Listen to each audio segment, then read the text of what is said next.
Welcome back, meatbags. So we are going to be playing Guess That Commercial for a chance to win a $25 Amazon gift card. But before we get to that, we got to wait till Blinded and Gary show back up. What's up, Blinded? What's up? Of course, we got Retro Bro. He's chomping at the bit. He's saying, "Hey, let me in. I want to get in on this." He needs that money. He's like, "Hey, I need some money for my Amico pre-orders." Are these the commercials? The Indian commercials? This is the commercial. Okay, then.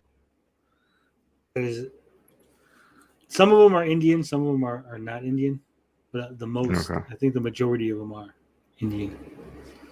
These are going to be a little bit weird, I'm guessing. Going to be a little bit weird. We're going to go to some weird places, don't worry. Where's the money, Lebowski? Yeah. I don't know what happened to Gary. Gary was all excited to play, and now... He heard Elden Ring, and his head exploded. It was like scanners. He's just like sitting there. Sounds about right. I'm going to put the link in the chat for anybody who wants to get in on this. Like I said, it is $25 if you win. Gary was the champion, but not here. So I guess Bob Blinded can't win because he's part of the show. Just going to defend my honor. So I win by default. Yay. Chappie says, people in the chat. Some of them are Indian, some of them aren't. That pretty much applies to everything. Yeah, you could categorize everything as either being Indian or not Indian, right? He's not wrong. He's really not. So there it is. The link is in the chat if you want to get in. We'll give it a few minutes, obviously, to let people filter back in. Waiting on a couple people to show up. Retro Bro did ask for a link, so we got that going. So, Blinded, did you hear that I am both a Nazi and a SJW? Not surprised. I heard you was an SJW. Yeah, I heard that too. I don't know Who how. said this? Darius. No. Darius said I'm an SJW. This was weird.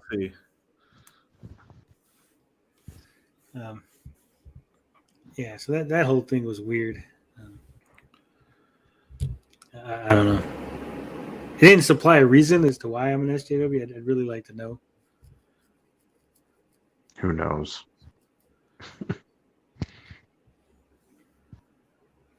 I was on Vito's stream the other day. We were talking Ezra Miller being a goddamn psychopath. Yeah, that whole story's fucking insane. So did you a see lot of crazy, stupid takes? Did you see the new shit that came out? When? What? It was like yesterday night. The chick. So there was some chick. I don't know the names, right? But some chick had told the parents that Ezra Miller is like a crazy psychopath and shit, right? Okay. And so then this chick came out and she said, "Well, the reason that I thought Ezra Miller was a crazy psychopath is because you know that chick that accused him like months ago. She told me that he was a crazy psychopath. So then I passed that information off to the parents. So, oopsie, maybe he's not a crazy psychopath." I think I don't know. The story sounds like he is. Okay, but there's like a lot of red flags. Crazy, right? Yeah, there is a lot of red flags. But here's where it gets even crazier, right? So the chick showed a bunch of DMs, right? Except they're missing tons of context, right? You can see that there's other DMs that she's not showing. It's like deleted? No, it's not deleted, but you can see the weight, like, because you only screenshot so much of it, right? So you can see that there's something underneath, or like there's missing between screenshot 1 and 2. There's something missing. The way the she's full of shit. She's full of shit. Yeah, I wouldn't be surprised. Not just if you ain't willing to release all of it, then you're full of shit. I just saw who just posted it? Someone just posted something because I was on Twitter and I was looking that he's like dodging the court for the same thing. So I mean, this is like I'm not surprised. There's something obviously mentally wrong with this guy, and I think he is. I mean, this is just my personal opinion, but based on the story, I wouldn't be surprised if he was like a emotional manipulator. It just seems like he, this guy's an actor. He started out young. Like, I think he's capable of doing that, but we'll have to see. Well, so. my stance has never been that he was he was in a sexual relationship with. No. My stance was that he's just a goddamn psychopath, and he's in a manipulative relationship with her. Like the sexual part, I think, is just kind of because they took the word implied. Grooming. Yeah, it's kind of just implied because she was like 12, and the accusation is, oh, he's feeding her all this like LSD and weed, and she's been like staying with him since she was like very young. So it does obviously seem like it is grooming, but I mean, like I said, there needs to be more evidence, but I wouldn't be surprised if he is that. He just comes across like that, especially with that whole dash cam video where he's like, it's all about him and not other people. It's like, oh my God, blah, blah, blah. So there's Saggy. Saggy had a bad take. She's like, no, wait till more evidence comes out. So I think you could still say that, but the impressions wise, he still comes across like that. Here is the evidence that was presented for why he's not a groomer or whatever. Vintage Devil. So apparently Vintage Devil said she went and contacted Chase Iron Eyes, which is the father of Takada, right? Mm-hmm. So we get hello Chase. He says hello there, right? Off the bat, is somebody just randomly like DMs you on Instagram or Facebook? It's already sus a little bit. Yeah, you're already like, wait a minute, hold on. He doesn't even ask. Like, he's not like, hello there, who are you? Or how can I help you? Or what do you want? Yeah, these could be fake for all we know. So she says, how are you? I have information. She doesn't even wait for a response. I have information for you, right? And then she shows the DMs from the other chick. So then this is April 27th. Remember that. This is when she started talking to him about it. So then the next DM, there's a picture here. Don't know what the picture is. Obviously, there's more conversation up there. Don't know what that is. Mm-hmm. Big thanks for the heads up. Okay. As always, no problem. Tragic times right now. What the fuck does that mean? I don't even understand how that's a reply to what she just said. Thanks for a heads up. As always, no problem. Tragic times right now. Well, thank you. Do you want to talk about the gas prices too? What the fuck is this conversation? I'm not even sure if Instagram is this Instagram or Messenger. Maybe it is Instagram because you can delete you can delete comments, stuff in between, right? Yeah. Right. So she says, "I'm so sorry. I really am. This is why I came to you directly. I've been trying very hard for a long time to warn people." Then there's a comment on May 6th, right? There's the next comment. Hello, Chase. Then there's another comment, but you can't see what it is because it's cut off, right? There's something else down here. Now, as I said, she contacted him in April. Presumably, this conversation is the same conversation that goes all the way, and then the next, before she contacts him again, right? So from April till June, they decided not to do anything, right? Hey, the guy that's hanging around with your daughter, he's probably a pedo and he beats people up and he's fucking choke slamming women. Wait 2 months before you do something about it. All right, cool. All right, dude. Or maybe they were. I don't know. Like the court filings, but the court filings are new. People would have pointed out that the court filing was old, right? They would have said, "Hey, this court filing that we got, it turns out it's like 3 months old, 2 months old, or whatever." No, people are like saying that this is a new court file. I haven't seen it. It's either, I don't know, maybe something happened very, very recently besides him getting arrested like multiple times, which was like what, back in April? Yeah. Well, I'm saying the court filing for the parents to try to have her declared. Yeah, that's what I mean. Like they were provoked by something recently. Yeah. That's like what I'm guessing. Besides all that other shit he's been doing. Like there's a lot of red flags, and I think there's a lot of people that are defending this who really shouldn't say anything. It's like, don't defend any of this, right? Because I mean, you don't really know, and based on what we know with other things, there is something wrong with. I mean, I know pronouns, but I'll just use their pronouns. They said. argument. All right. Yeah, like I would not take any side in this. Let it play out. Don't say anything. And a lot of people have this weird attachment because he's the Flash and I liked him in the Justice League. No, this is like serious stuff. This is like with the court, with the law. There's a lot of potential manipulation of abuse and all types of stuff. So like I don't know why there's all these people in the community like I need to say something about this immediately and I have to have an opinion on it. It's like no, relax. Like come on. Seriously? I only had an opinion on it because I'm gonna tell you the story, okay? Well, not you. I'm talking about there's other people. Right. Like, But I usually don't I mean? talk about this because, like, remember, I went to Just Gaming, right? So people might be like, well, why did you make the video? Why did you talk about it? So what happened was I got out of the shower, I looked at my phone, and I had a message from Vito. Vito, it was just the StreamYard link, right? No context, just not even like, hey, we're talking about Ezra Miller or whatever, just StreamYard link. And I was like, well, fuck it, let me get on, hop on with Vito, right? So I'm like, oh, what the fuck's going on, right? He's like, oh, we're talking about Ezra Miller. He goes through the whole thing. I'm like, oh, fuck, this is fucked up, right? So I was on the stream with him for maybe like 45 minutes. So then I was like, yeah, you know what? Maybe I should talk about this. You know, it doesn't seem like anybody at that point hadn't really got the ball rolling. So the next day I was like, I'll make a video on it.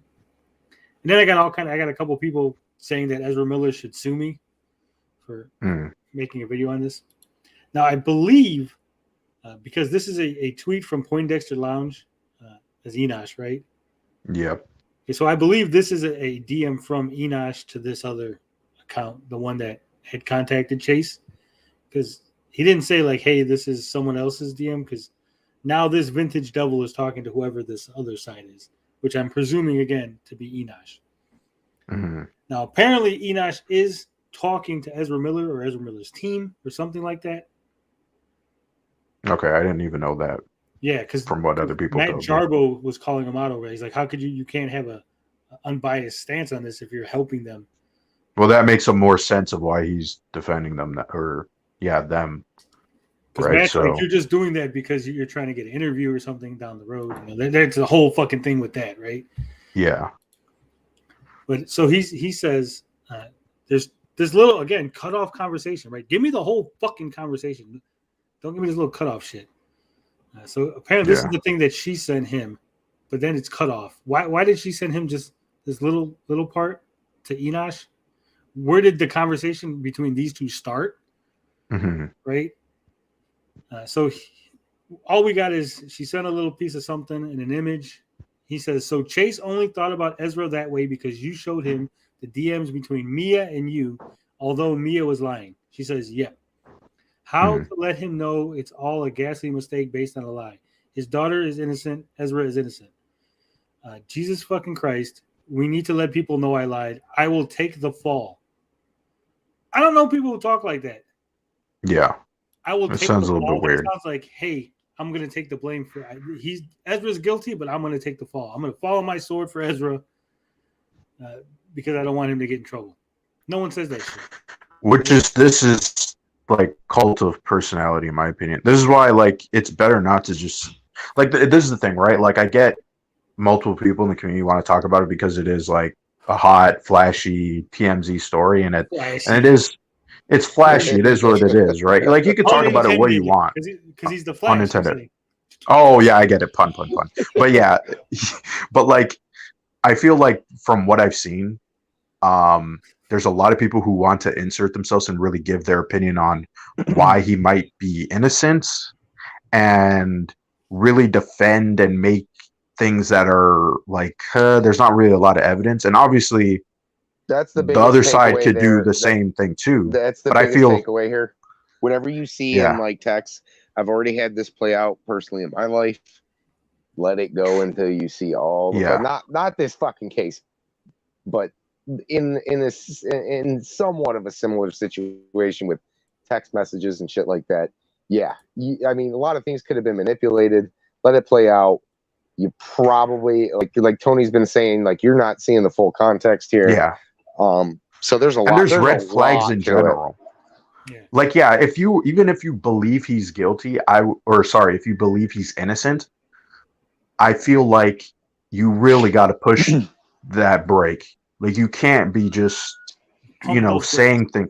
Yeah, you gotta kind of hold up, right? Because there's a lot of people who are now having problems with their friendship over stuff like this, and it's just really weird to me. Where it's like, this guy's not anybody in the community's good friend, right? It's like he's a celebrity, and you really want just the. Are we talking about Ezra Miller or Tommy Tallarico?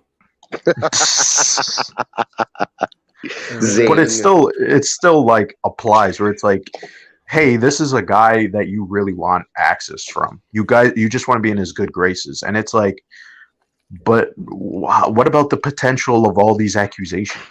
You know what I mean? Like, you have to weigh that. Not just that, but here's the thing. Like we said, there's missing context, there's missing text, and there is the things that we do know. Ezra Miller, yes, druggy. He's out there choke slamming pregnant women. He's out there attacking people in bars. Yeah. That's not a good look. Apparently, Takata was found on the side of the road during her menstrual period. Couldn't afford pads or some shit like that. I don't know the whole story. What the fuck? When she was 14, he met her when she was 12. He was already, 25? Yes. They formed a friendship of some sort, which is weird. When she was 14, he flew her and chaperones. Like, let's make this clear. The rest of the tribe went. It wasn't just like her by herself, like some people are trying to say, right? There were other people that went too. But they went because he was trying to have her go visit him, right? Let's not, like, it wasn't like they were going and she tagged along. No, she was going. Yeah. The other people tagged along to visit him on the set of Fantastic Beast, right? She ran away from her parents or something and went to New York under false pretenses. Basically said she was visiting a friend. Turns out, no, she was going there to go see Ezra. Yeah, that's already another red flag, by the way. She went from being a queer or indigenous queer to suddenly now she's also transgender, non-binary, like Ezra Miller. Yeah. She's in Hawaii with him. She's not 21, but she's in bars where people are getting drunk and Ezra Miller's starting trouble. She's out there with him. And there are reports of Ezra Miller giving her alcohol and stuff. We don't know if they're substantiated. We don't know if they're just hearsay. I do know in Hawaii, if you have a guardian or a parent, they can serve you alcohol. So it's possible that Ezra Miller is just saying that he's her guardian, and that then, in order for him to be like, yeah, she can have beer, I'm giving her a beer because I'm her guardian. Yeah, right. It's a very muddy situation and the whole backstory. Yeah. And again, the parents said they went out to go see her or something, and she didn't have a phone. She didn't have basic needs. She dropped out of the college she was going to. All red flags, right? Even if the only thing is that she's over infatuated with some celebrity that she is has a relationship with, even if it's a friendship, you're like, hey, hold on, you need to go back to school. You need to stop fucking up your life for some man crush or they crush or crush, whatever the fuck you want to call it, right? You're over infatuated. Even if that is the case, it's still an issue that needs to be sorted out. Yeah. Yeah, definitely. This whole situation has so many, again, we're saying red flags, but it just also has very like patterns that if you're familiar with this sort of situation with this cult personality or like a really bad relationship where people do stuff like that. So, it's just coming from experience, but at the same time, it's like, yes, you do have to wait for evidence, but at the same time, I would really not be the one pushing that he's innocent, because all of this already, logical deduction, you're like, there's obviously something wrong here, right? And it's not going to look good on him. And not people just he hasn't made a statement. Well, I mean, that's usually typical, though. It's usually typical. In a situation like this, you would think she's made a statement. He could have made a statement and said, yeah. Well, he's kind of on the run, though, which is already kind of evidence. But like, even if he didn't put out a statement, I would say, I mean, there is the law getting involved. So that could be a factor of why he's not saying anything, right? It could be like gearing up. But at the same time, I don't know. This guy doesn't seem that sane, right? So, well, not just that. You could have a point. If they're in a abusive relationship of any kind, right? Or grooming or whatever. Or grooming. Part of being an abuser or someone who abuses, right, is you hurt other people as a message to the person. Like, look, I beat up this other woman. Imagine what I'm going to do to you, right? Mm-hmm. So that could be, he has a pattern of attacking women, attacking people. So you say, wait a minute, maybe this is part of his manipulation. Maybe this is part of his, she upset him. He went to the bar and beat somebody up, right?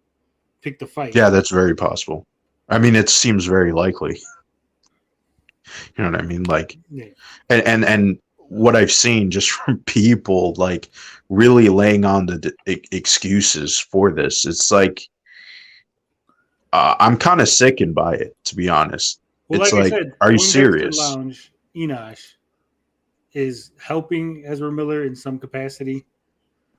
Yeah, you're implicating yourself which is very weird, right? I didn't know it was that. Like, oh, I'm reaching out his team and I'm trying to. Like, that makes a little bit more sense of what he's been saying and how he's been acting. He's playing defense. Yeah. I don't get it. I really don't get it.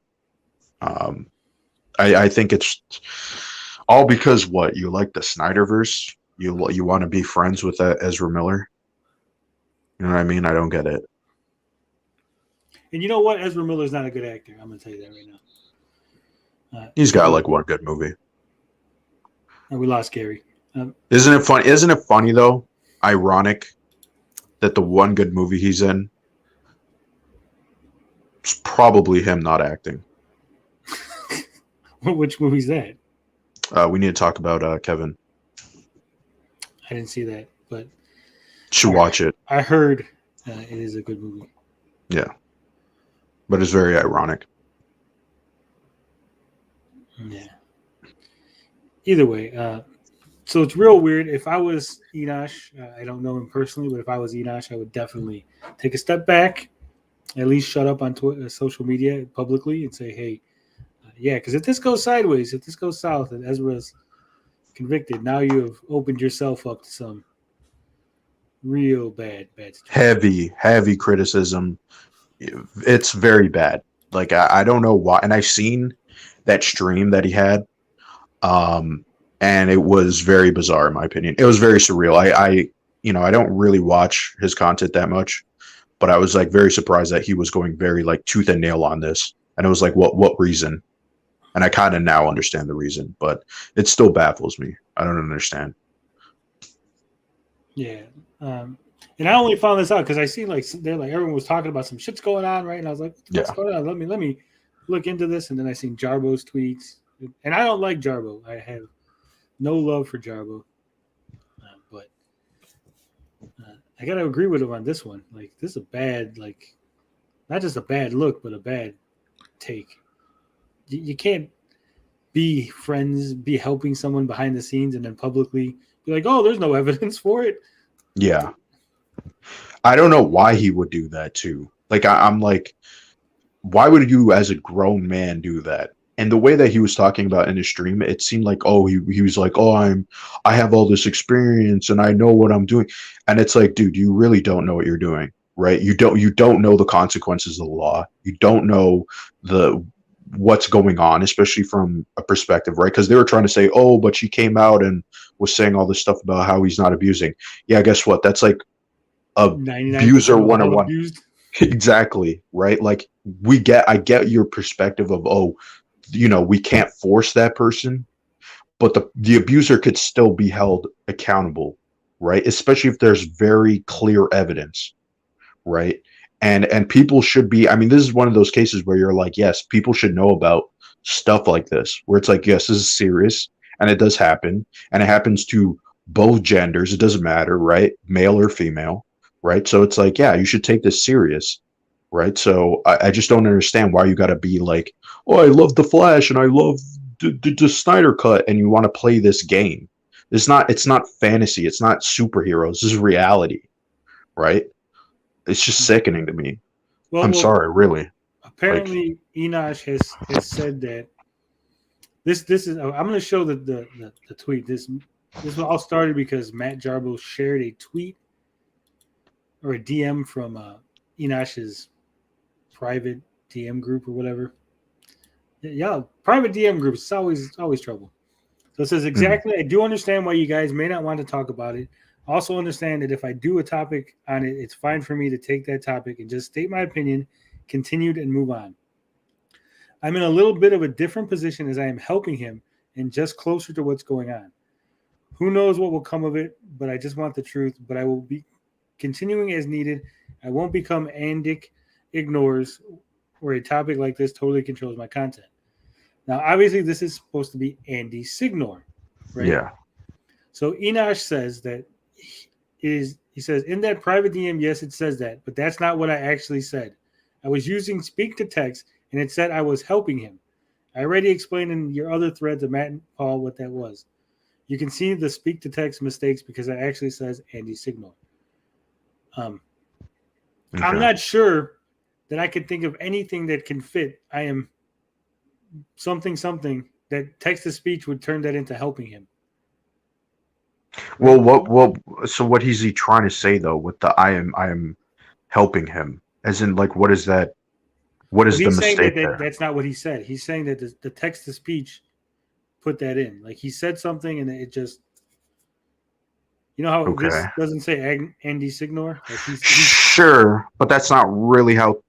I mean, like, text to speech is fuzzy, so it's like, yeah, I could probably somewhat buy this, but at the same time, it's like, if it got like the first half of that sentence right, then what is that middle part? Like, is that just him? Are you just like rambling there? Like, because it still means that you said something, right, that it misinterpreted. So like, what does that whole sentence mean? Right? Like you should have, if it was a mistake, why didn't you just type out what you meant with that whole sentence? Okay, so right? Here's what he says that let me get the tweet up. And I don't think look, I don't buy this. Okay, like I said, I don't know. I don't know. Yeah, I've never. I think I spoke to him once. He was on the stream. I was in the chat. He says my speak to text was supposed to say I have been closer to the situation because I talked to him before, not that I was helping him. Okay, that's a bit weird. Okay. I mean, like. So let's put it in. I'm in a little bit of a different position as I have been and just closer to what's going on. Well, helping him and so you want to take all three of these words out. But even place it would have been. I still don't understand why. I mean, but why say that though? Because that's the part that people are still, even if you meant what the second part, it's like people are still gonna like be like, well, what will help? Okay, you're close to him, but what does that really mean?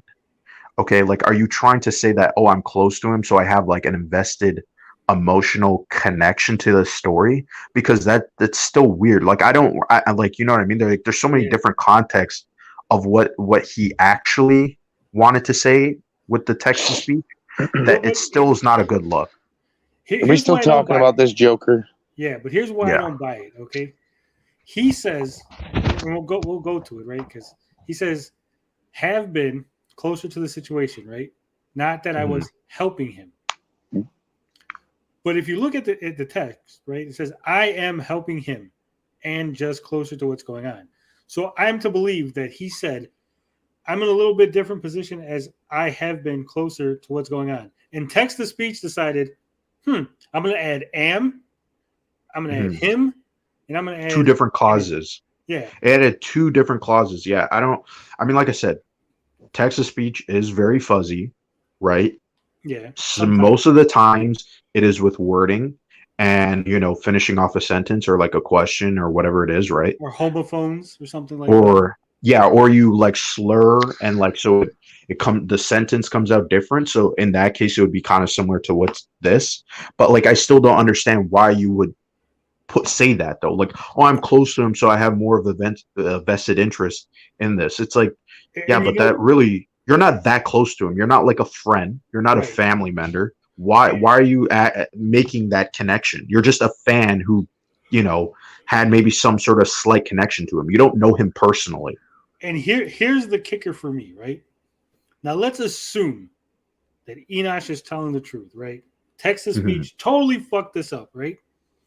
Where's the correction underneath, right? Wouldn't you think you text-to-speech to this and you say, oh shit, that doesn't look right. Let me, put the little star so people know, hey, I didn't mean helping, I meant closer, whatever, right? So you would think that'd be the first thing I would show. Hey guys. Well, in defense, they might not have read it the way you're reading it. Yeah, or he just didn't really think much of it. Like this is like really stretching. No, I don't know, because look. This is a private DM. This isn't Enosh's side, right? This is someone else's side. That's why Enosh is on the left. So obviously someone must have said, hey, why are you helping him? What is the rest of the context of the comment? Again, we don't know the rest of the context. If I was in this group DM and I saw that, I'd be like, Enosh, what do you mean you're helping him?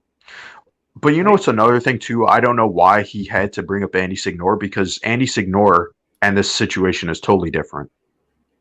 Like I don't really understand that comparison anyway. So that whole sentence is very like a gobbledygook. Like it does seem like it is coming from the top of his mind, right?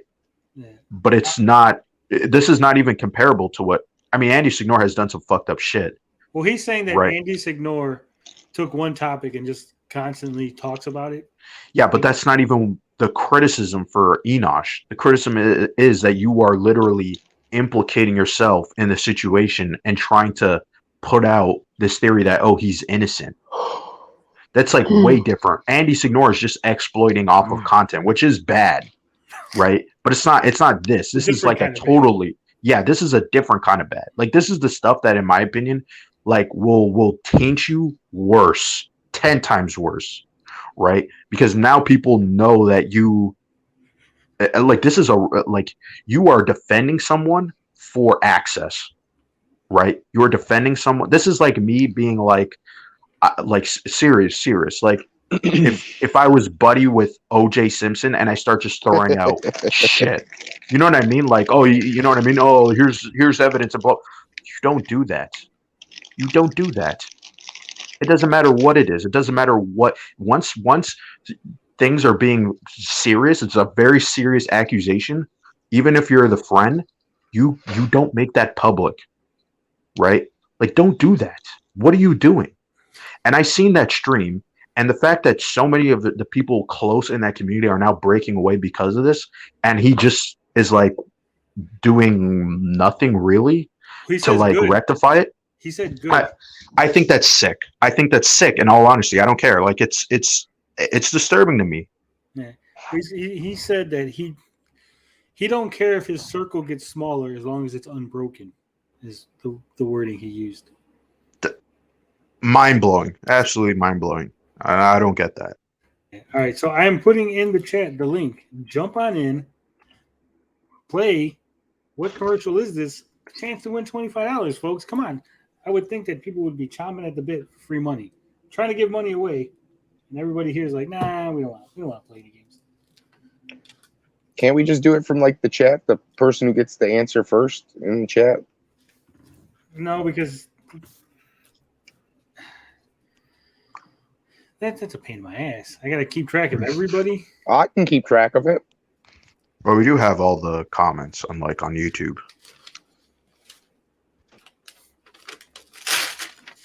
If you want to. My life. So much harder, dude. Whatever. All right. We'll do it Gary's way. You're welcome. If this fucking goes sideways. What have you been up to, Bob? You've been quiet this whole time. I've been listening to this about Ezra Miller. I have no idea what's going on there. It bores me. Yeah. Let's not talk about some fucking Hollywood asshole. We're not going to. We know what your stance is, Gary. We heard the song, okay? We heard the song. We heard the song. Yeah. Gary thinks trans are. What's the word? Deviants. Trans. Does this have something to do with the trans person? Ezra Miller is trans non-binary. No, he's trans non-binary. Oh, he's trans. Isn't he just a dude? No, did you just hear what we said? Well, he hasn't done any surgeries. I'm just saying he was born a dude, right? Biologically. He was born a dude, But okay, then I don't really care about the. I did from a dude that had no bearing on my. That had no bearing on anything on the story. Actually, it did, Gary, because well, I haven't been paying attention to it, so I don't care. He turned the chick into non-binary. Well, that's his own problem he's going through, so it's not mine. Gary, and that's what we're still a sex and gender fucked up situation. All right, we'll play the commercials. We're gonna. All right, who's been mean? Who's been mean to me, fuckers? All right, this is the first commercial. I will move us to the side so we can see it. Let me know if this plays. First answer. I'm watching. All right.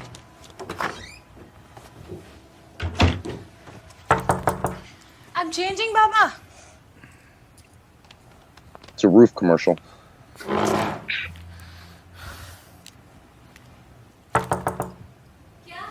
Hurry up, yeah. Sorry, are we late? It's okay. Let's leave.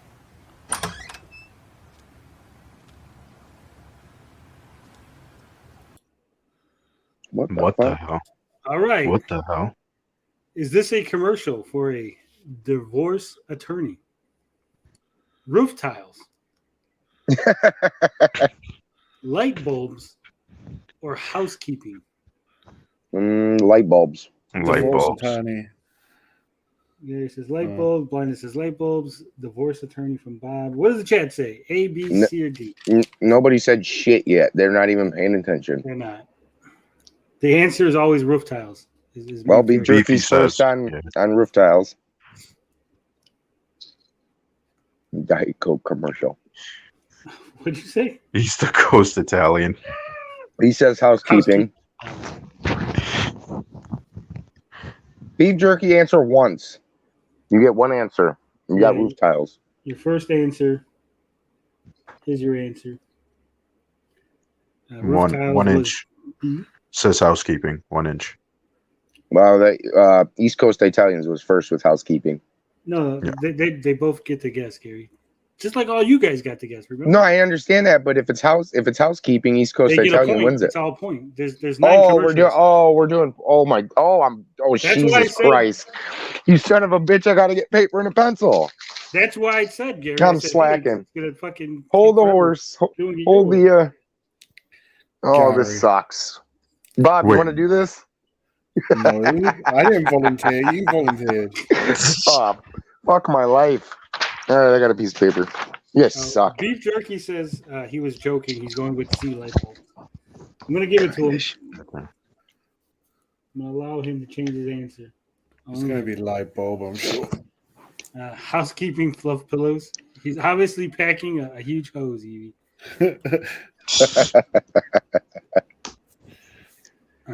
Anyone else want to get on this? Is he allowed to switch his answer then? Yeah, Albert. Okay. Not Albert. Beef jerky can change? Okay, that's fine. That's fine. Because he just said roofing tiles. Everyone says roofing tiles is a joke, but that was actually a choice I put on there.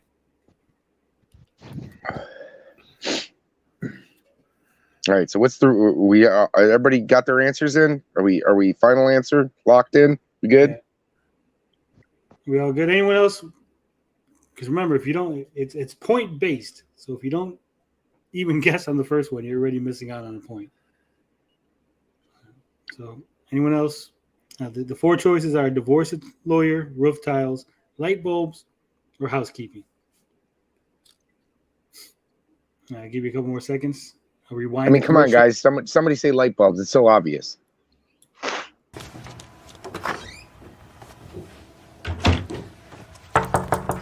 I'm changing, Baba. Trick question. It's an Amico commercial. Is that Sadesh waiting for his money? Crazy John says light bulbs. Sorry, are we late? It's okay. Let's leave. What the fuck? All right, last call. Anyone else? I got Crazy John T as the last entrant. All right, let's find out. So, just out of curiosity, Gary, why are you going with light bulbs? Because divorce lawyer is too obvious, housekeeping's too obvious, and what was the 4th answer? Roof tiles. Roof tiles. It's not roof tiles. This ain't the Japanese. Blinded. Why did you go with your choice? Something about the lighting was very dim in a room, so I was like, okay, that's a good point too. That. Yeah. And Bob, you went with divorce lawyer. Mm. The obvious answer. He's kind of young for trying to be a divorce lawyer. Yeah, she's going to jail. Exactly. This shit. All right.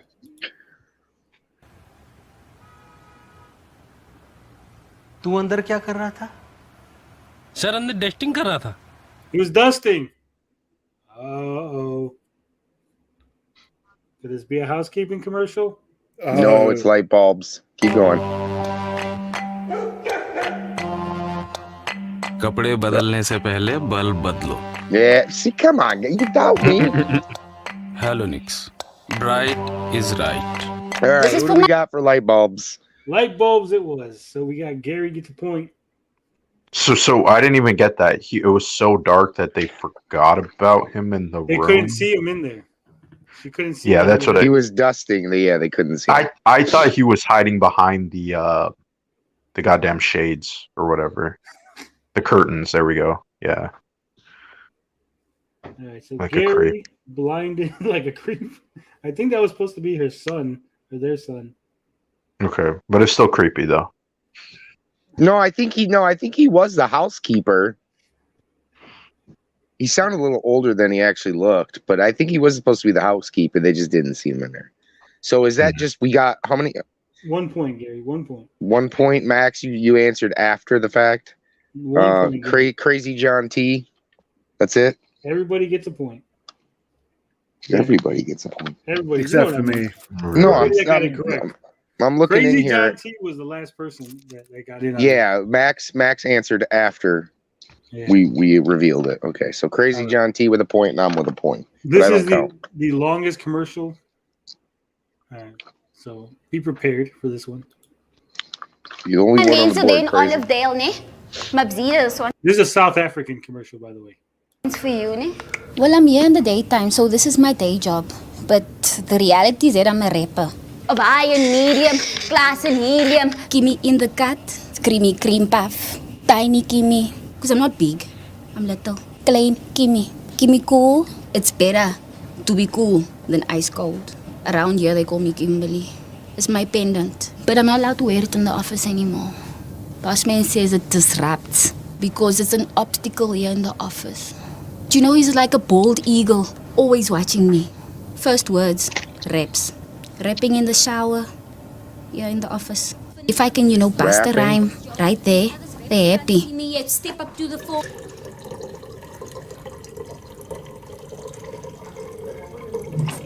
I'm interested in social issues. I'm a socialist. Money, traffic, rhino on. Taking rhinos' lives like it's a work of science fiction. I was on 29 views. There's it. 30 views. I have a nice fan base of office colleagues. And yeah, they support me. Sometimes I get egged on, carry on, And then I start, I start spitting from that point on. I'm a bit of a gangster. All right. That super long commercial, which has more. I think there's another 30 seconds to that commercial. Oh, my goodness. Is this a commercial for The Office South African edition? Is this a commercial for Career Builder to help you get a better job? Is this a commercial for Cosmo Magazine? Women can do anything. They can work in the office, be rappers by day. Or is this a Hall's Lozenge commercial?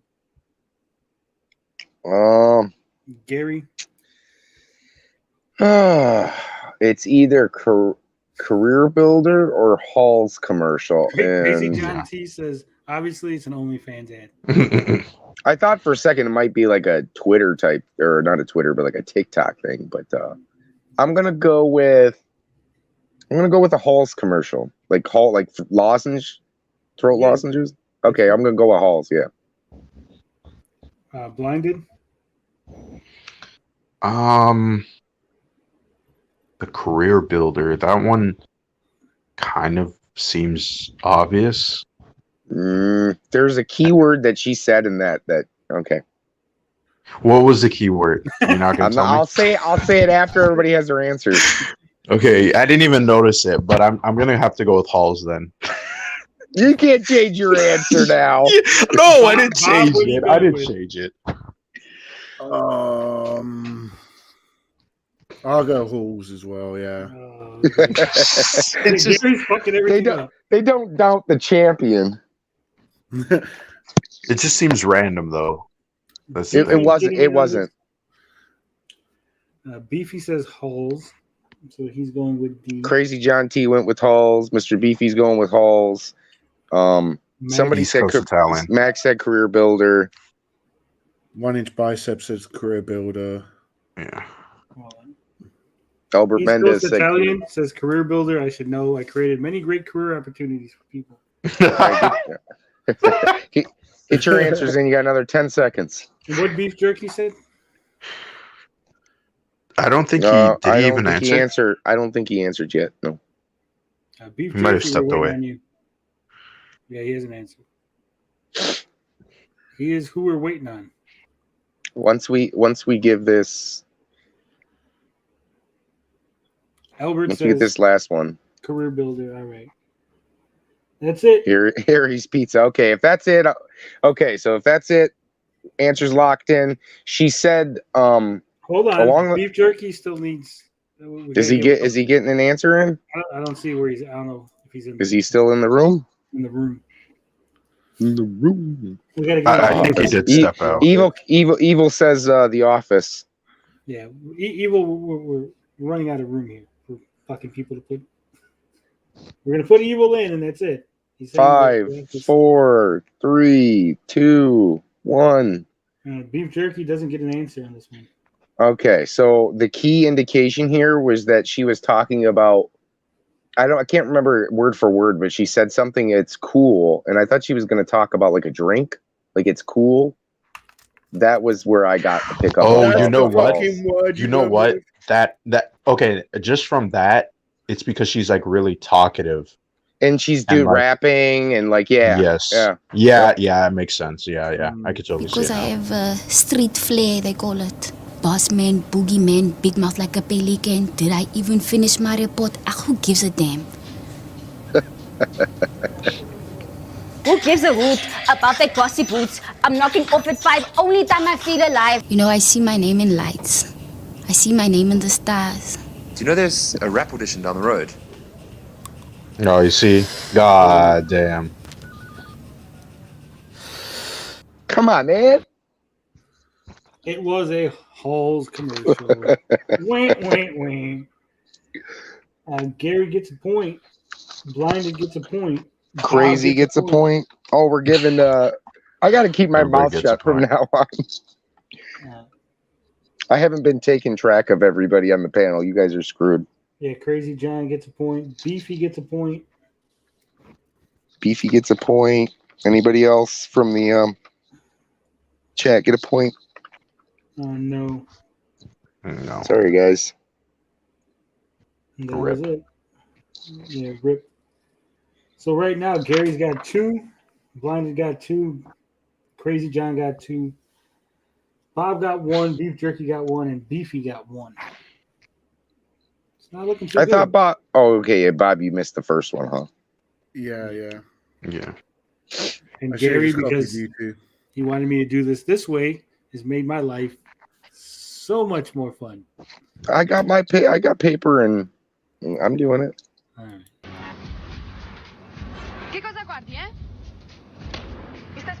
Damn. Poverino.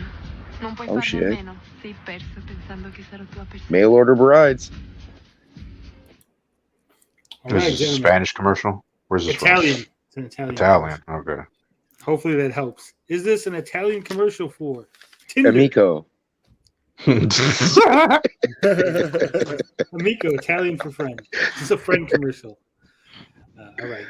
Is this a Tinder commercial? A car commercial? A cologne commercial? Or a gum commercial? A Gary. what? Gum, gum, chewing gum. Gum. Okay. This is really those are good multiple choice that you came up with that one, so it's gonna make this one difficult, but I'm gonna go with a car. She got out of a car at the beginning of this, going with the car, and I didn't even pay attention to the car she got out of.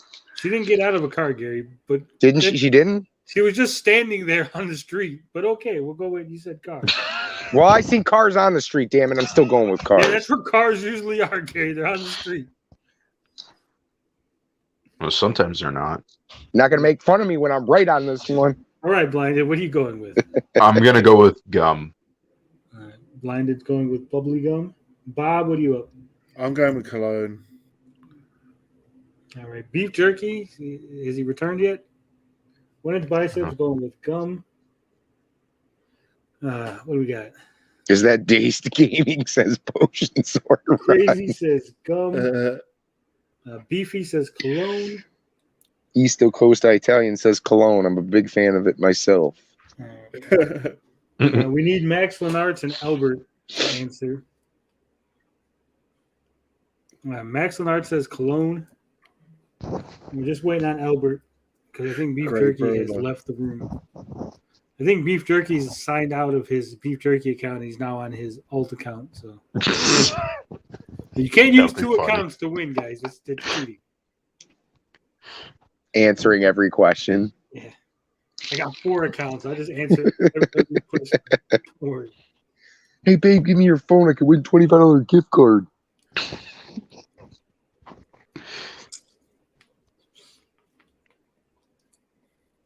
Yeah, I'm finally eating my damn dinner.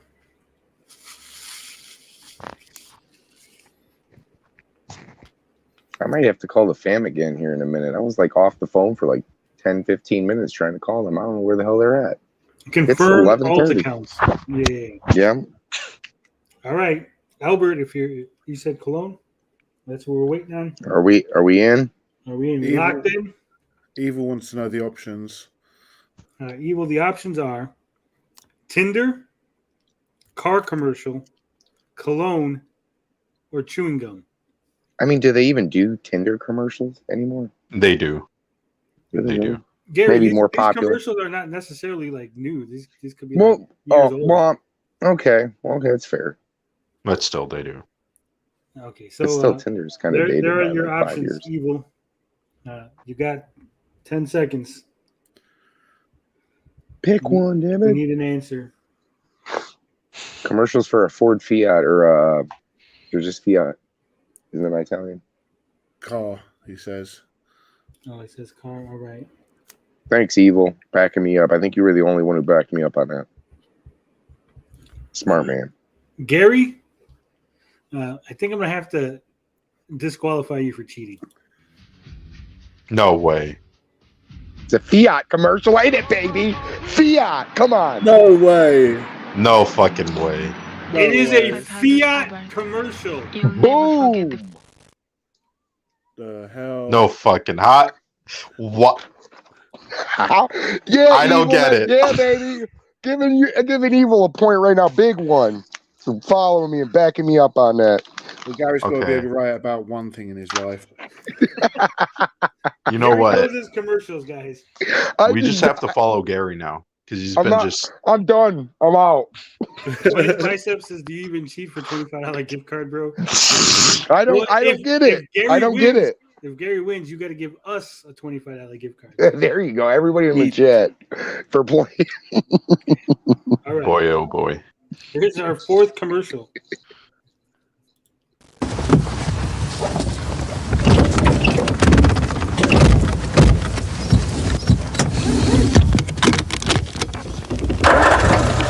I wanna fuck you in the ass. I wanna fuck you in the ass. I wanna fuck you in the ass. What are they saying? What the fuck? I want to buck you in the air? No, I thought it was I want to fuck you in the ass. That's exactly what the commercial's saying. Blinded. What? Yeah, that's what I. All right, gentlemen. Whoa. Is this a commercial for A travel agency, B, language classes, C, radio station, or D, a parents' association? Gary, Travel agency all the way. I want to fuck you in the ass. he's going with A, blinded braille. I'm sorry, but that's like way too accurate because they're such like fucking con artists. These goddamn travel agencies. I might have to go with that one. You're going with travel agency? All right. Yes. Bob, what are you going with? I'm going to go with language. Mr. Beavy says language. Hold on, I can't hear Bob over you, Gary. Yeah, shut up, Gary. Sorry. Shush me. Language class. All right. Even though Gary's going to be right again. Oh, you know what? Beefy, I think it's language class. Crazy John, what do you say? East Coast Italians going language. I need beef jerky if he's in the chat. He hasn't come back. Crazy John's guessing language 2. I need Max Lenards, Albert, 1-inch biceps.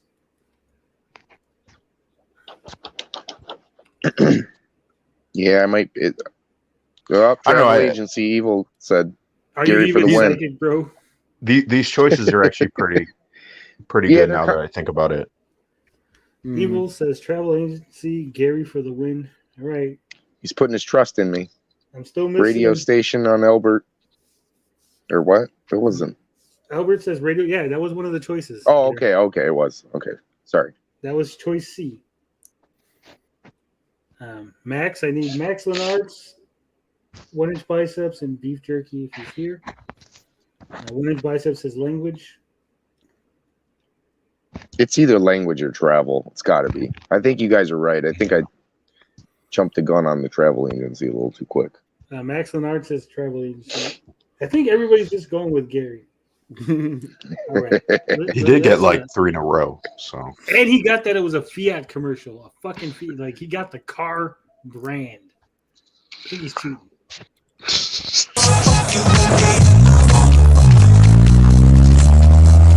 Yeah. God damn it. Yeah, language. See? Language training. We got a lot of people with language. So we got 1-inch biceps got a 1. Bob Crazy John, what did you say? Guessing language? You're up to 3. He's gotten 3 of them. East Coast Italian gets on the board. East Coast. 1-inch biceps gets on the board. Crazy John is tied. He's got 3. Yeah. Beefy gets on the board. No, Beefy was already on the board. He's got 2. Oh, yeah, he's got 2. All right. Anybody else? No. That was it? Okay. Too many people were going with your answer. Wah, wah. Shouldn't listen to Gary. Keep the patient under observation and then transfer him. भगवान की दया से your father is okay. बाबूजी कैसे हैं? भगवान को प्यारे हो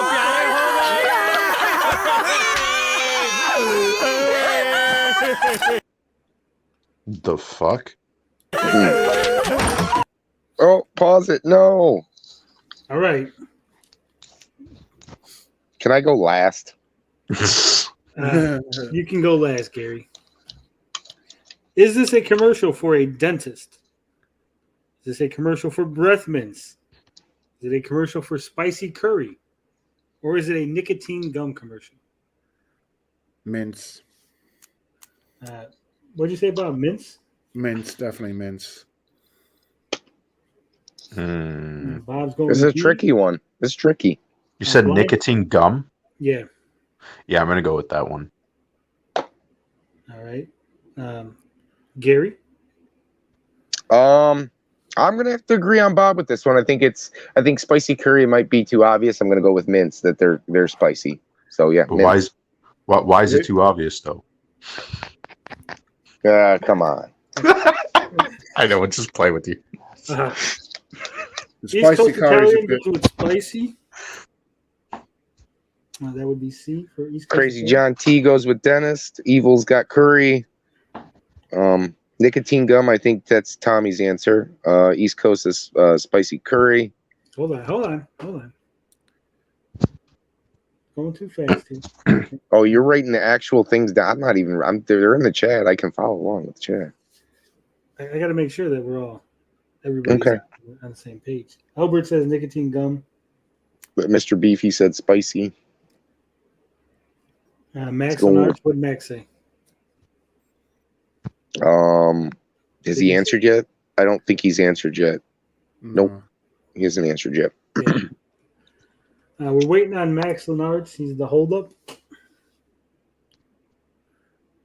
He hasn't got any right yet. Evil Knievel said fish lips. No, he said C. He said spicy curry. We're waiting on you, Max. Waiting on you.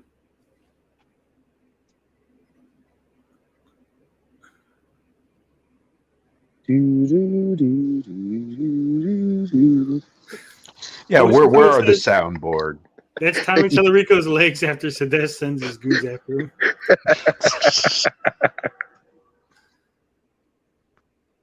All right, Max, we're going to give you another 10 seconds. Can't be here all day. Oh, didn't he say nicotine? Did he? There he goes. He said nicotine gum. Where did I miss? Oh, he did. I missed it. I'm a boob. Oh, he said it after. No, I didn't miss it. Yeah. He said it after Evil's comment. So he just said it. Okay. Yeah. All right. Roll that beautiful bean footage.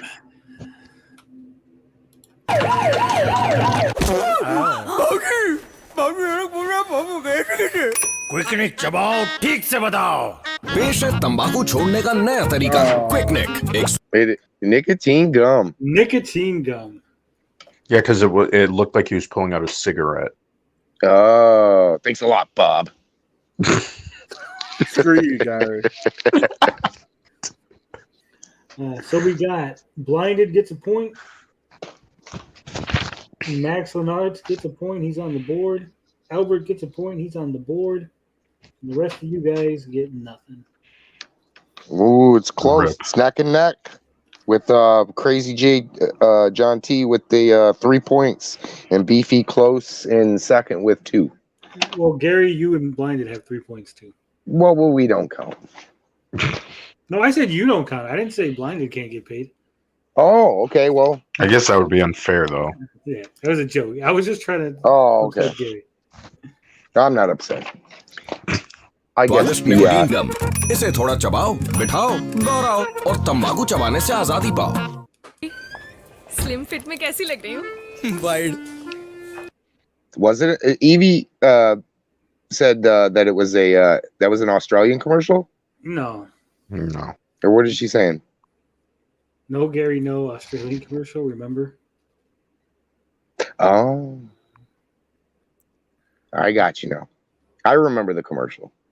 Remember. All right, so that was it for that commercial. Do you want me to play that again? You seem to be distracted.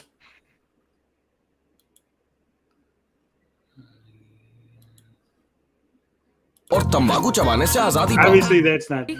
This is slim fit में कैसी लग रही हूँ? Wide.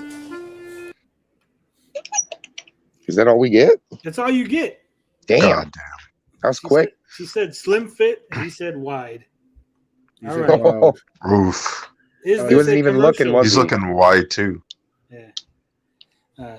Is this a diet drink commercial, a dating app commercial, a sports app commercial, or a Spanx commercial? Sports app commercial. He wasn't even looking at her. Yeah. So you're going with sports app too, Blinded? Yeah, I'm going to have to. DraftKings. DraftKings India? All right. Yeah, I'll go with sports app. It is an Indian commercial, is what I'm saying. Bob, what are you going with? Sports app. Yeah. What would be the big sport in India? Soccer. Cricket, yeah. Crazy John. One of his biceps is dating. DraftKings care cricket.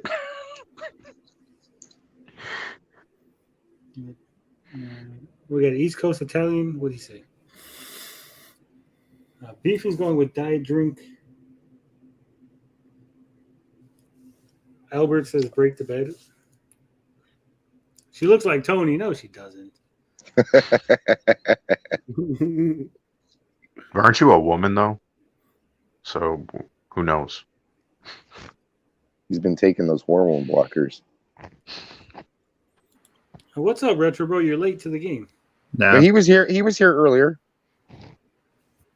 I was in and out. I was playing some PlayStation, and I almost fell asleep on my couch. And I was like, I'm gonna fall asleep if I don't do something.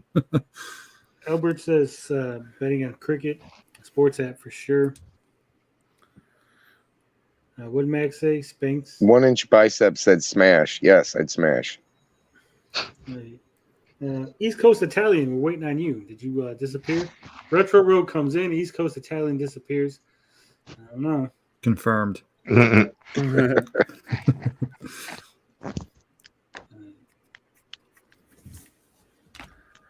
I don't see nothing from East Coast Italian.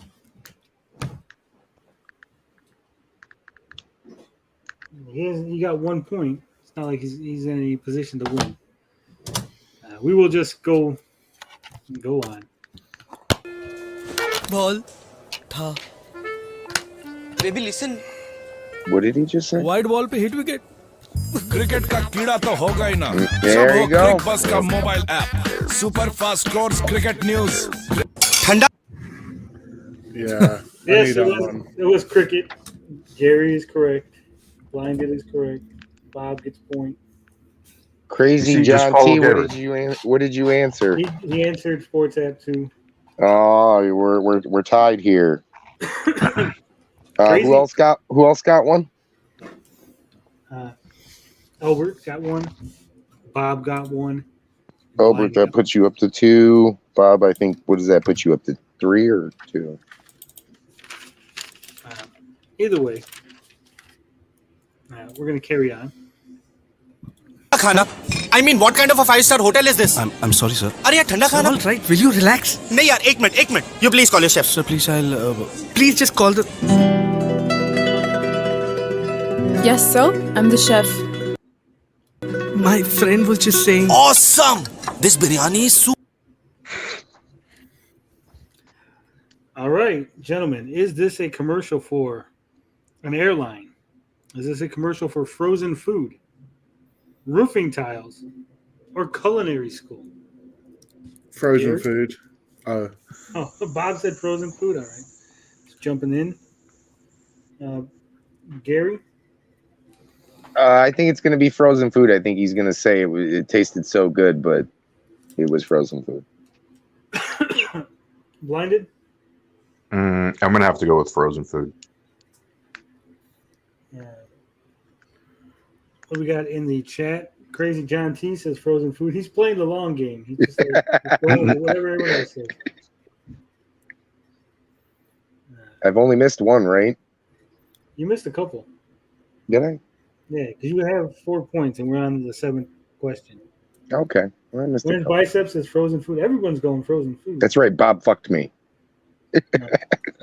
Whoa! I did not. What you and Bob do is your business. Beef jerky. I wouldn't fuck someone with such bad takes. Albert's going culinary school. We need Max. Max Lenartz. Did he answer? Thick curry pot. Whoa.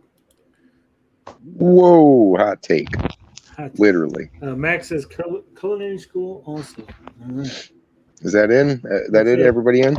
Yeah, because Beef Jerky and East Coast Italian have left the building.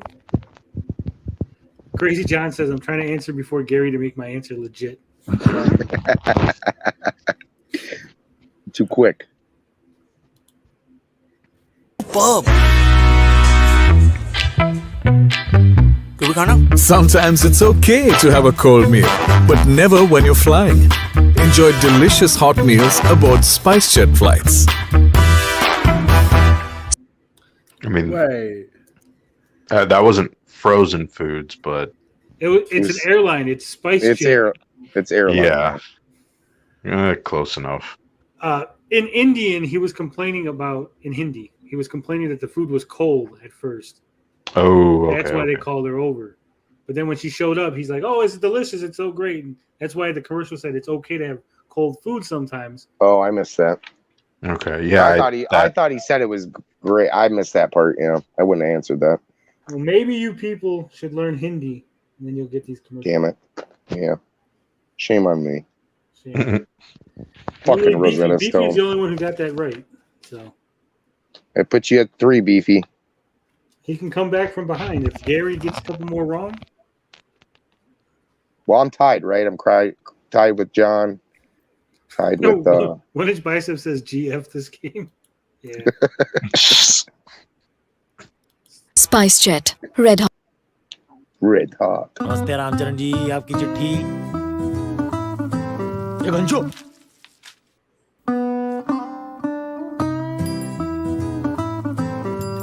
घंचो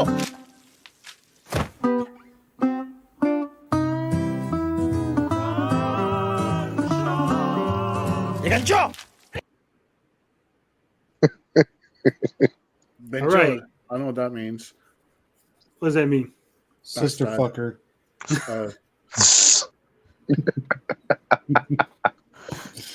All right. So your choices are: is this a commercial for college, a job finder commercial, a hemorrhoid cream commercial,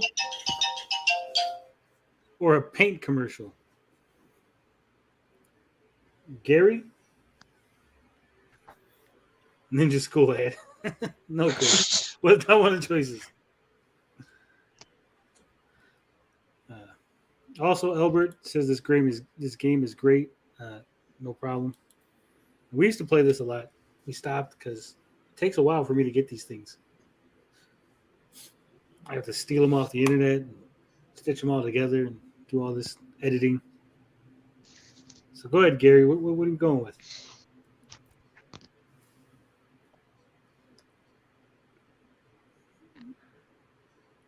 No, I think he stepped away. Well, if we get everybody's answer before Gary gets back, fuck. He's gonna be fucked. Now we can't rely on Gary. All right.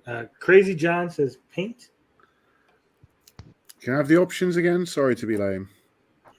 The options are college, job finder, hemorrhoid cream, or paint. Beefy says college. I'm gonna have to go with college too. Yeah. Just because like the PhDs and all that stuff that was on the No, fly. I'm going job finder. All right.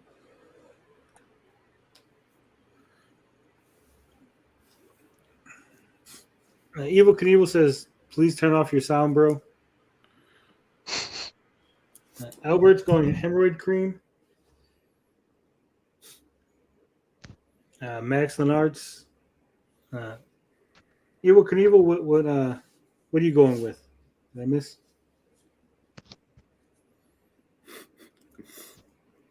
Relic Gamer commercial. Paperboy on the Amico. Yeah, that's good game.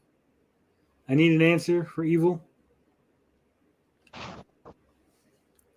Max Lenart says job finder.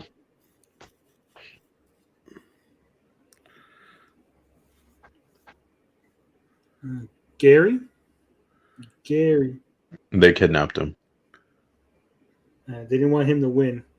An ad for Minky Monkey. Yeah, that's what it is. My caps locks is stuck. Evil Knievel says school. He's unsure of himself, but he's going with school. Manscaped. Hello, everybody. Just another viewer. If Gary loses because he walked away from his mic, I'm not laugh. God fucking damn. Come back, Gary, man. The moment he stepped out, no, he's still. He'll throw a fit. He'll be like, it's not fair, guys. The moment he left, it was like all the energy just sapped out of the room. Fuck. Hi, Dr. Nick. We have not broken big news. No big news this week. That's probably Raid Shadow Legends. So what have you been up to, John, since you're here? Mr. Retro Bro? I just realized I was still muted. Do I have a lot of background noise or something? You had some. Yeah, I don't know what it would be other than the fan that's like 10, 15 feet behind me. No, I think it was your computer's pirating games or something. Yeah. That's exactly what it is. It's pirating those ROMs, man. Just going through old messages and fucking videos. I sent you an interesting screenshot, Tony. Ooh. Let me check it out real quick here while we're waiting on Gary. I will say it is bigger than I thought it was going to be, John, so good for you. That's what she said.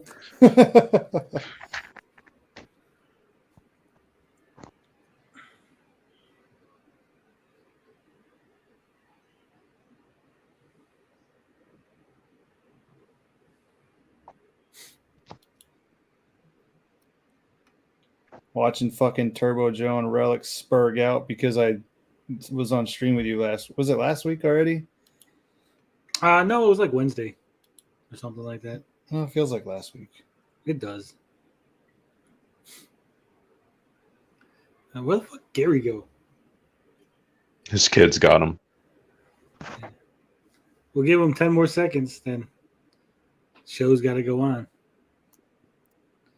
It's bro with his dick out in the Care Bears outfit. That's how he does his Care Bear stare. It's better than that.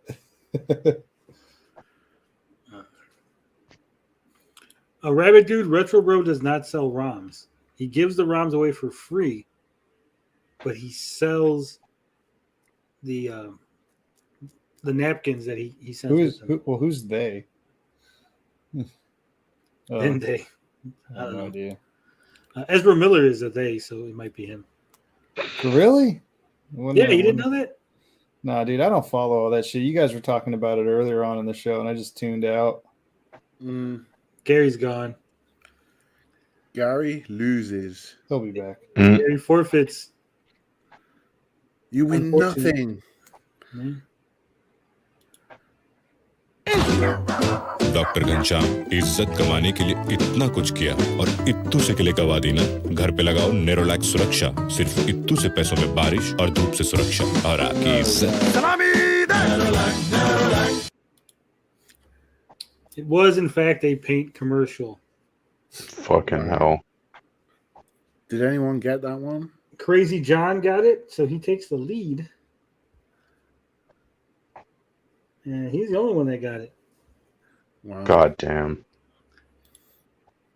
काम में बीत रही थी एक सुबह मैं बड़ी busy थी तभी अचानक लगा एक पॉज बाली के एक बूंद पानी मिलेगा अंकल ऑफ कोर्स हाय दैया ये कैसा मिराकल ट्रांसफॉर्म होने लगे ये uncle thunder lightning very best Hollywood के special effect All right. Is this going to be a scrub sponge commercial, a TV show commercial, a slot machine commercial, or a McDonald's ad? Blinded? Fuck. All those seem like really random compared to what I just saw. Evie says, just go to India and marry already. I go to Ireland and find me an Irish chick. A little redhead with freckles. That's what I'm talking about. I think I'm going to have to go with the McDonald's just because it's like really random. This seems really random, so. Blinded's going McDonald's. Bob, what are you thinking? Slot machines is what I think. Just because of the random nature of it. Well, I was waiting for a but. You're like, slot machines is what I think. I was waiting with, but I'm going to go with. Oh. Is the way you said it. All right. So Albert says slot machines. Beefy says TV show. Evil Knievel says Tony has the hots for Indian chicks. Who can blame him? Not really. Max Leonard says TV show. Crazy John T. Where you at? He said slot machine. 1 inch biceps says slots. It's a pachinko machine. You're all wrong. All right. It's everybody.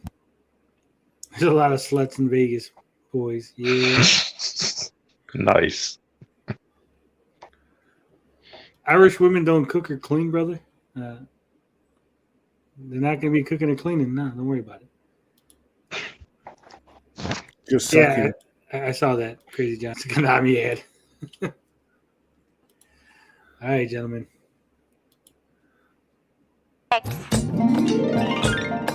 सच है या ये स्वप्न है fraud प्यासे uncle निकले Lord हम तुमसे प्रसन्न हुए मांगो मांगो जो मांगना मांगो मुझे बड़ा सुकून मिला एक बूंद के बदले बूंद मिला मुझे लंबी उम्र चाहिए तथास्तु तभी यकायक स्टोरी में ट्विस्ट अप्सरा नदी फ्लाइंग किस वरदान की फोटोन बीम का निशाना हुआ मिस इसलिए कहते हैं भगवान का आशीर्वाद ही होगा कि सिर्फ स्कॉच ब्राइट स्क्रब पैड में है स्टेन कटर्स जो इसे दे लंबी उम्र. That's right, it's a scrubber sponge commercial. I thought you guys would have figured that out. She was scrubbing the dishes at the beginning of the commercial. I didn't even notice. I thought she was like making something like to eat. I don't know. And with that, nobody got that correct, but it doesn't matter because Crazy John T is our winner. Whoop whoop! Well done. Fucking hell. Well done, Crazy John T. Hit me up on Twitter, and I will give you the numbers off of the Amazon. If not on Twitter, then you're gonna have to hit me up on email, TonyTGD@thegeekgetaway.com. Provide some proof that you are Crazy John T. Because I don't want to send it to the wrong person, just some random person. Hit me up. Because I'm sure there's like 3 people emailing me right now. Like, yeah, I'm Crazy John. Don't worry about it. So, also, please be in the U.S. or else you might have a hard time. I'd like to thank the Academy. Crazy John T says I follow you on Twitter. All right, so hit me up on Twitter. I feel like joke slamming pregnant ladies in Hawaii. I'm sorry. It's 1 inch. 1 inch is Ezra confirmed. Yeah.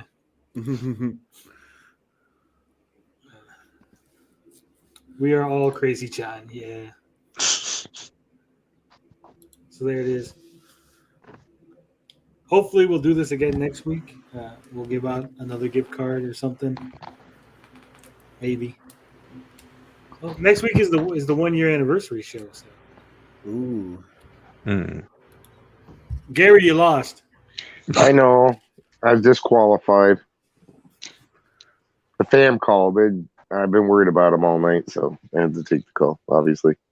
Have you repaired your son's chair? No, it's my chair. I have like 3 chairs in my room. Who won? Crazy John T won. Congratulations. What was the gift card for? Amazon. Cool. So. What the hell is over here? $25 for that blow-up doll you've always wanted.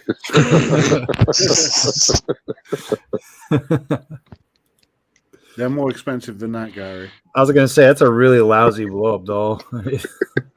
You get the one that, like the alien one you can get at the carnival. What's that store, Spencer's at the mall? You could probably grab one from there for about $20-25. Tommy Amico says, are you doing the Mike Mullis thing where you just take donations to give them back to random people who win things in your audience? Like some weird version of communism? No. We're giving back. We're giving back. That was really specific. Yeah, it really was. The gift card's only $25. We've made way more than that off of the donation. Not that I'm bragging or anything. I'm just saying. Yeah, Tony's a certified e-bagger. Certified. He keeps his money. Hell He yeah. doesn't go giving it all away like all these other suckers. Albert says, what are the chances this game is rigged? Crazy John is Tony. Next time we'll have to do marble races. You ever watched those videos? They're riveting. No, I've never watched marble. You never watched marble races? Oh my god, it's a blast. In what way? I want to see the horse races on pretend horses. That's what I want to see.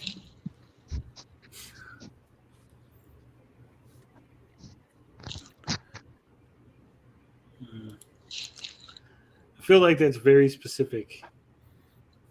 What, the horses? Yeah, the fake horses. Haven't you ever seen? You probably not a Tosh.0 viewer, I'm assuming. Oh, I was thinking of something else. Because I know there was a certain member of the community that was watching Intellivision horse races. Well, that was actually but that was actually funny. But that's what I thought you were referring old school to. Intellivision, but no, it wasn't that one. So I was like, oh, shots fired. Shots fired. Shots always fired.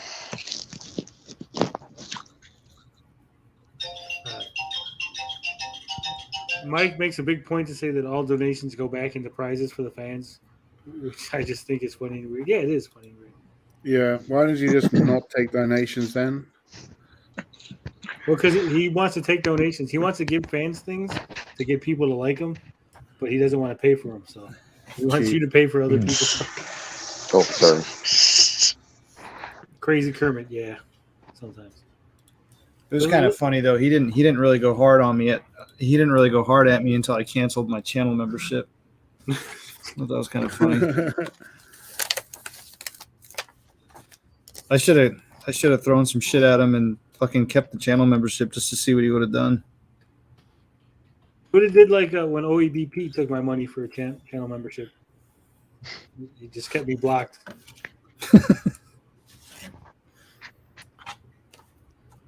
All right, we're going to watch a marble race. Gary tells me that this is very exciting. It's a 13-minute video. Jesus Christ. 13 minutes. Can we just do the first couple? Just fast forward to the last 2 minutes. That's probably all that's important anyways. Well, I'm going to put the speed at 2 times. I don't think we really... Evil, you're the only one who's ever complained about my audio. Oh, it's annoying, Retro Bro. Yeah, it is. What's wrong with it? It's annoying. Yeah. You can turn it off in the settings. It's not... Do I have that much background noise? No, just when it starts making the noise, it'll let you know it's done. Okay. It's like when Gary's phone, his thing was beeping, right? Yeah. It's just a little beep, but it's there, and you're like, fucking. So here is Gary. This is the Marble Rally 2019 Showdown. Already, I think it's unfair. We got some of these marbles in the front. These 2 are in the back. It's not fair. Are these regulation marbles? Did they weigh them? Showdown marbles in the 13th to 16th Marble Rally marbles in 2019. A lot to take in. Let's get right to it. Down they come. Grasshopper out of the chute quickest. White Widow next behind already. Having a quick look at the lead. They have names. Begin to traverse this course. Deep Ocean comes next. Rastafarian and Big Pearl. And this is not satire. It looks like it just gets past as I say that. Top 2 stretching it out a little bit. Having a look, White Widow right on the tail of Grasshopper. Also in 3rd place, Deep Ocean. And then people off. While also trying to track down those top 2. Grasshopper around the turn. Remember, this is the first of 4. So maybe this is the first look at this course. Which will you take, the top line or the bottom? Which is going to be quicker? Let's see where they shake out. I watched one of these on Facebook one time, man, on those reels or whatever, and I watched the whole fucking video for no reason at all. See, I was like, why did I watch this? Awesome. Grasshopper in 3rd, sitting in the slipstream. Who makes these courses? Come on. Is going to do anything? Not that time. What about this one? The back 3 marbles look like they're going to take it, and here they come. Will the accordion up? So far, nobody has anything for White Widow. Big Pearl, bump off the wall. She loses 2nd place. Rastafarian gets up there instead. Snake through this little chicane. Grasshopper back and forth. Lollipops are holding in 5th. No other marbles in sight. Big Pearl loses another spot and now falls back to 5th. Meanwhile, huge lead. White Widow is going to cross the line and win the race. Rastafarian will take 2nd. Who's going to get 3rd? It will be Grasshopper, but Duct Tape comes out of nowhere and finishes in 4th. We're going to start taking bets on these now, gentlemen. Is that riveting? God, no. Oh, my God. Is this what you spend all day watching, Gary? Marble racing. My God. Lost 25 grand on that marble.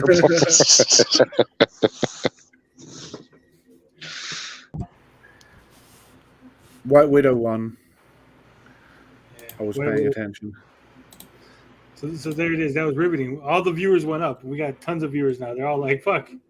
We want to see Marble Madness. Duct tape was nowhere for the entire race. Look at that. Poor duct tape. Riveting. Game.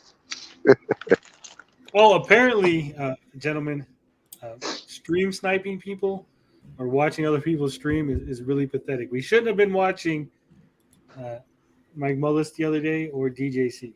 Fuck those guys. Stream sniping's fun. I heard that somewhere. Yeah, that's what set him off. Wouldn't he? Did he think that, like, by us watching him, that we were denying him the 84 viewers, like they were going to tune into him or something on their own, independent? That's what they think. It's stupid. Because I can assure you, they were here to listen to our commentary on them, not to listen to what they said.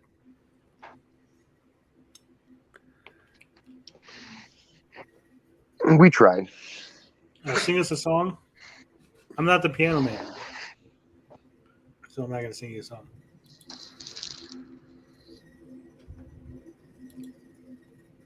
Okay, so make sure you hit me up on Twitter DMs. Crazy. John T. Make sure to cut me in for half that.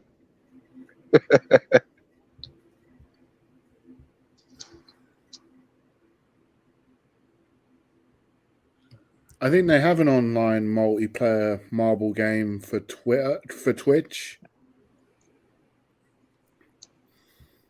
Probably do. I wouldn't put I mean, does this guy go to the beach like, everybody watch out, I'm making my marble course, got to record my YouTube video. The fuck out of my way.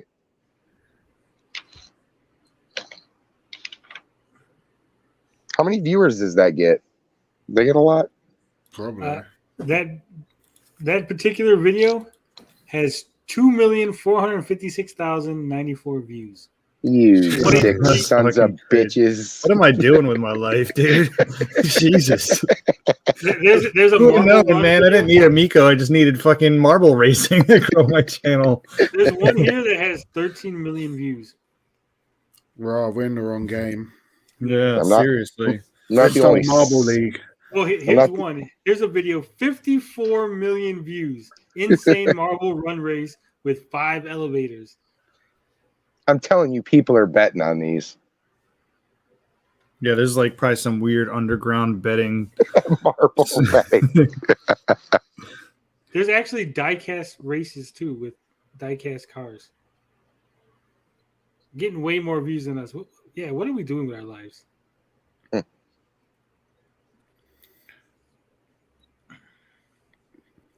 That's sad. So when are we bringing back Amico After Dark?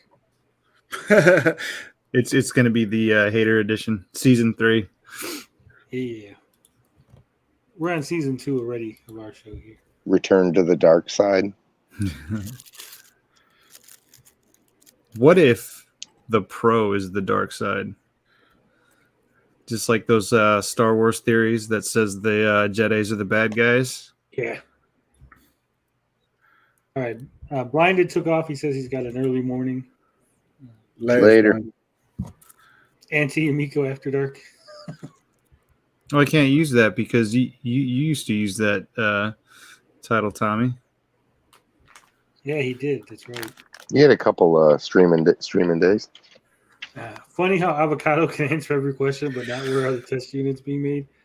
Yeah.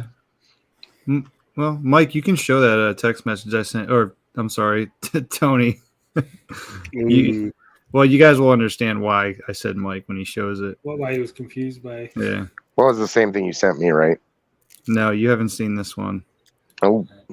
I'm showing this. Drama. This is kind of an exclusive, actually. Exclusive Amico news. Hot Amico news. So this is a text exchange. Yeah, this was from March 5th. March 5th. The top part's not really important. It's the part at the bottom. It says, I talked to him in the day since the show was last night. John says, today. Mike NLG says, yesterday. Phil is going ahead with building 50 units to send out to media and us.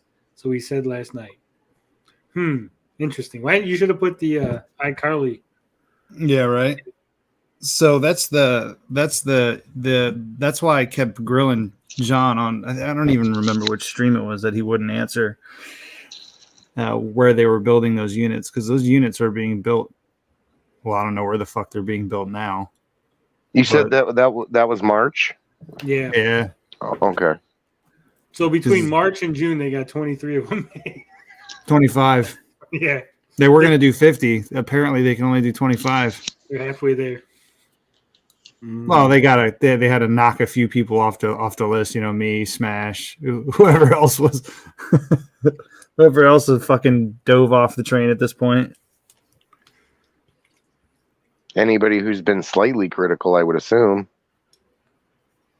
But I don't even know. I think it was Max.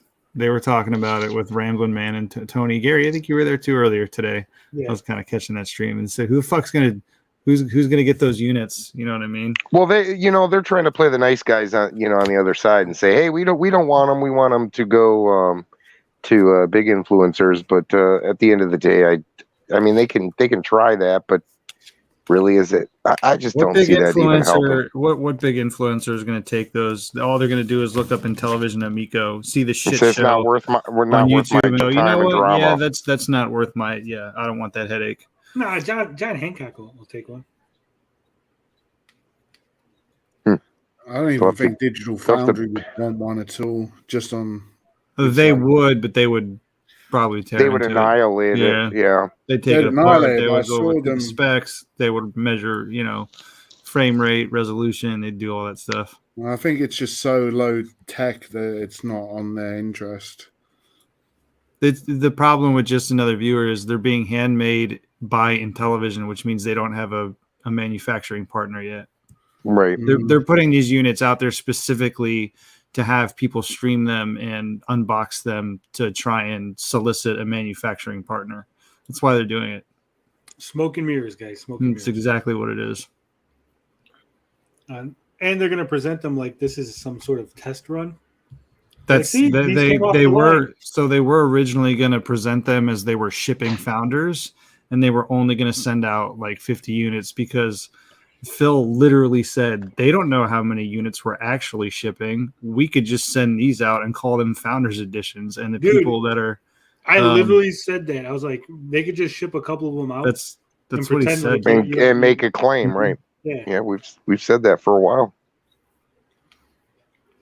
So that's why I said on Max's show, I said, all these guys are claiming they're still in, right? Like Atari Creep and Nick and them. But I've seen no proof that they're still in, right? For all I know, they could have canceled their pre-orders months ago, got their money, and just pretend like they're still in. Who's going to know? If I knew it was a shit show, they probably still have their founders. Yeah, but what I'm saying is like, they're doing everything they can because they've been promised dev units or units for over a year now. Yeah, so they still just believe they're going to get one, and really like Chuck. Mike, like they're just so obsessed with getting the Amico, they don't really care about anybody else as far as like. Well, Mike said that what happens, Mike said that if he gets his, but you don't get your money back, he's cool with that. That's a good scenario. Oh well, he heard that. That's pretty much what he said. I was on stream with you guys when he said that because Gary said, "Oh, he just said that." I'm like, "No, he didn't." Yeah, and I was like, "Rewind it," and then Tony couldn't figure out how to rewind his stream.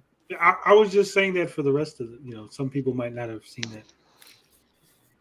Not necessarily for the people on the panel, but sometimes for the people in the chat or people just tuning in.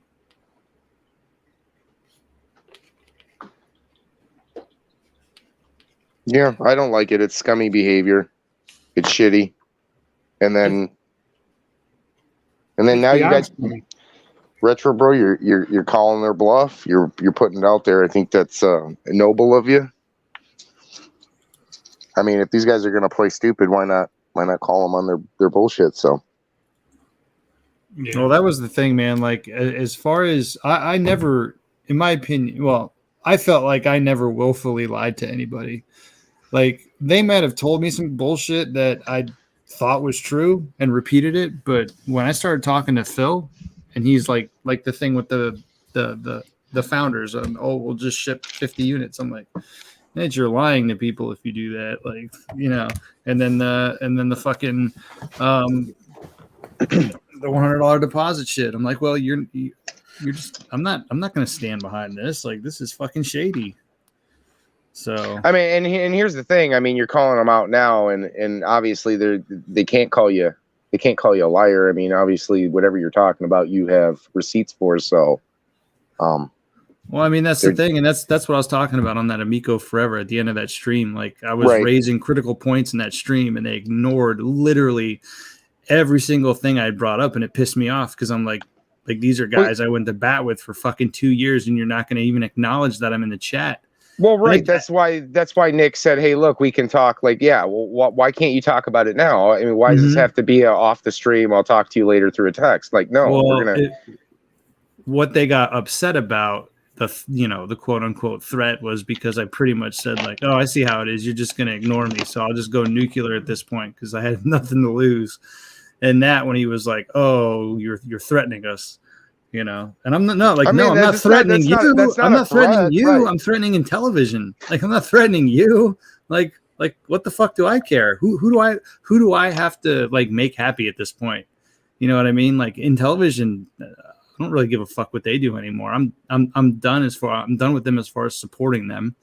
Relic Gamer. If you're still done, you're still talking about it. No, I'm done supporting them. Well, here's the thing. Rab made it sound like when you say something like that. When you say you're threatening, a lot of people took that as you might be threatening violence or something like that. Clearly, they didn't put it into context, which they should have done. So a few people were confused, and I knew that wasn't something you were doing. I was monitoring the chat, but I didn't see anything like that. So, they can spin their bullshit however they want to spin it. But at the end of the day, that's exactly what they do. Mike has made a very serious accusation on Twitter about Retro Bro. We got to see what it is. We got to take a look. So, Retro Bro says, you guys can all see this? Have I not seen this yet? It's your tweet, so I'm pretty sure you've seen this. Retro Bro says, Mike Mullis, the hypocrite. I remember when you had a problem with Gaming Overthink, just mentioning your son, yet you have no problem with a guy who says I pimped my daughter. May as well block me now. So these are the Gentlemen's Club gentlemen, and Mike Mullis there in the chat. Now he says, "My man, you don't even get to. You're no longer brother John, but you're my man. My man, you don't even get to call me a hypocrite, especially after the shit you pulled Tuesday night. You have zero, and I mean zero, room to say a word in my direction. The sad part, people warned me about you, and I didn't listen." Not to worry, the mistake is fixed. Now, wow. What was the shit that he pulled? What? Because there's a picture here showing the shit that Bro pulled. What do you think it was? It's me on your stream. That's literally all it is. That's it. And he circles them like to make sure you know which one John is. He's that one right there. And here's a comment you made. Here's a clip. It's not even a clip like you can play and say, "Oh, John said something out of pocket." No, just what's really bad about the whole thing is they're talking shit behind your back, and he admitted it. No, they absolutely have been. Relic is spamming me on fucking. Of course he is, because he's a nut job. This dude is completely unhinged. Like he goes to Beach Boy concerts. This tweet. He's bragging about his fucking busted up fucking Jeep that he bought. Like this thing that looks like it was totaled. His VHS collection. Show my response, Tony. Oh, you want to see the response? I mean, you have more than enough right to be pissed off. I mean, obviously, you ain't got an argument. You got Turbo Joe bringing in your kids. You got people who are supporting that when they've clearly said, "Oh, this is hold on, family-friendly shit." It's a joke. To be fair, Turbo Joe said John made a meme of Turbo Joe. That's what upset him. And when Ninja Kitty said, "No, Turbo Joe, I made the meme. John didn't make the meme." You know what Turbo Joe said? No, he thought I made that? Yeah. It's in his video. He goes, he made a meme of me, and it has the little like text. And the chicks? Are you talking about the 5 chicks? That's a great one. So Ninja Kitty goes, "No, I made the meme," right? So do you know what Turbo Joe's response was? No, I don't. What do you say? I might have seen this earlier, but I forget. But John hearted it. So so that's all. Oh my goodness! And take a fucking joke. Yeah. I'll have to share my screen. I have to show. I have to watch this fucking Relic stuff, but you can share that. By the way, check out my new avatar. That's courtesy of Dean TV.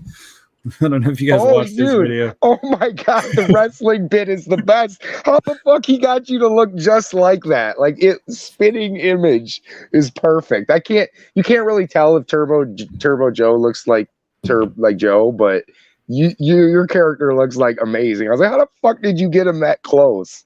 And the Andre the Giant get up, Retro the Bro. Big Show get up. I was mad that I lost though, man. That was a fucking embarrassing fight. Who did you fight? I didn't see Dean's stream. Oh my god! I fought Turbo Joe. You got to pull it up, dude. Pull this up. He did a 3-match, a 3-day match type fight with him versus Joe, and Joe's wearing like a sparring helmet. It's fucking good. I watched it. All right, so Retro Bro's response was, no, I do get to call you a hypocrite, and here's why. 1, I never attacked you personally on that stream. You got mad because you had a bad take, and I called you out on Tony's stream. 2, you want to play this guilt by association card while I had your back when Overthing mentioned your kids. Yet you don't abide by your own standards while hanging out with people who outright say, I pimp my daughters. Daughters who you met personally, so yes, you're a hypocrite. And here's the thing, like addressing that directly. I honestly, at the end of the day, like if people want to talk shit about me or my family, it's fucked up. But listen, there's nothing I can do about it. Is it out of line? Absolutely. I make sure I never talk about people's kids. Sure, I made a crack at fucking Mangina Marceau's wife. She's an adult, however, she's not a child. Kids, in my opinion, are just always off limits.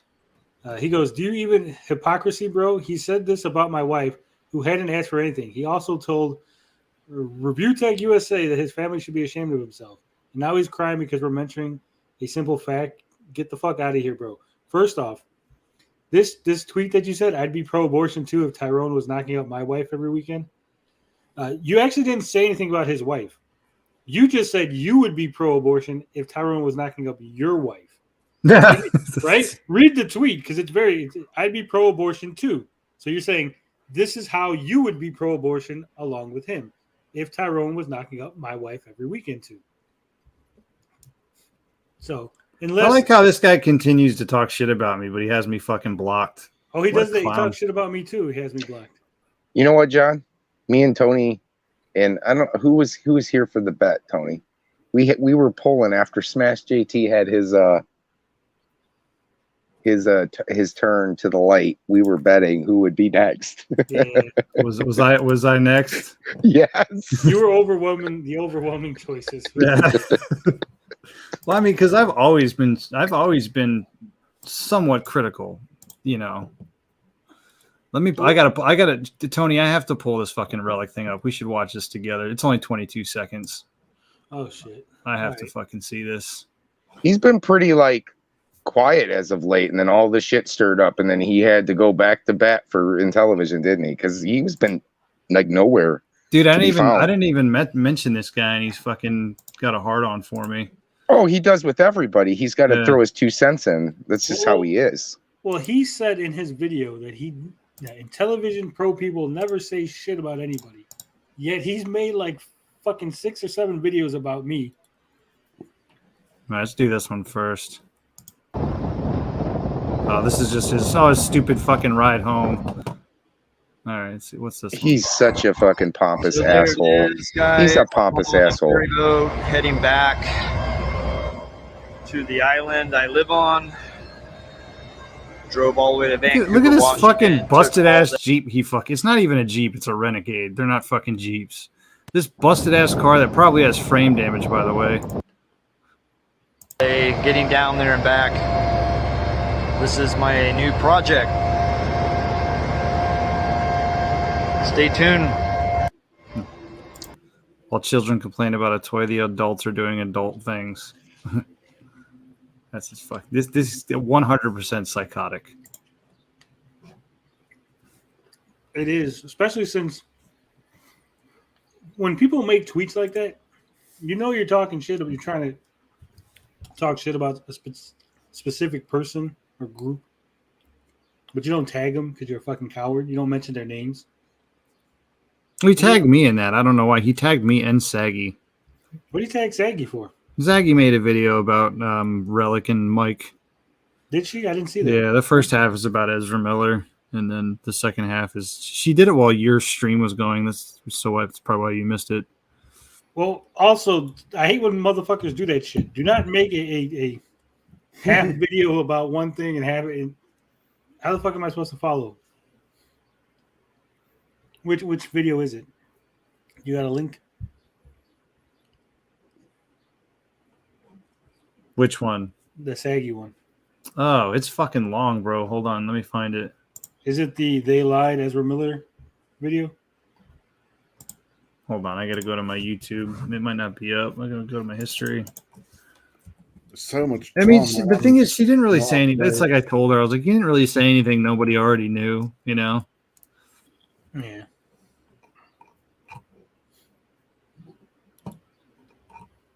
Show bro my latest song. I mean, and like for like the last year, did you really expect any of these people to go the way that they're going right now? Yes. Evil, I heard your song. I thought it was funny. That's Amico. You heard that one? No, yeah, I saw it.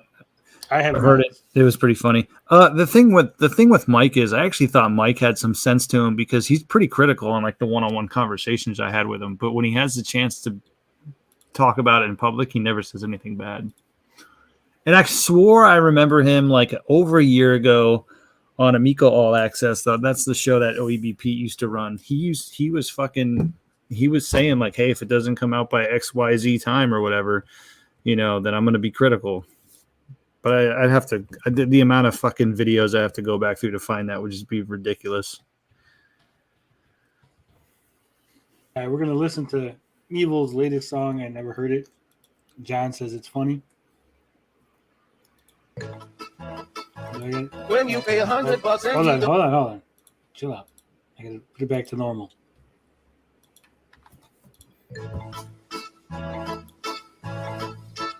When you pay $100 and you don't get them back, that's Amico. When this con man he asks, are your parents alive? That's Amico. This is perfect singing here. Phones will ring, shilla-ding-a-ling, motherfucker, where's my refundable money? Retro bro going TGD cause he has no friends on the Amigo pro side. When the shit hits the fan and the cultists are gone, that's Amigo. We got to find that picture and find out like who's still in the cult and who's detracted. Fantastic DJs love, what the fuck's wrong with you? You supported a scam, now you know you were always an idiot. Silverpunk starts to rant like he had too much wine, that's Amigo. When the shit hits the fan, even Toby's long gone, that's Amigo. Bringing families back, those goosebumps in your ass, that's Amigo. It's a scam, it's a fucking scam, it was always a scam, it's tronzo de verdad. It's still cold, tippy-tippy-tay, like a French guillotine. Silver sponsors the rap like he had so much wine, that's Amigo. They're all gonna come out one by one. They're gonna come down. When you dance down the street with a blue Gerber suit, you're in love. You supported a scam. Now you know you were always an idiot. Scusami, but you see back in old Napoli, that's a moron. That's a moron. That's a moron.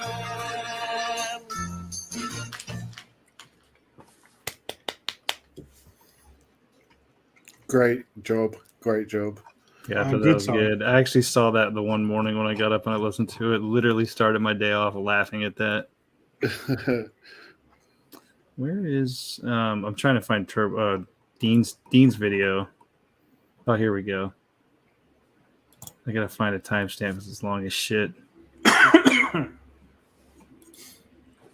Yeah, we don't do long as shit videos. We'll never fucking go to sleep.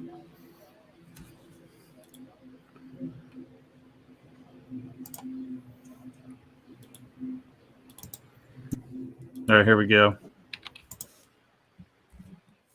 You want me to share this, Tony? Yeah, I mean, or you can give me the link. Hold on, let me kick it over to my other screen.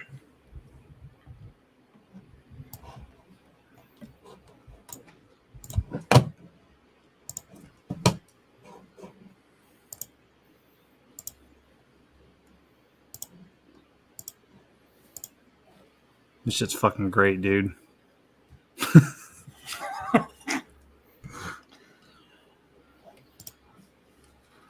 Goat milk instead of green mist. Oh gosh.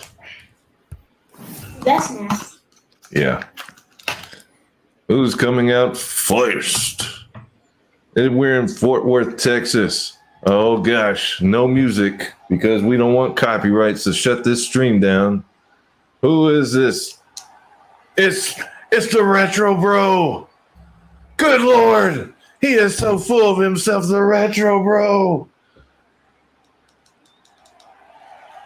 Yes. Yes.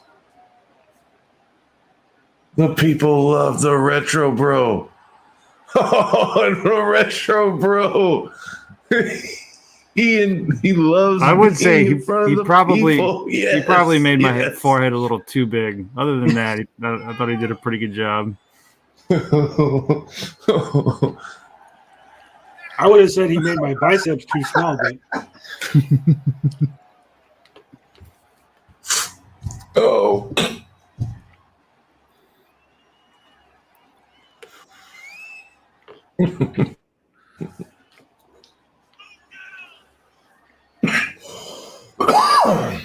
Not worthy of such an entrance. Is this what the newest wrestling one? Yeah, I'm not sure which one it is. Oh, the Retro Bro.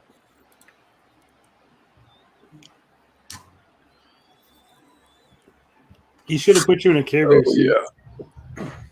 Oh yeah, Retro Bro just can't get enough. Yeah, he does D-read. I was kind of disappointed in that. Okay, Retro Bro. Good Lord. Quit feeding your ego, Retro Bro.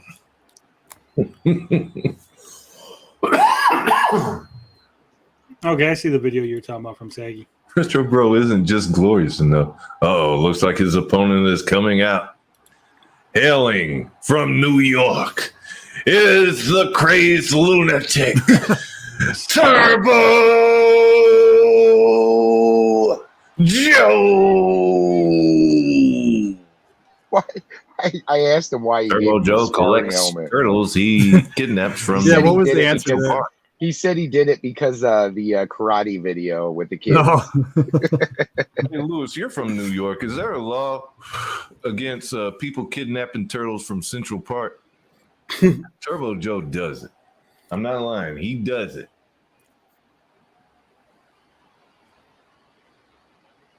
Oh, man, if I could put a skateboard on here, I will.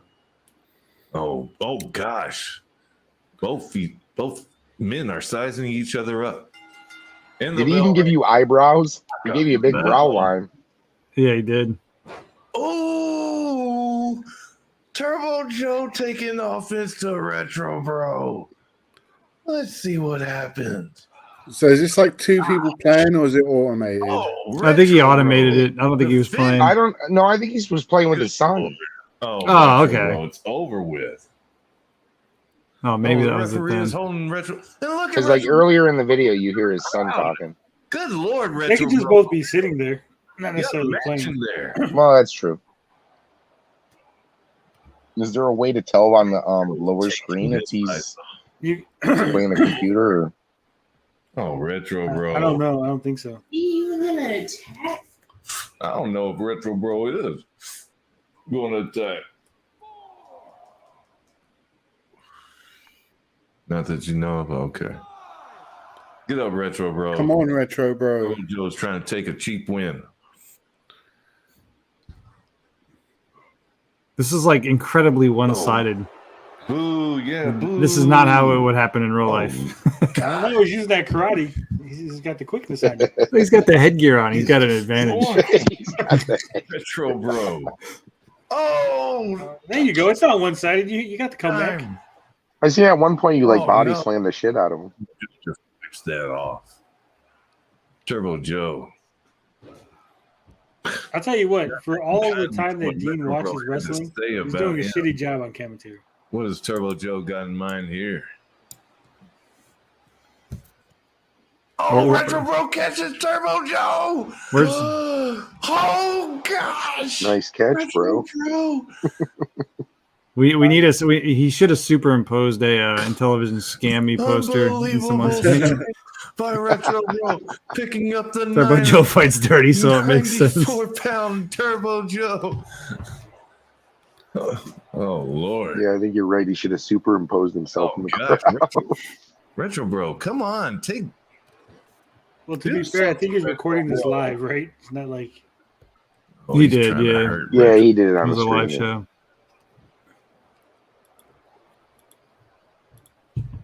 Where's Dean? Must be busy tonight, huh? What if the little kid always goes to the park just to feed the turtles, and some madman like Turbo Joe takes them from him? Oh, good job. Oh no! Snap out of it, Retro Bro. He's got Pablo Possum. The Pablo Possum hand has been applied. Turbo Joe. Is that really what it's called these days? Snap out of it, Retro Bro. no. Oh. Wow. Pablo Possum is Turbo Joe's puppet. Remember? Clean. Oh, okay. And I don't know. I don't watch Turbo stuff enough.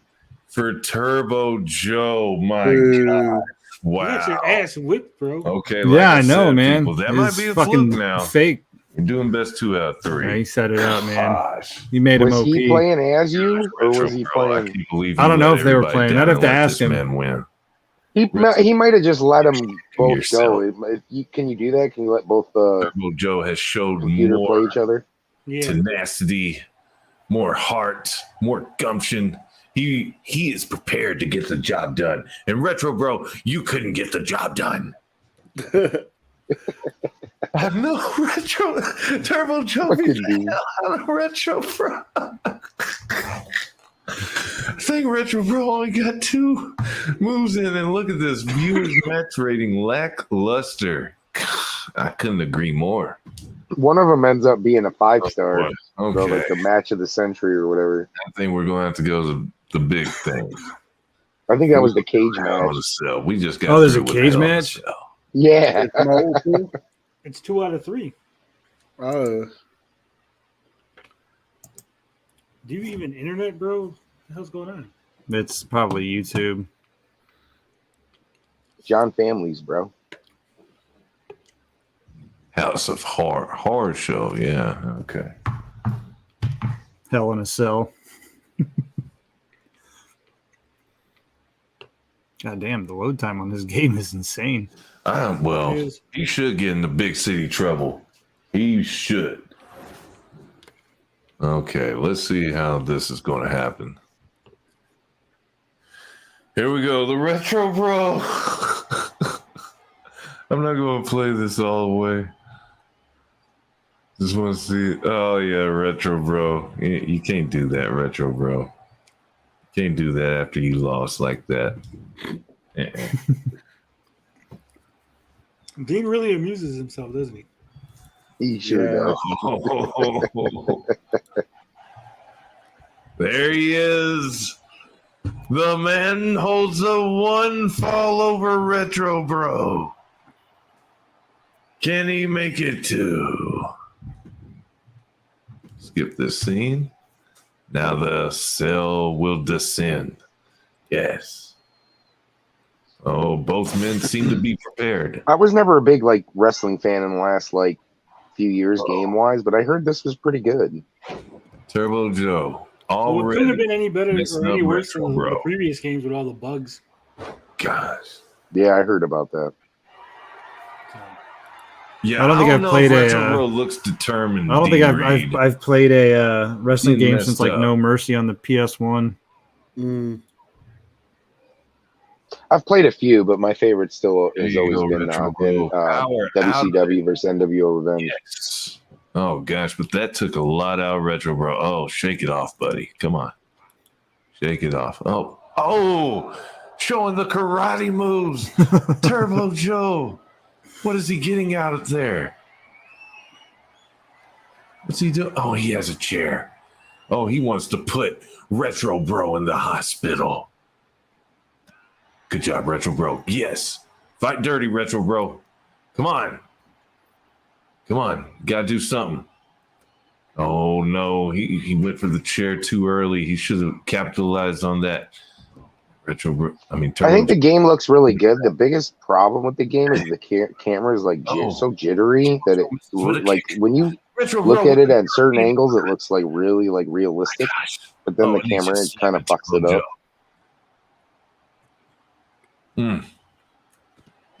No, Retro Bro can't even hold balance enough to run. Gosh. Oh gosh, poor Retro Bro. Maybe it was Attitude 1-inch We don't wanna biceps. see a There replay. was one. There was one on the PS1 with Stone Cold on the front of it. That was the one I played. Sure he does. Yeah, I agree with 1-inch biceps. There you go, Big blue Retro cage, Bro. all Turbo Joe with a jawbreaker. Dang. I almost bought Fire Pro today. Oh my god! Fire Pro World or whatever. And I was like, do I really need a wrestling Turbo game? Joe will not stop.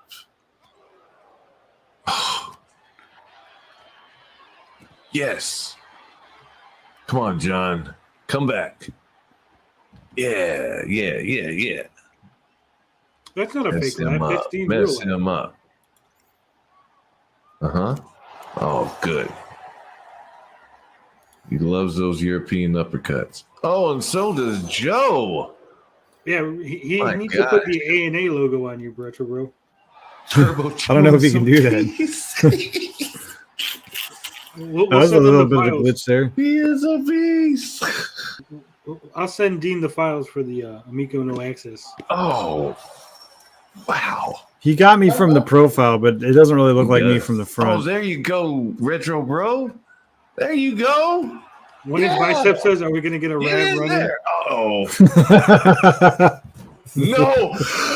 John the Retro Bro just busted Turbo Joe. Turbo Joe is bleeding profusely. Uh-oh. Oh, gosh. This is the turning point. The crowd is on their feet. Oh, my gosh. Retro Bro is letting Turbo Joe have it. He has had enough. Oh, gosh. He thinks that's it. Oh, he only gets a 1 count. What does Retro Bro have to do? Yes, get that chair. Uh-oh. Turbo Joe taking off. Oh, could that be all? No. Thank you, Retro Bro. Good Lord. My gosh, people. Oh gosh. Targeting every body part. Joe is a mechanic. Oh, look at this! What is Retro Bro doing? Oh, showing the power! The Retro Bro! Good Lord! I think I saw a tooth fly out. Oh, no! Oh, whoa, the slippery Turbo Joe! Is he going to steal one? No. Okay. Yay, Retro Bro. Yay, Retro Bro. Retro Bro, the underdog. Oh, Turbo Joe misses with a big old slap, but he brings Retro Bro back in. Turbo Joe is up top. A big splash! Oh no, don't get up, Retro Bro. You won't like it. Oh, Pablo Possum. Pablo Possum is inside the Retro Bro's mouth. Jeez. Don't tell me you lose again, bro. I think I lose all 3 of them, man. You thought the gear would help. Oh, I think that's it. He didn't give me enough attributes, man. Out. That's what it is. Look, most of the time when you do your finisher on people, you get knocked out. Yeah, this was a decisive victory. We don't have to watch through my the third one. Retro Bro. Yeah, he did that. Gosh. He did that on purpose on you. This time. I think Dean's playing as Turbo Joe and the kid's playing as Retro Bro. No, that shit was funny. That made me laugh. All right, let's listen to Saggy yell and scream.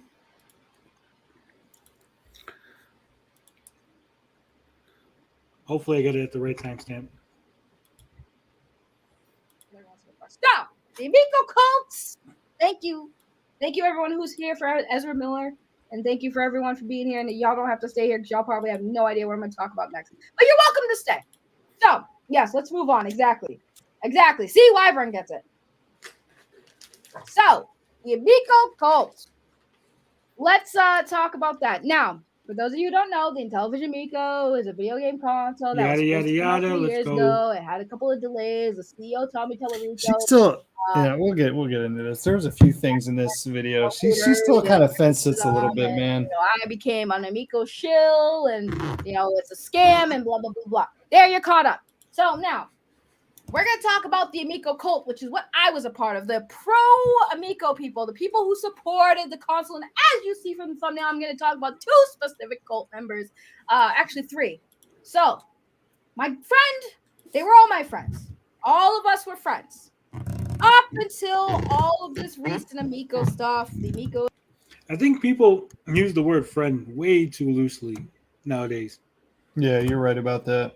Yeah. Tony, I gotta say, man, I was thinking about you the other day. This isn't weird. John. Yeah, this isn't weird or nothing, but I think the smartest thing you ever did was tell Tommy you wouldn't be his friend. And I thought that was kind of crazy originally when I first heard that. I was like, well, what's the problem with being his friend? Big fucking deal. And that was probably through this whole thing, the best decision you ever made. And I yeah, it's crazy. Hey, just to retort, always believe Tony. Yeah, that's what you'll find out. The major thing I always thought, which was crazy, is that all you guys thought. Well, I don't know if you still think Tommy's your friend, but I just don't see how that guy would ever consider you guys actual friends. Yeah, I mean, he unfriended me on Facebook, so and then I blocked him. So I guess I would not be considered his friend anymore. Well, he was friends with Rudy Ferretti on Facebook too, right? I don't know who that is. Well, he's a guy who murdered his girlfriend. And then Nick Richards tried to say that he was an anti-Amico person. What? You didn't know that? No, when did all this happen? He was an Atari Age frequent poster. Mm-hmm. He made a few games that were misogynistic. We're not going to dance around it. It was like invade this castle and beat up these women. He was like a real fucking nut job. But he was in a movie with Tommy. He was in a documentary about female gamers. 3 women that were in the documentary left in protest because of this guy. Tommy stayed and made the movie. They talked on Facebook. They were Facebook friends. Then Rudy said, hey, I don't think this is a good idea. This is kind of this is a bad idea, this Amico stuff. This was right early days of Amico. So then Tommy unfriended him like he unfriended you. Fast forward, Rudy kills his girlfriend and himself. Nick Richards on Republic then says that Rudy was an anti-Amico hater, and those are the kind of people that we are. The fuck? Jesus. Yeah, we talked about this Oh, yeah. We talked about this like 6 months ago or something. That's crazy. I consider you all my personal amigos. Yeah. I really think when you're a little kid, right, you throw around friend. Like, you go into school and everybody in the class is your friend now, right? Because you're a fucking little kid. That's how No, little I was kids bullied. I was bullied. I mean, on the first day, before the bullying starts, you just assume these are all your new friends. You move to a new grade. Well, everybody's good. Nobody's bad. Yeah. But then eventually you figure out what a real friend is, what a friend means, right? And then for some reason, when people get on the internet, they have that same mentality. Everybody's my friend. It's like, wait a minute, no. You've grown up. You've gone through this. You should realize there's friends, there's people you know, people you talk to, acquaintances. Tony, I'm not your friend. Only when the lights are out. Oh, okay. That works for me. At this point, Carl would then say something about me being a bisexual. Because that was always his go-to. We miss you, Carl. I know you're a big TikTok star. You don't want to hang with us no more.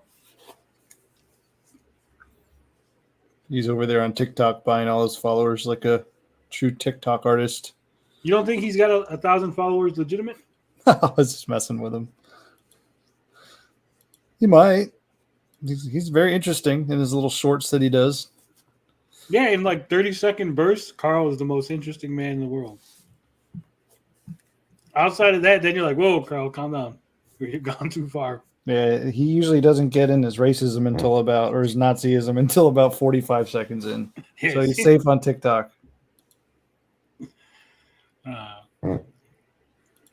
Isn't coming out. People aren't getting their refunds. The television companies using the refund money or the pre-order money to put out some of the units. I don't agree with that. I'm still hoping that there's some way they're going to turn this around, and hopefully there's an understanding. Was this today? Why the fuck they're using pre-order money. This was earlier. Like a couple Was hours this ago. she had a cryptic tweet? I don't know if that was today or yesterday about something about being eye-opening. Was she referring to Amico stuff, or is that? I'm not sure, honestly. I don't think so. I know what you're talking about, but I think that was something else. Okay. Yeah, I didn't know. She's like, this is my cryptic tweet for the day or something. Yeah, and said something about something being an eye opener or something like that.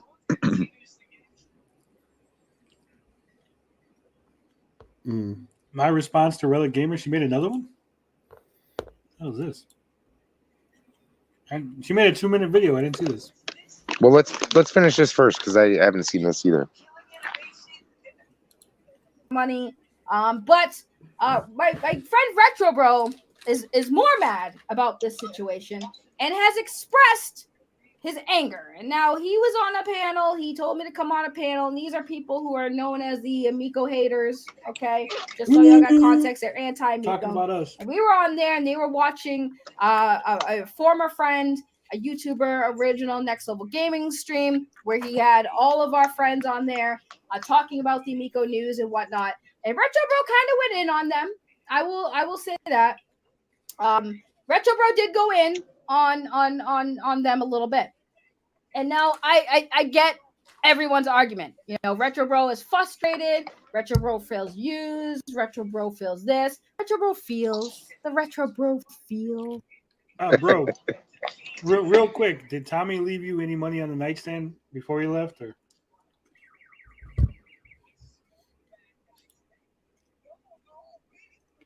Nothing? Hey, hold on really quick. Are we to say... Right back. Damn it. Oh, okay. I want to ask real quick. He said Saggy was still kind of fence sitting. Is Saggy the next one to turn? We got new bets coming out. Like John's done. John's turned. Who's the next to go? I don't think Saggy's gonna turn ever. She's riding and dying. Atari Creep's gonna turn. It's gonna be like out of nowhere. That's the next. I agree. It's either Saggy or Atari Creep. Random wind noises, yeah. I made a good joke, and fucking John's not here to hear it. I missed it. What happened? Saggy was saying how you feel used by Tommy and everybody, right? Yeah. So I said, bro, did Tommy at least leave you some money in the nightstand before he took off?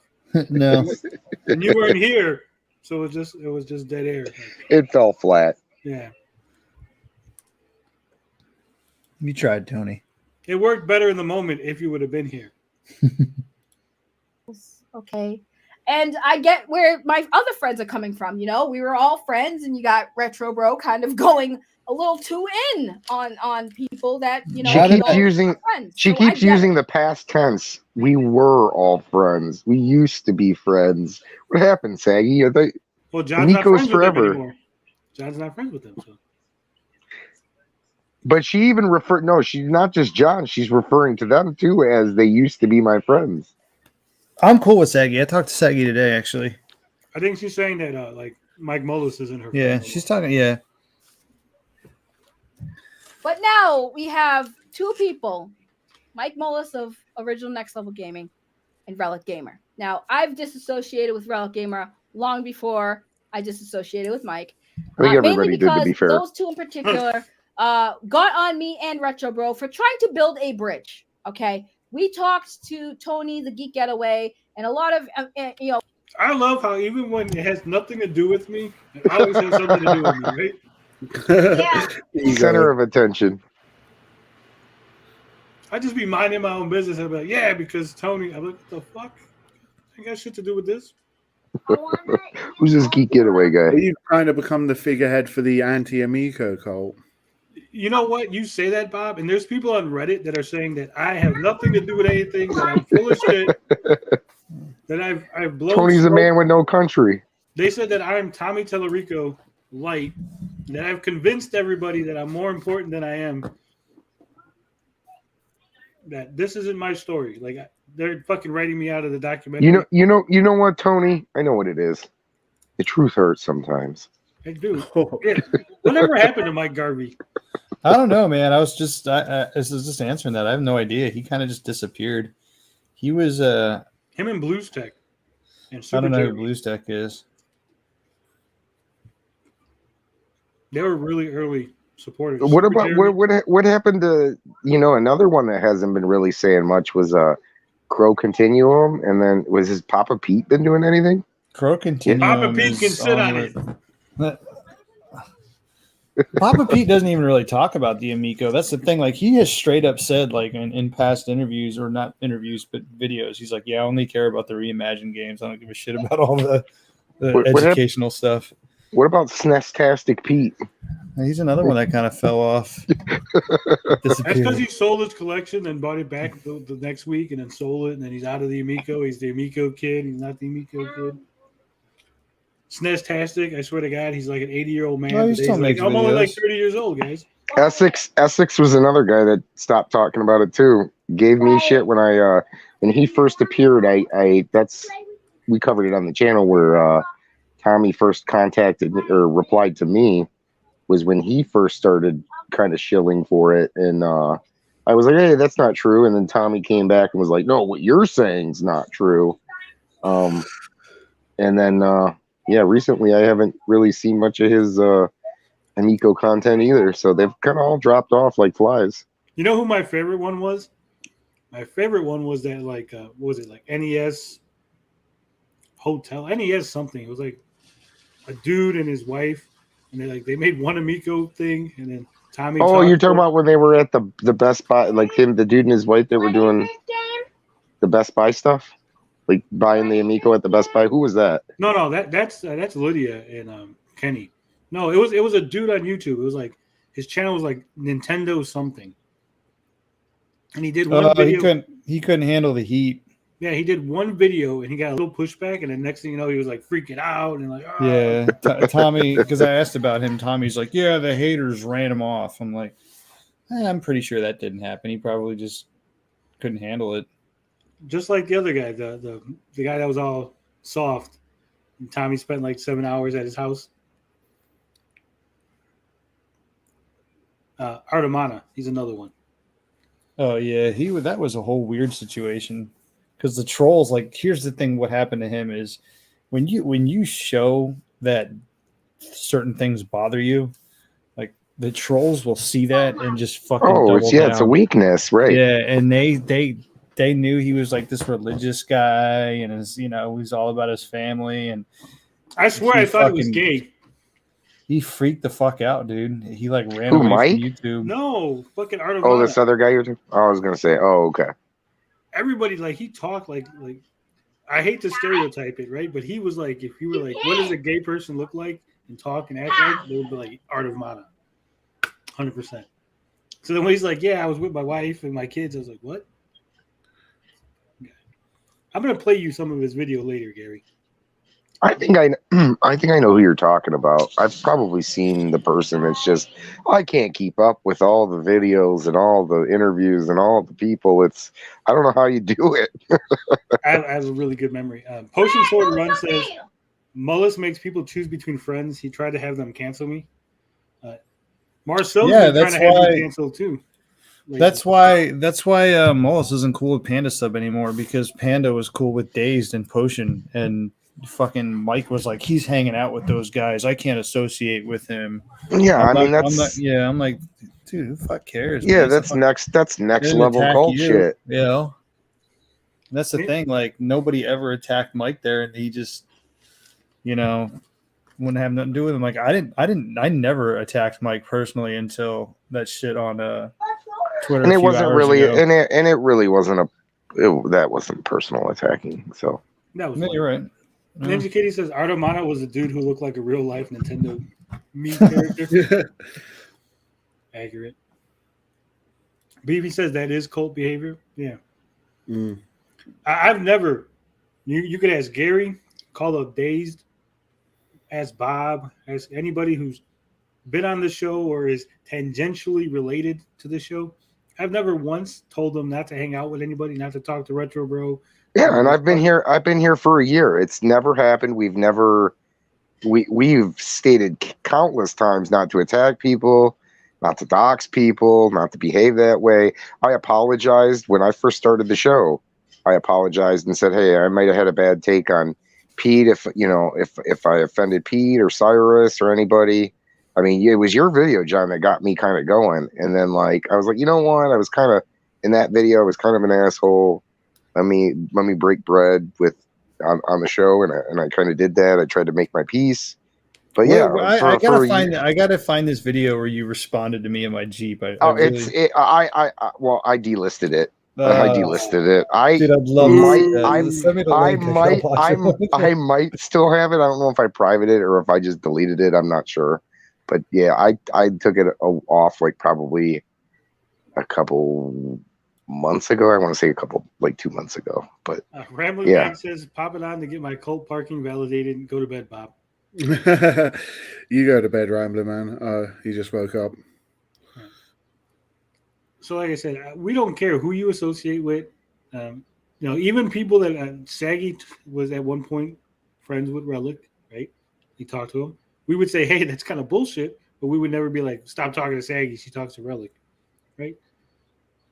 You do your own thing.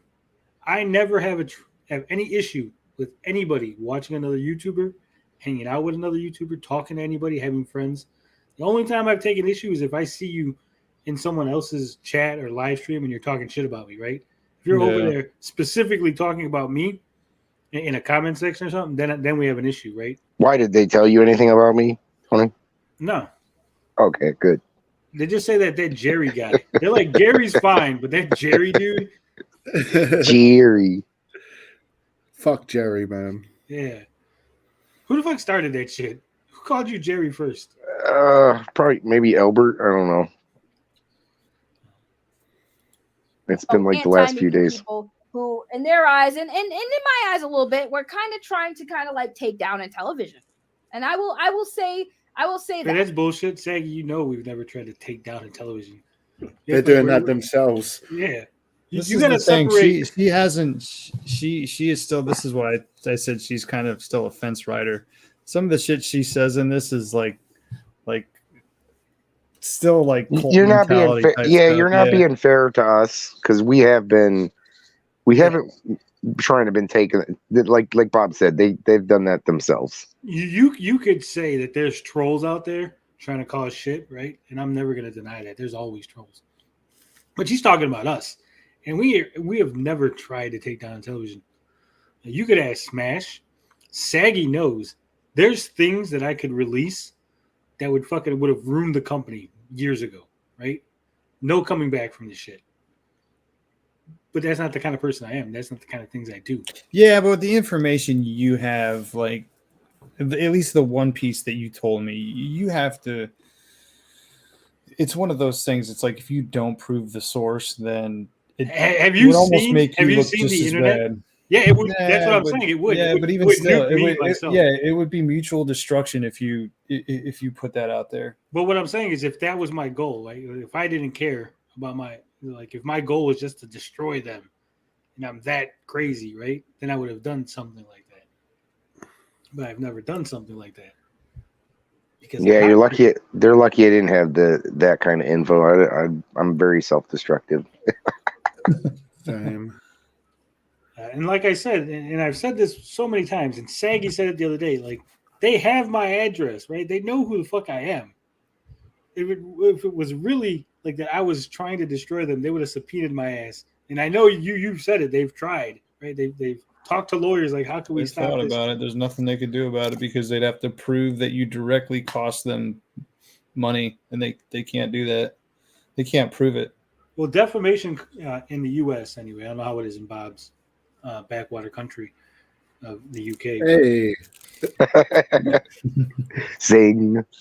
But here, for defamation, you have to prove not only did I cause damage, right, financial or personal damage, as far as like not being able to get new work or a job or something like that. So it has to be financial harm. Plus, I did it knowingly by spreading lies or misinformation, right? If I think something, or if I have a belief, or if I don't like you, right, and I'm saying things that I believe are true, but that aren't true, then that's not defamation. So, do you know if they ever tried to go after? I don't know if we asked you this before, but if they tried to go after Pat and Ian?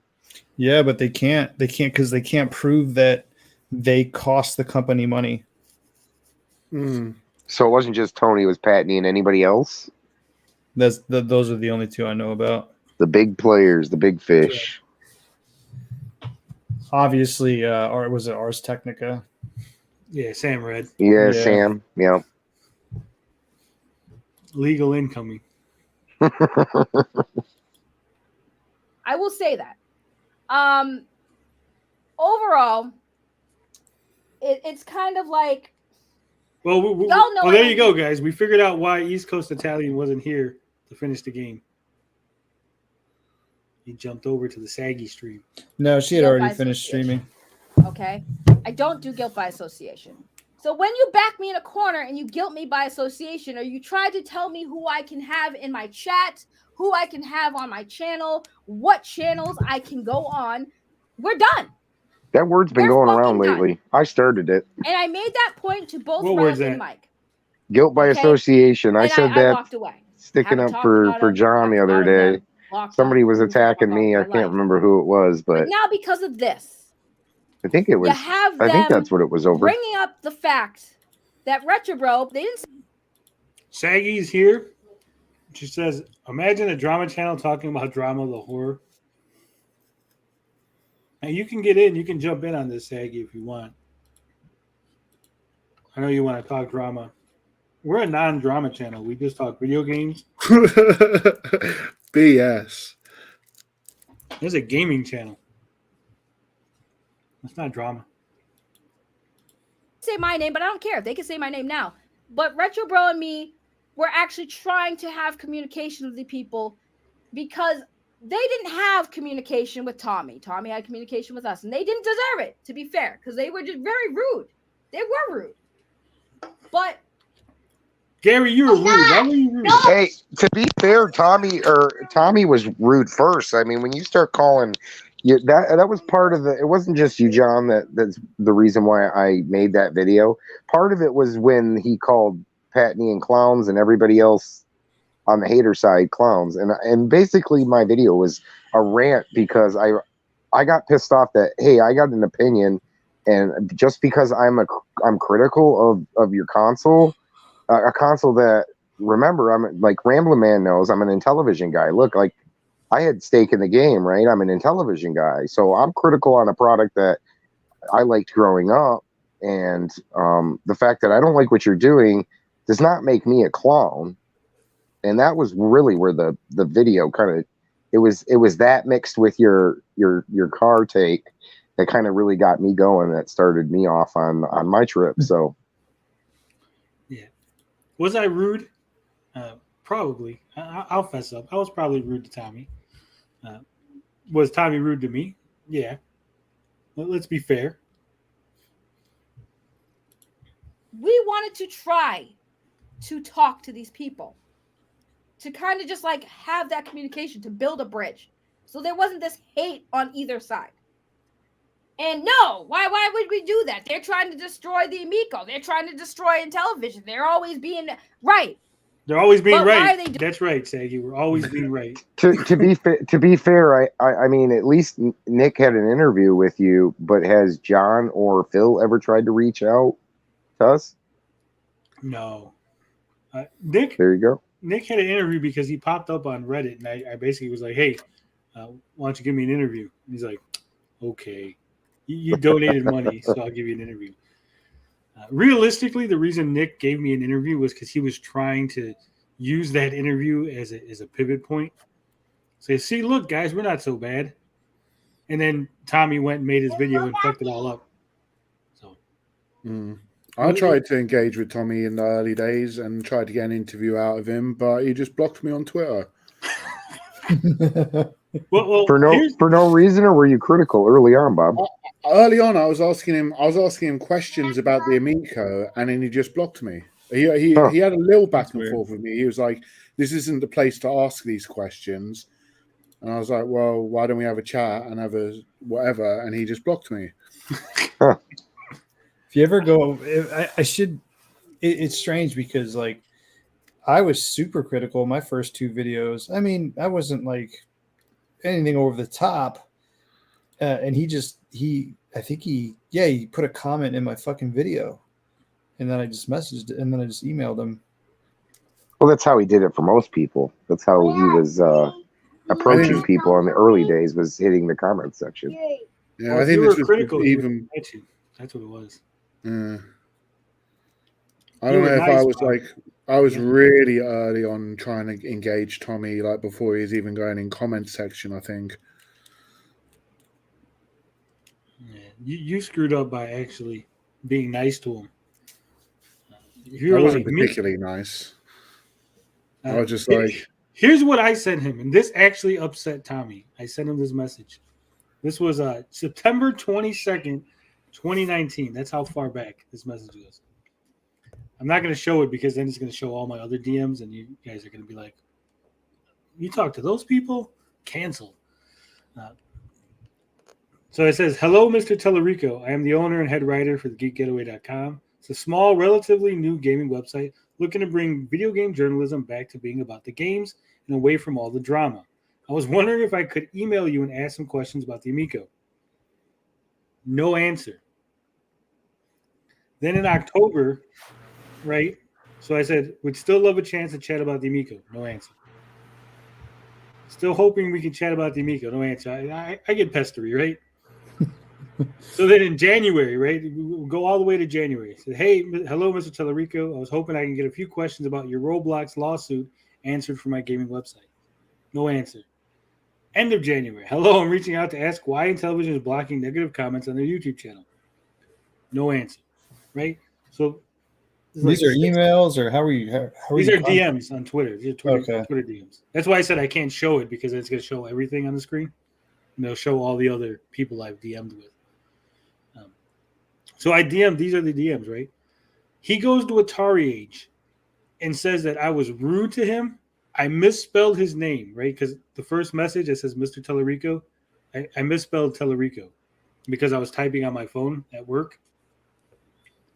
And so instead of putting the double L, I only put one L. He points all this out to say how rude I was, right? And when I explained to him, he's like, "It's in my Twitter. It's in my Twitter bio. How do you not know how to spell my name? It's right there." I'm like, "Dude, chill the fuck out. I spelled your name wrong, right?" And then I mentioned someone had a video about the Roblox thing, and I seen them in the comments, and I asked them about suing them. He's like, "Well, I got my lawyers are better than their lawyers, right?"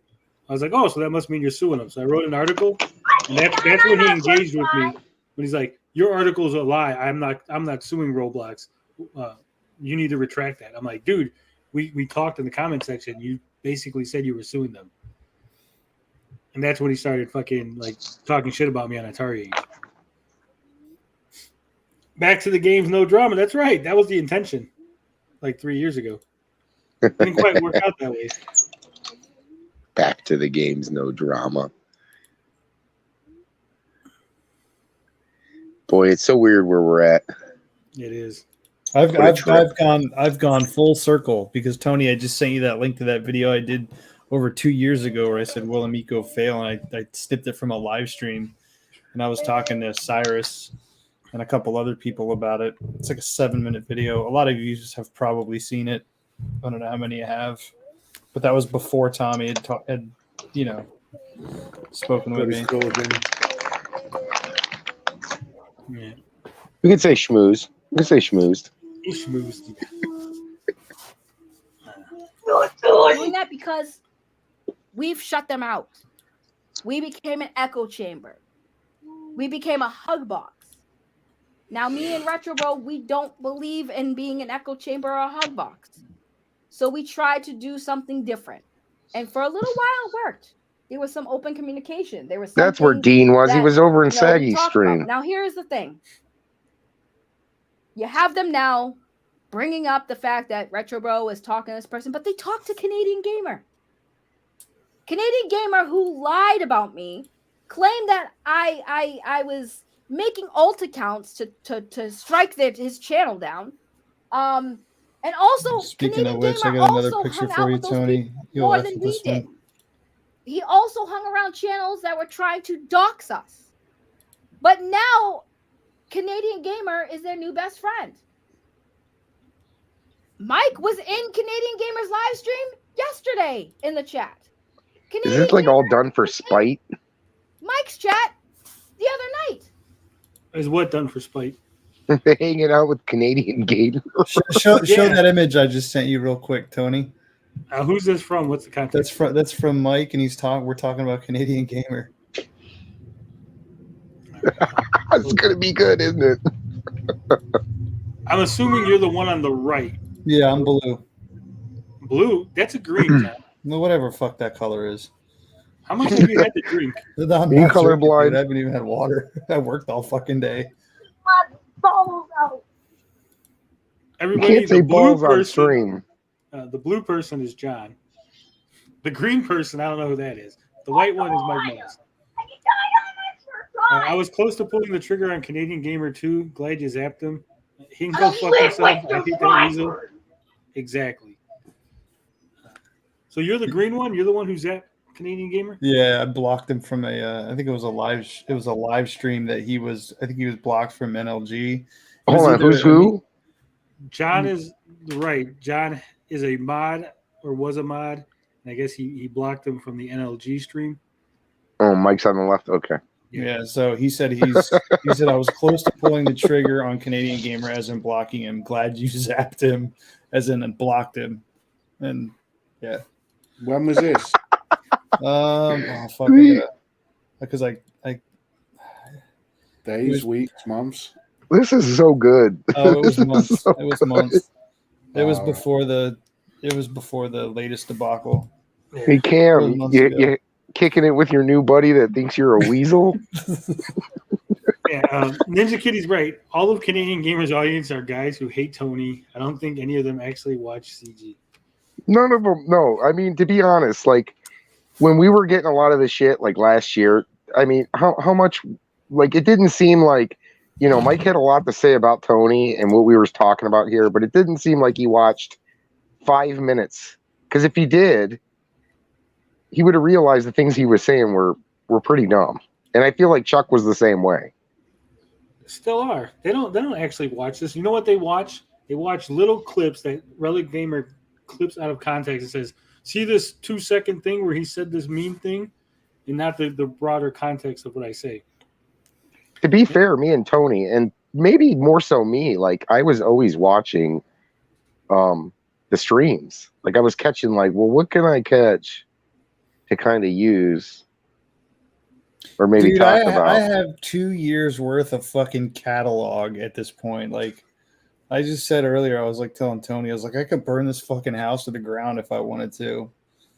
But I'll just drip it out, you know, when it's appropriate, like that little message there. You know, oh, your buddies were fucking 6 months ago. You thought he was a weasel, and you wanted me to block him from your channel. 56K warning says, "Can we get a reaction to Mike's Tony rant?" I think I reacted to it live when it happened. There was a Mike's Tony rant. Yeah, Mike Mullis's rant against me. Remember the fake journalist? The journalist that shall not be named. That was on Amico After Dark. That's probably that's unlisted now. I unlisted all this shit. You think so? I'm pretty sure I have it saved. You probably have the clip, but the actual episode is unlisted. Oh yeah. They didn't age well. What am I? Oh, actually, you know what? The clip is no longer available. You removed or edited the video. Damn it, John. I saved the clip on YouTube, but now it's not available. Well, how'd you save it? That's why you must back up properly. Yeah. You can clip videos. There's a little button on the bottom of the video where it says clip it. And it saves it. No, John did it. I'd use OBS and just record it. Yeah, I just used I didn't think John was ever going to remove the video. But whatever. I was going to put it in my opening, and then I was like, nah, these guys will start crying if every week they hear me play it. We lived it, Tony. We lived it. Yeah. If Mullis was my wife's brother, I'd divorce her.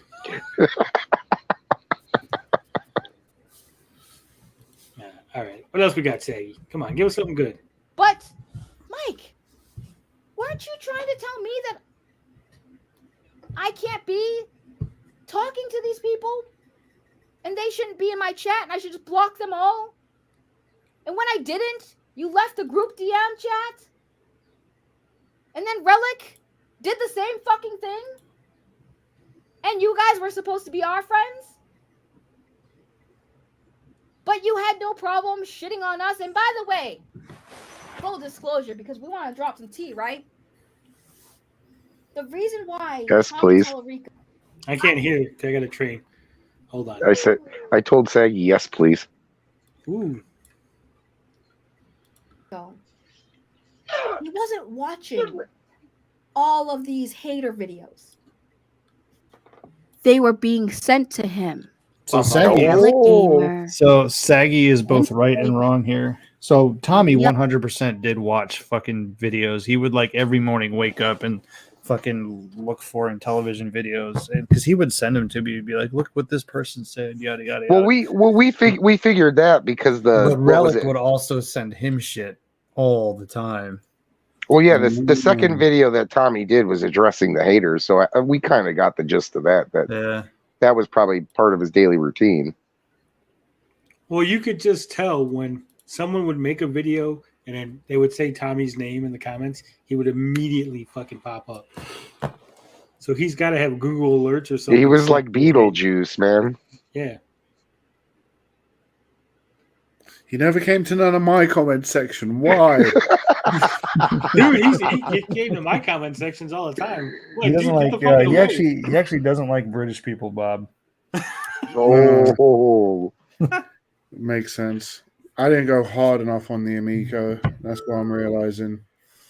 Well, he actually complained, and I don't know who he was talking to about, but he said something about a British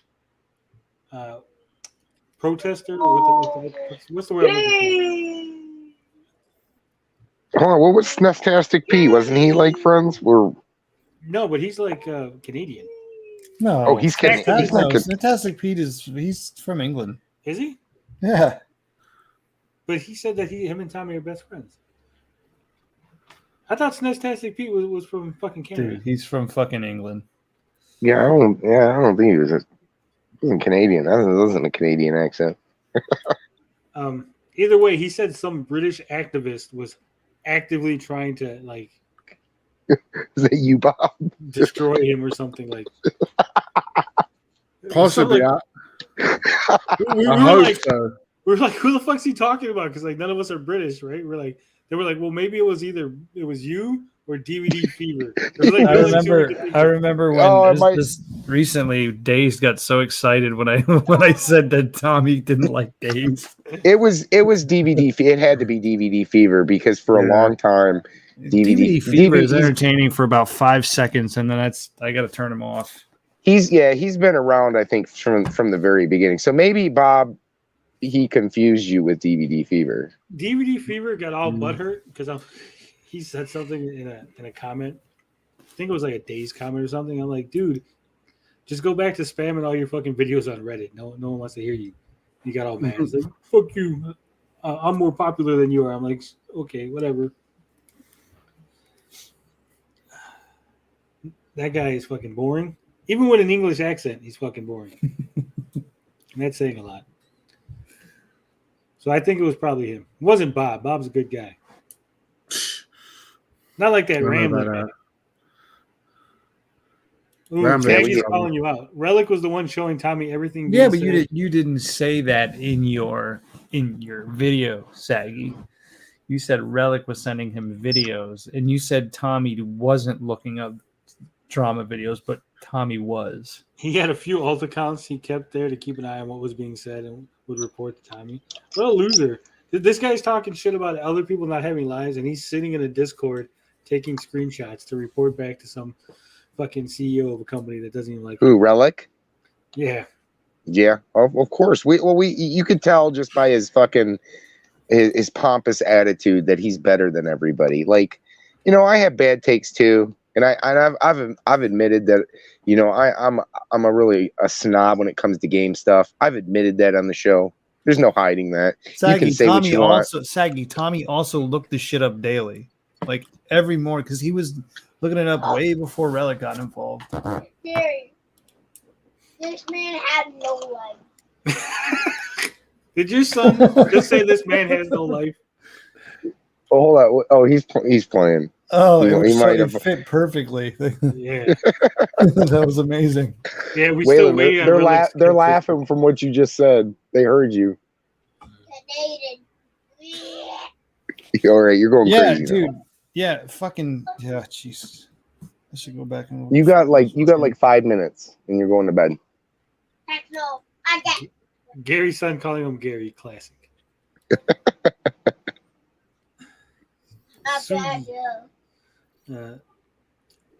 Yeah. So I always found it amusing when Relic would go on his little tirades about how we have no life and we're a bunch of losers, and then he'd be sitting around in his alt accounts trying to take fucking screenshots of shit to get little brownie points. And the big huge funny thing here is that, like, as much as they've wanted to point the finger, I mean, there's been big periods where I wasn't associated with it. Like I think I did my fair amount like anybody else has, but there were big periods where it was like I detached from it from like a week or 2 weeks at a time, like it was like too much.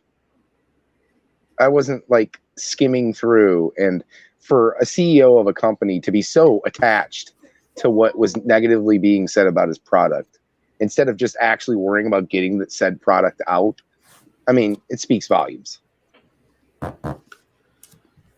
Just want to say, hey, Saggy, big love. Hold on. Let me see. Something's going on with some alt account here.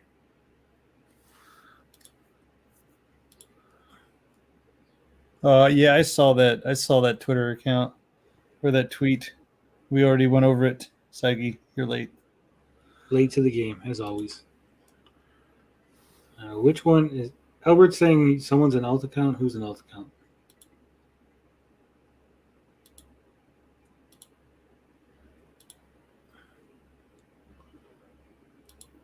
Who the hell's an alt account?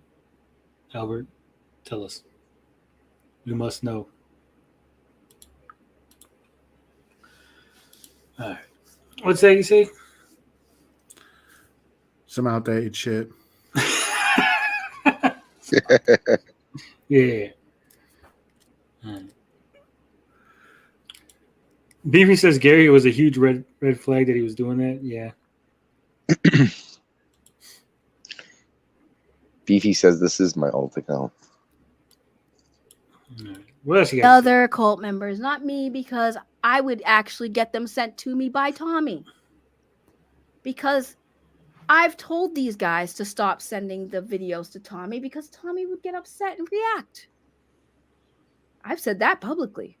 That I've said to Tommy the first day I met him. Don't watch it. Don't look for it. Just ignore it. And if people are sending it to you, tell them to stop. And they didn't. So while people were sitting there thinking Tommy was actively stalking their YouTube channels and watching them, no, they were being sent to him. Nah, he was doing a little by bit. Relic Gamer. Every fucking day. Yeah. I'm done being quiet. I'm fucking tired of the fucking hypocrisy these guys are doing right now. I'm fucking tired of it. Like, don't fucking call other people out if you yourself don't want to be called out. So when people were making their jokes and clowning on Tommy Tellerico, oh yeah, he watches everything we do. He didn't. Those motherfuckers were sending it to him. They were the ones fucking creeping on y'all's channels. Every day. Every day. And then one day, Relic was like, well, I'm done with this drama. I'm done with this drama. Do you and then, guys like, think 2 days later, he jumps right back into it. Oh, yeah, you guys see Tony's new video? What he said about the Amico? He's lying. Didn't you just say 2 days ago you were done? Oh, that's funny, because didn't Relic today, if you watch Relic Gamer stream about it, and this is for people who know what's going on. When you watch Relic stream about Retro Bro, he goes, well, Retro Bro, didn't you say you were done talking about the Intellivision Amico? I don't know, Relic. How many times were you done with the drama, and then 2 days later, you're here fucking posting Tony's fucking latest video in our DM groups? You fucking hypocrite. Really quick, Tony. You're all fucking being hypocrite.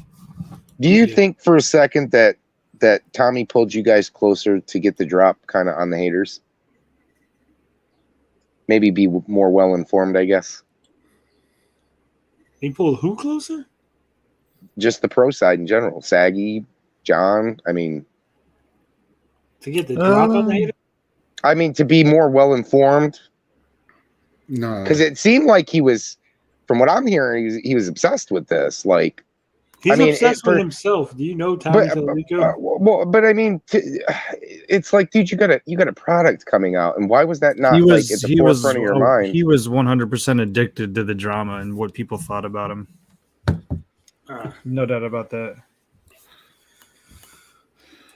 Tommy, yeah, I've covered this in videos, but even years ago when Tommy was just a host on a video game show on G4, he was actively going into forums and fighting with people about things that he said. I get that. I understand that. But what I'm saying is that, do you think that part of why he pulled them closer? I'm saying he had no long-term strategy. He was just an emotional person that acted out of pure emotion. If he thought about things, Gary, then he would have thought that the things that he was doing was stupid and was going to cost him money, and he wouldn't have done. Right? He had no rationale. Well, okay. Do you think Tommy's watching right now? Yes. Do you think Tommy's watching right now? Yes, hero journalism. No, so he says he's off social media, and that this is what he tells me. A hater sent me all this info saying you're talking bad about me, and I'm like, okay, send me the screenshot of that email, and he wouldn't send it to me because I know for a fact either fucking Mike or Relic sent him probably some of the shit that I said or clips or whatever, 100%. And when I asked Tommy to send me a screenshot of the email he got with the with that being said about me, he kind of just ignored me. Yeah. Did we ever get accused of? Go ahead, Tommy. For clarification, what Tommy said to you by hacking into your DMs was, "Sucks to hear that you are bad mouthing me. Now I never lied to you about anything." Yeah, and I asked him who told him that, and I said it was probably. I even told him, I was like, "Yeah, I'm sure it was Relic, wasn't it?" And he's like, "No." He goes, "It's some. I get these emails from haters." I'm like, "Okay, cool. Send me a screenshot of the email saying that I'm talking bad about you." And he wouldn't send it to me. Well, he did the same thing when he was like, "People are sending us threats to the company," so we're like, "Well, let us know who it is, so we could ostracize them from the community." He's like, "No, I can't do that." Yeah, that's why no one was believing the whole death threats and everything. Like, and that's what I was gonna get at. If any of that was, if you ever heard if any of that was directed towards us, because obviously there's crazies in the community. No, I think there were crazy people that tried to call places and say shit and do shit, but I don't think it was anyone like you or anyone like that or anyone in this chat. I wouldn't say anyone in this chat. There's a lot of people here. We got Altica. We got 32 people. We don't know everybody. Yeah, there's like 5 people talking in the chat. That's what I'm saying. That's why I said, do you think Tommy's watching? Tommy, are you watching? He's watching. I know he is. If you're watching, Tommy, your entire music career is a fraud. Oh, he's a good musician. I wouldn't say that. Well, look, let's get into that because everybody always says this. We always have this argument. The guy made some good Genesis music. I mean, I can't. The entire fucking Terminator CD soundtrack. Okay. People say that's mediocre. I think it's one of the best soundtracks there is, and I thought that before I knew who Tommy was. That's the Sega? Is that the Sega CD version, right? Yeah. Hold on. Okay. So never that's played it. The standard, right? Tommy Tallarico, Terminator soundtrack, right? It's you asked for an example. That's the first one I can give you off the top of my head. The Cool Spot soundtrack on Genesis is also very good. But I'm gonna show you something. I don't know if you've ever seen this. That's why, because I knew exactly where you were gonna go. Right? I'm always 2 steps ahead of everyone. You're gonna show me that it was a song that he wrote. Still a good fucking song. He wrote it with a band in high school. Yeah, it's a good song. He recomposed it. I thought it was a good song. I don't know. So you tell me listen, whether it was made while he was in school. Okay, but here's the thing. And I think he was actually like 20 or 21 because there's a video of him on YouTube playing it at like some family reunion or something. Do you think the guy who's not the lead singer or the lead in the band was the guy writing the music? Okay, who wrote it for the Genesis? Like who put it on the Genesis? You know the people in the band were credited on that same CD, right? Okay. He was part of the team that created great Genesis music. Or I'm not going to change my position on that because he's a terrible CEO and he fucking scammed people out of money, Tony. It's like this right here, right? This panel. This is my channel technically, right? And if somebody were to say, "Well, John, you think so, buddy?" Right, John made good music. Yeah, that's apples to oranges, Tony. I'm just sitting here in my underwear talking to you with no camera on. Totally different, totally different analogy. I'm putting no effort into this. He was in the band playing the music, but I'm saying he put effort into it. Wrote the music. My effort is minuscule compared to that. I'm going to agree with John here. I think if he was part of it, he was part of it. Like I'll give him credit for that. We've taken him down like 40 pegs over the last year. You're gonna give him 1 peg. I give him 1 peg. I don't know his talent. That's the point I'm trying to make. Is that I don't know. So many of his credits are like Tommy Tallarico's wishy-washy, right? Yeah. It's like, he might be good at guitar. He might be good at piano. I think he's a good musician. I think when it comes to stuff like music, art, television, that stuff can be very subjective. Bob is very familiar with music, a lot more music than I am. He's totally within his opinion and his right to have a different opinion than mine. Because at the end of the day, like music is subjective. Well, that's the thing, bro. I'm not denying whether or not the music from the Terminator is good or not. That's not the argument I'm making. The argument I'm making is whether or not Tommy actually had any hand in the creation of the music. That's what I'm saying as well. I'm not I mean, saying he was he's part of that the band that talented created the musician. music. I mean, but he you keep absolutely saying that. was. Like, have you ever been in a band in high school? I actually have. Believe it or not, I actually have a long time ago when I was in high school. Okay, so I used to play guitar. When you I'm were in the terrible at it band, now. did you all make the music, or did one guy say, "Hey, I wrote this music," and then your band played it? I think we all was it was a group effort. I mean, we didn't have one person writing the music. We kind of come up with ideas and put them together. Whoa. Albert wants to know: are you in boxers, briefs, or? They're actually boxer briefs. You too? I'm one of those. Yeah, I got the little, I have to have. I gotta the be pouch. snug. Like I gotta be snug. I can't be just free roaming. I gotta have some support down there. He's actually sitting in the Andre the Giant onesie right now. Saggy Melon says, "I'm sure he did contribute to the music he was credited for, but he I'll give you a perfect example. The oof sound, he's credited for it, but we know he didn't actually create it, right? He admitted it in Twitter. That's not music. In a video, I watched a video of him describing it, and he's very wishy-washy about how that oof sound got created and who mastered it, who mixed it, who did everything. And he alludes a lot to we and us and never exactly saying I did it. I did this, I did that. And if you watch a lot of his interviews and a lot of his music stuff, when he's talking about stuff he's created, it's always we. Well, he also used to. I mean, I know it's the company he ran for his like for the music for when he was making video game music. I mean, that was not just him. I mean, there was it was a huge studio that did that. A massive. It was one of the biggest music studios going for video game music. I'll tell you this, right? Because again, people send me stuff and people talk to me, and I know people find it so outrageous that anybody people talk to you. Yeah, would have a conversation with me, right? But somebody within the video game industry who is legit, got vetted, check them out. The person exists, it's real. He had all the credentials that he said he had, right? He literally said, we worked on a game with Tellurico Studios. We're thinking we were hiring Tommy. We were going to get Tommy to come in and do music, right? He said Tommy's contribution was to send somebody over with a CD of sounds and say, here you go. Tommy Tellurico Studios. Enjoy. And that was it. Did he get credit on the game? Yeah. Did they actually do anything? No, they just recycled some old sounds from a CD that they were handed to him by Tommy.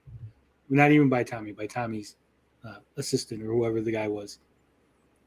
A lot of the credits that Tommy has for music and stuff, he didn't actually do anything. He either just owned the studio, so he got credit that way, or in the case of Aladdin, he took the music that the composer from the movie made and then turned it from regular music into Genesis music, right? That's it. He just put it through the machinery. He didn't actually create it. He didn't create. Saggy's a little fired up in the chat here. Nah, that's just Saggy being Saggy. She says, I still and always will love Tommy, and I don't think he scammed people retro row. Well, I'm filing a lawsuit against the retro row. Are you drunk, Saggy? Is this the real Saggy? Yeah, it's the real Saggy. It depends on what you classify as scam. And I think we've had this discussion a few times on the Geek Getaway.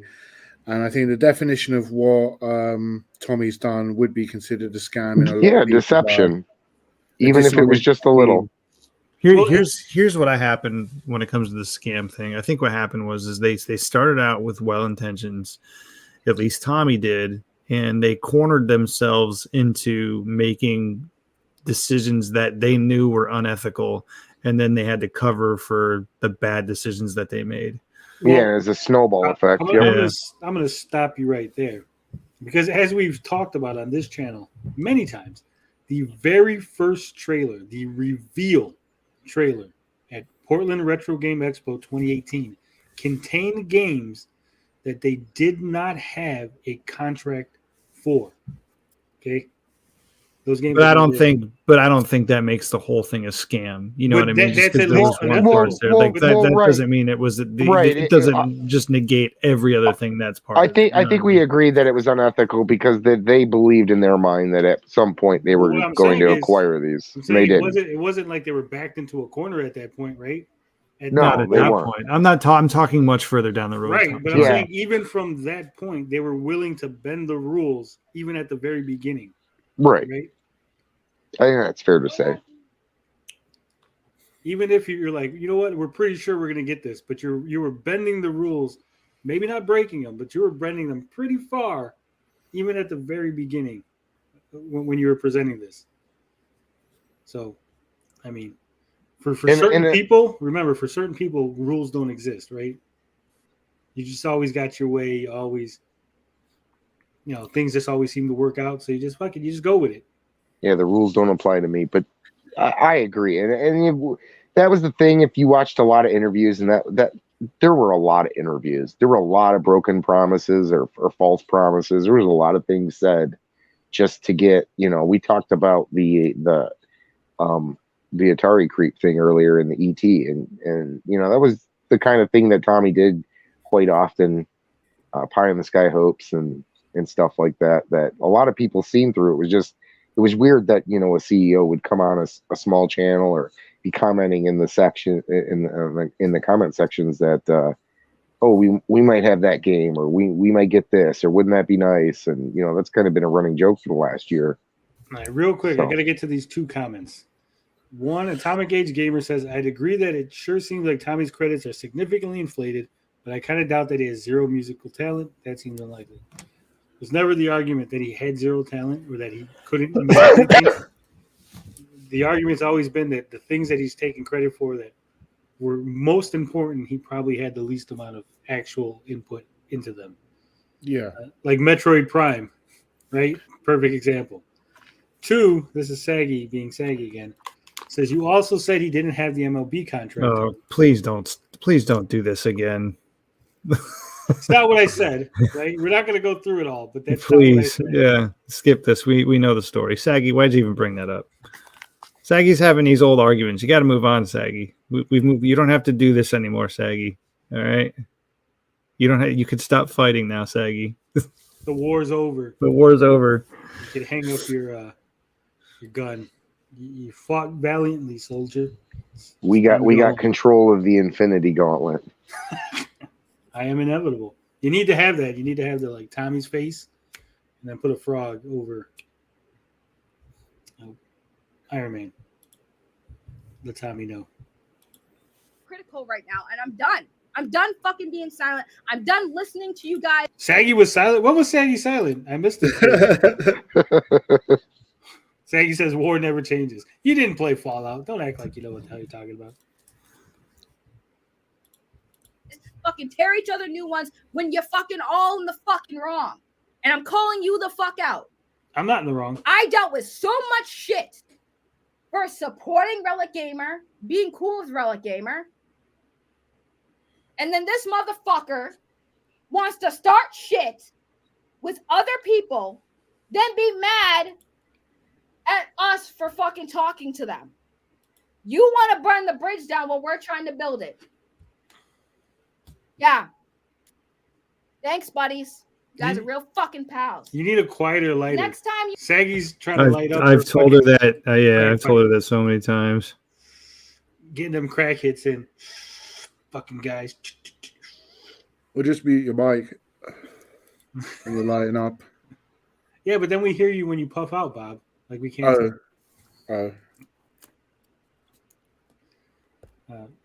Saggy says she just started playing Fallout, mofo. Okay. 76, I bet. No, I think she's playing the original. 4. She's playing 4. The original's the best. Mind your business. Just mind your business. God, I'm tired. I can't spell. You spelled it correctly, I think. I don't know. You good? You good. you want to fucking run your mouth, make sure y'all ain't got no skeletons in your fucking closet, because trust me, there's a ton more. Hell yeah, bring them out, Saggy. You want to fucking call out fucking Retro Bro? That's fine. But don't be hypocrites while you're sitting there talking about, oh, you guys hang out with the Geek Getaway. You hang out with Canadian Gamer, who, guess what, used to hang out with the Geek Getaway. That's not true. Don't put that evil on me. Channels that were trying Don't you put that evil on me, Say. We had him on once and he didn't say a word. One time he was on. We never hung out. We weren't cool like that. Dox us. Oh, I don't know, Mike. When Overthink Gaming mentioned your kid, I stood up for you. And now me and Overthink Gaming stopped talking. You called him a piece of shit for just mentioning your child, and I agreed with you. And I defended you. I'm gonna put a stop. I'm a full stop right here. I'm sorry to say this to everybody. Okay. If you put your kid in a video, then you have opened up the door for people to criticize your child. Now, I'm not saying they should insult your child. I'm not saying they should do anything or say anything inappropriate towards your child. They shouldn't make any accusations towards you and your child's relationship. But your child is fair criticism. Okay. Sidekick Max makes videos with me. We live stream. We talk about things. It is fair for people to say, hey, he's got a bad take. I don't agree with the thing he said, et cetera, right? Mike Mullis put his kid front and center in a video. It was fair for people to say, hey, it sounded like he was being coached, or hey, I don't believe him, or I think that the kid's just trying to make Mike happy and he's just saying things. Yeah, that's not bad to say something like that. That's fair. That's not like calling. Yeah. Yeah, it's much worse to say you pimp your daughter and then not say anything against it like he did. Keep it to the adults, not the that's not. Yeah, that's out of line. What a fucking scumbag, that's out of line. dude! That's out like of line. What a fucking scumbag! Like, and he knows they said that, and he just goes right along with it and plays this whole fucking, victim card. Like, and again, like, let me repeat, like, I don't care what people fucking say about me. They want to take shots at me, whatever. Like, you're a fucking scumbag. But the thing that pisses me off about Mike is he's a fucking hypocrite. He's a complete hypocrite. Saggy says people shouldn't mention kids regardless, even if you think that's only. I'm sorry. Again, if it's like a commercial, right? If a kid's in a commercial, you have every right to say, "Hey, this kid looks dumb," pretending he doesn't know how to work a fucking microphone, or this kid's acting is subpar, right? You put your kid out in a commercial or he's in a movie. Put your kid out in front of YouTube. That's why they tell you don't. That's why YouTube has the rule. No one under 13 should be in videos, should be making videos. Right? I mean, right. Have you ever criticized somebody's kid in a movie you watched? Like, this kid sucks at acting. Like, or even just at a baseball game. Like, it depends. For me, it depends what the context is. Like, yes, if they are performing like an act, if they are acting, you can say like, oh, that's not a good, that kid's, his acting skills. Come on, we've all been to a little. If I have my kid, a little league game where we're like, that kid fucking sucks at baseball. Why? Yeah, but if I have my kid, like in my Evercade videos, I had two of my daughters. We did the unboxing together because I thought it would be kind of cool. Like they just did the unboxing with me. If someone was like, "Oh, look how like dumb that kid looks," like that's out of line. You know what I mean? Because we're having fun. We're doing an unboxing. Right. That's insulting. That's a different story. Right.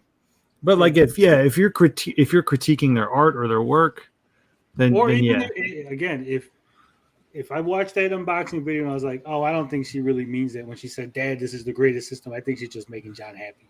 That's criticizing what she said. Right? Again, it's not criticizing the person. It's not insulting the child. But you are free, 100%, in my opinion, to criticize the things they say, or the art they make, or the things they do, right? Like if she smacked John in the video, right? She's like unboxing, she's like smacked it. I was like, "Damn, that's disrespectful." Yeah, I'm talking about the child being disrespectful. That's not fucking insulting her or being mean to her, right?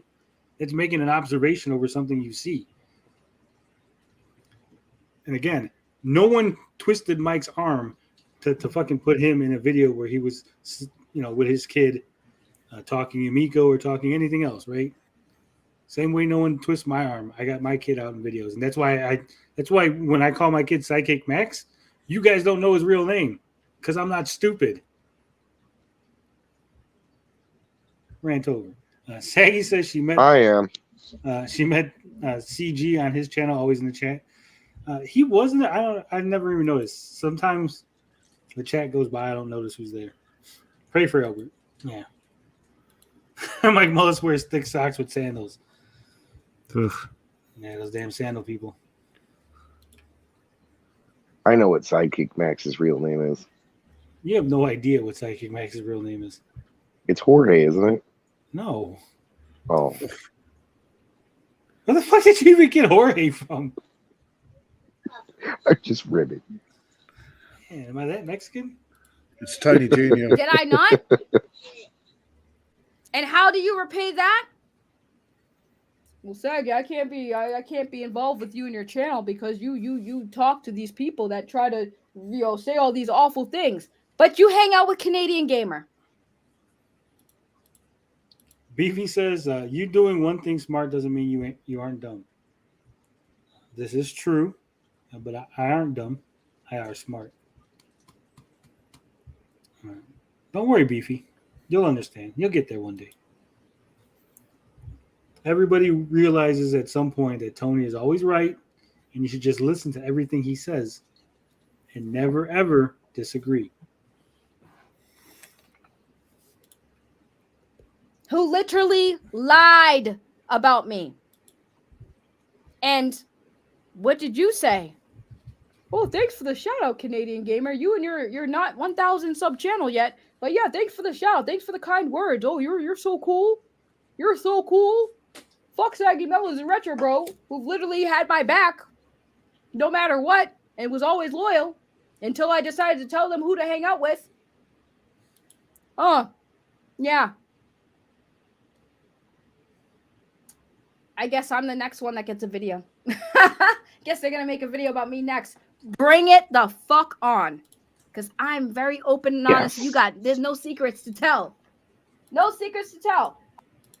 One Inch Bicep says you got to take it easy on kids, Tony.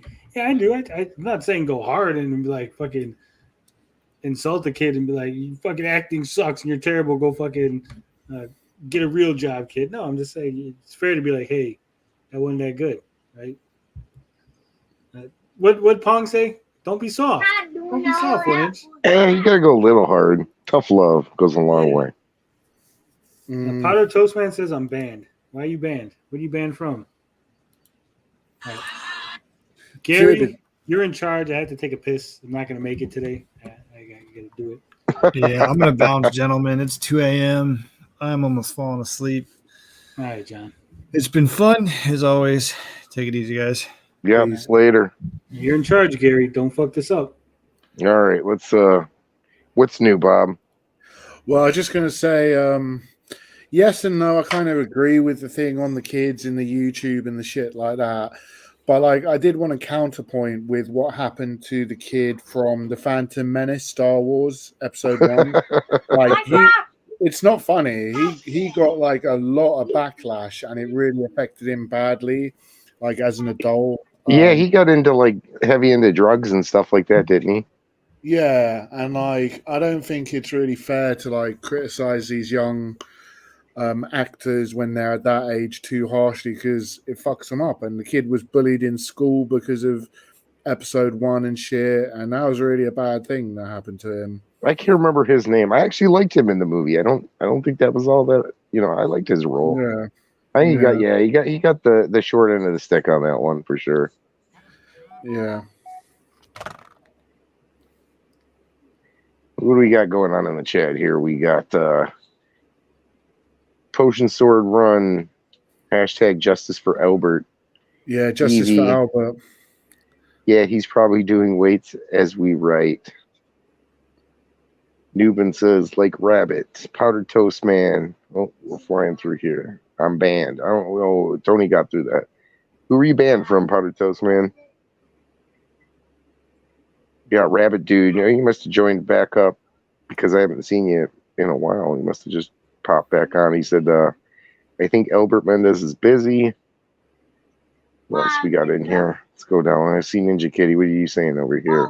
Talking about the kid in the movie or the Star Wars kid who was swinging around the lightsaber and was memed badly? Probably both. Because that guy got a lot of shit as well. He wasn't a kid. He was in like high school. Yeah, he was like in his late teens. He was like in AV class or something, and he turned the cameras on, and he became like he was like the first meme, wasn't he? One of the first. I mean, he got memed so badly that he was. I believe they put him in Family Guy, didn't they? Yeah. He was in probably a couple cartoons. He might have been in Simpsons too. Enjoy e-fapping. What's e-fapping? Oh God, is that what Carl does? No, that's what Saggy's accusing us of. South Park, yeah, South Park, not Family Guy. He might have been in both though. I'm pretty sure he made it into a couple different things. Tony. All right, I'm back. Saggy said you're e-fapping. I'm what? E-fapping.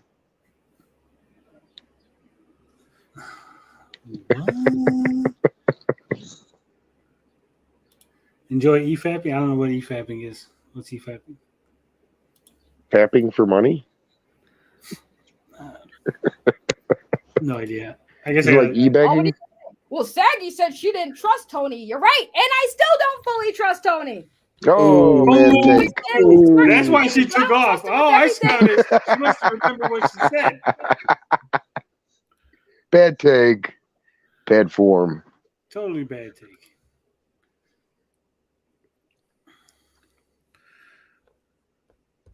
Man. It's like that, Saggy? It's like that. She don't trust you, Tony. Is that all you got? Your girl ain't got no fucking skeletons in her closet to hide. Oh, Powder Toast Man's banned in Saggy's Don't get me started on channel. the fact that you, I don't know, Relic, weren't you the one who, when somebody asked who Tony the Geek Getaway's real name is, yes, you told him?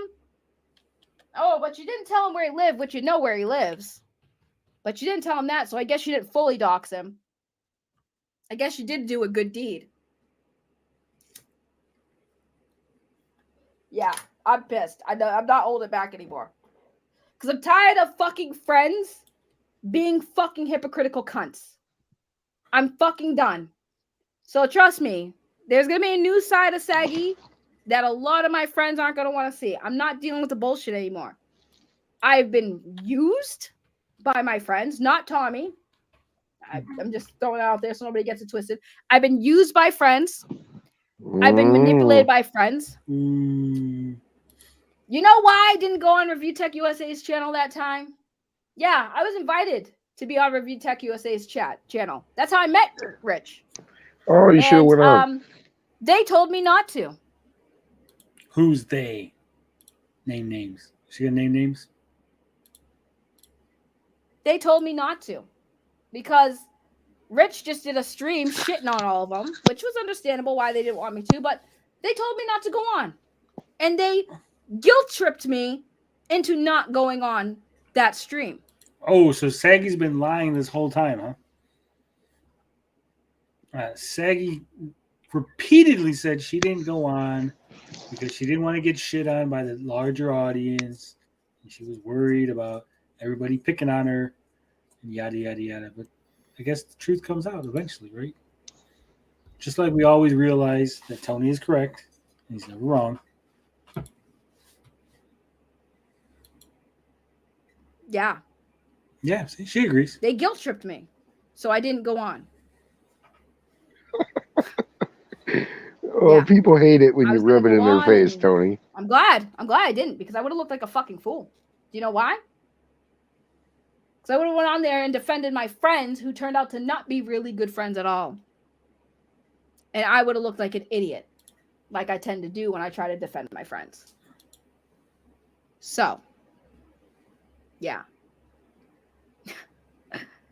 Oh no, Saggy, yeah, you have an opportunity to actually clout chase, but we're going to tell you not to. And until one of them even said that, oh yeah, she'll go on for the clout. Yeah, do you know me? Clearly fucking not. I'm the furthest from a clout chaser, but you know, it's fine. I just had to call it the hypocrisy because I think it's pretty fucked up how these were supposed to be. We were all supposed to be buddies. This is why fucking YouTube and online and friendships don't fucking mix. Nope. Trust me, guys. If you think your favorite YouTubers are all buddies, it's all for show because behind the scenes, it's nasty. I'm gonna say this. Tony. This show right here, me, Bob, Gary, Ninja Kitty, Dazed, even Carl, to some extent. We still love Carl. We still love Carl. But we're not behind the scenes talking shit and running each other down. I can guarantee you that. I mean, maybe they're running me down, and I'm the only one who's not participating in this. Right? But as far as I know, Gary, we've been hustled. Yeah, as far as I know, no one's coming to me, and we're not talking shit. Me and Bob aren't private messaging about Gary, and you better not talking be shit about Ninja Kitty. No, if I got something, you guys know. If I got something to say, I said it right to your face.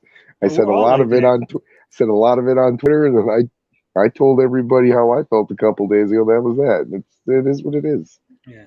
So, and I generally don't like DMs. Period. I'll just put everything out on YouTube.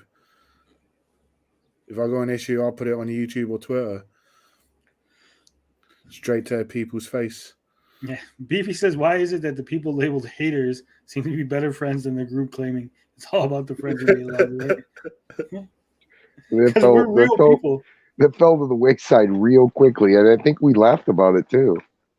Well, I think part of the reason is we basically all came out and just said our own shit, independent of each other. There was no coordination. We just said our stuff. And those of us who sort of liked each other or had similar takes just kind of flowed together. That's why, there's so many haters, but we're not all over there and like say DVD Fever's channel because we don't like him because he's a dick, right? And he could be a hater over there, but we don't give a shit about him. Yeah, I'd agree. Yeah. All right. Saggy says, I can't see Mad Max anymore either. You can always see him in your heart. Potion Sword Ren says, Carl the Forgotten. He's perfect for TikTok. I'm proud of him. Yeah, because TikTok, it's only 30 seconds. It doesn't get out of pocket until about 45, 50 seconds in. So TikTok is the perfect medium. Like, no, Carl, I'm going to cut you off before you go crazy. Can somebody send me a personal Crayola event after the video? Is that still a picture somewhere? Can I have that picture? I love that picture. I'm gonna frame it. The one with all of them in the parking lot? Yeah.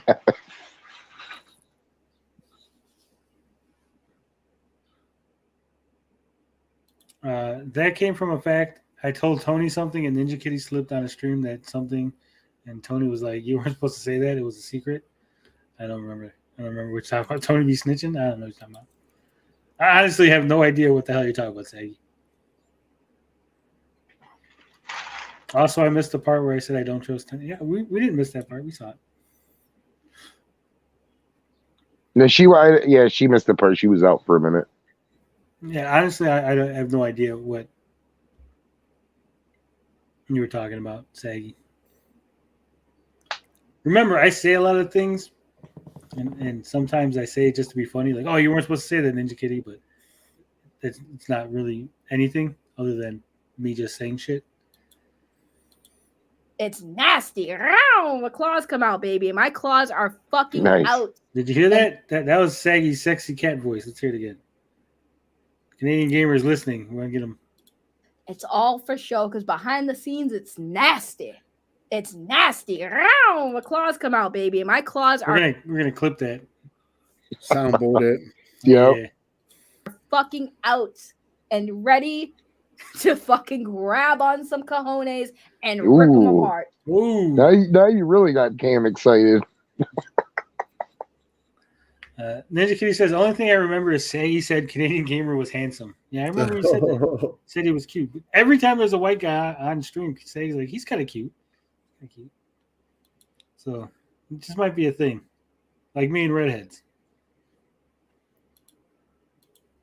Because I'm done playing games with you motherfuckers. I'm done with your bullshit. I'm done with this fucking You guys throwing shade at fucking each other when y'all know what you fucking did. Y'all know what you did.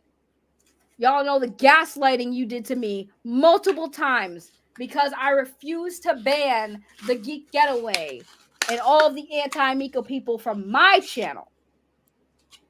You guys said, oh, we're not going to be there. That's fine. That's fine. But I'm not going to ban them. I banned them when they made personal attacks on me or when they made personal attacks on you guys. But if they were coming in here to have a civil conversation or a civil debate, they were free to be in my chat.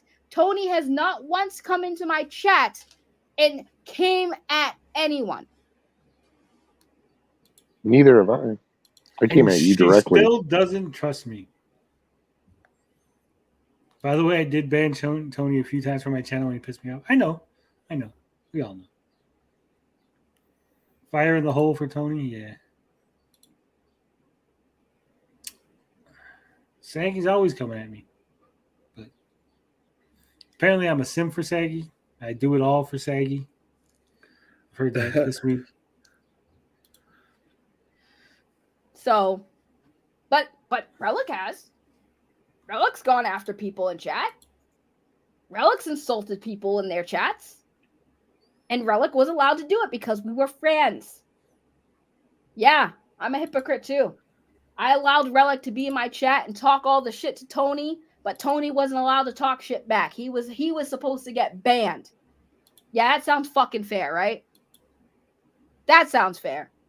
And then when I wouldn't do it, no, we can't be on your show, we can't go in your chat anymore, Saggy. Can you imagine if I blocked a person that had a different opinion? Right. This is what happens when you make safe spaces. That's what it was. I banned people who came in my chat to troll. I banned people who came in my chat with disingenuous arguments. I banned people who came in my chat and started insulting people in my chat. And that was it. If you guys didn't do that, you were free to be here. But they didn't want that. Nope, we want to be done with it completely. Well, I guess you want to be done with me because you don't tell me what to do on my channel. You don't. 1 Inch Bicep says, how can you make her trust you, Tony? You can't make anybody trust you. They just got to do it. She'll learn. They all learn. As the stakes get smaller, the fights get nastier. It's true. They sure do. What else we got? Lots of rabbits. Will I get banned if I do this? No, probably not. People might get annoyed. What's with the rabbit talk today? Everyone loves Rabbit Dude. You will get banned if you continue to do like you do it once. That's fine, but like if you keep spamming it, yeah the chat don't want to see that. Come on. 56. What 56K one you said was Relic a mod on Saggy's channel? Yes. Oh, bad take. Bad form. The only people I think I've ever banned from my channel were either people who were like Relic, right? Just coming in out of pocket. Did Relic come in here back in the day? Yeah, he did. He got banned right away. Or if you got a fake name, like something like Saggy Melon Smells Feet or something, I'd be like, I'm not going to deal with this person. Obviously, he's a troll. Just ban it outright. So don't we shut that shit down. Yeah, so I got a lot of those. And it's funny because I look at them sometimes and I can see the names like change because they sit in your band section. It's like, oh, this is a new name. Obviously, they must have changed it recently because I don't remember banning this person.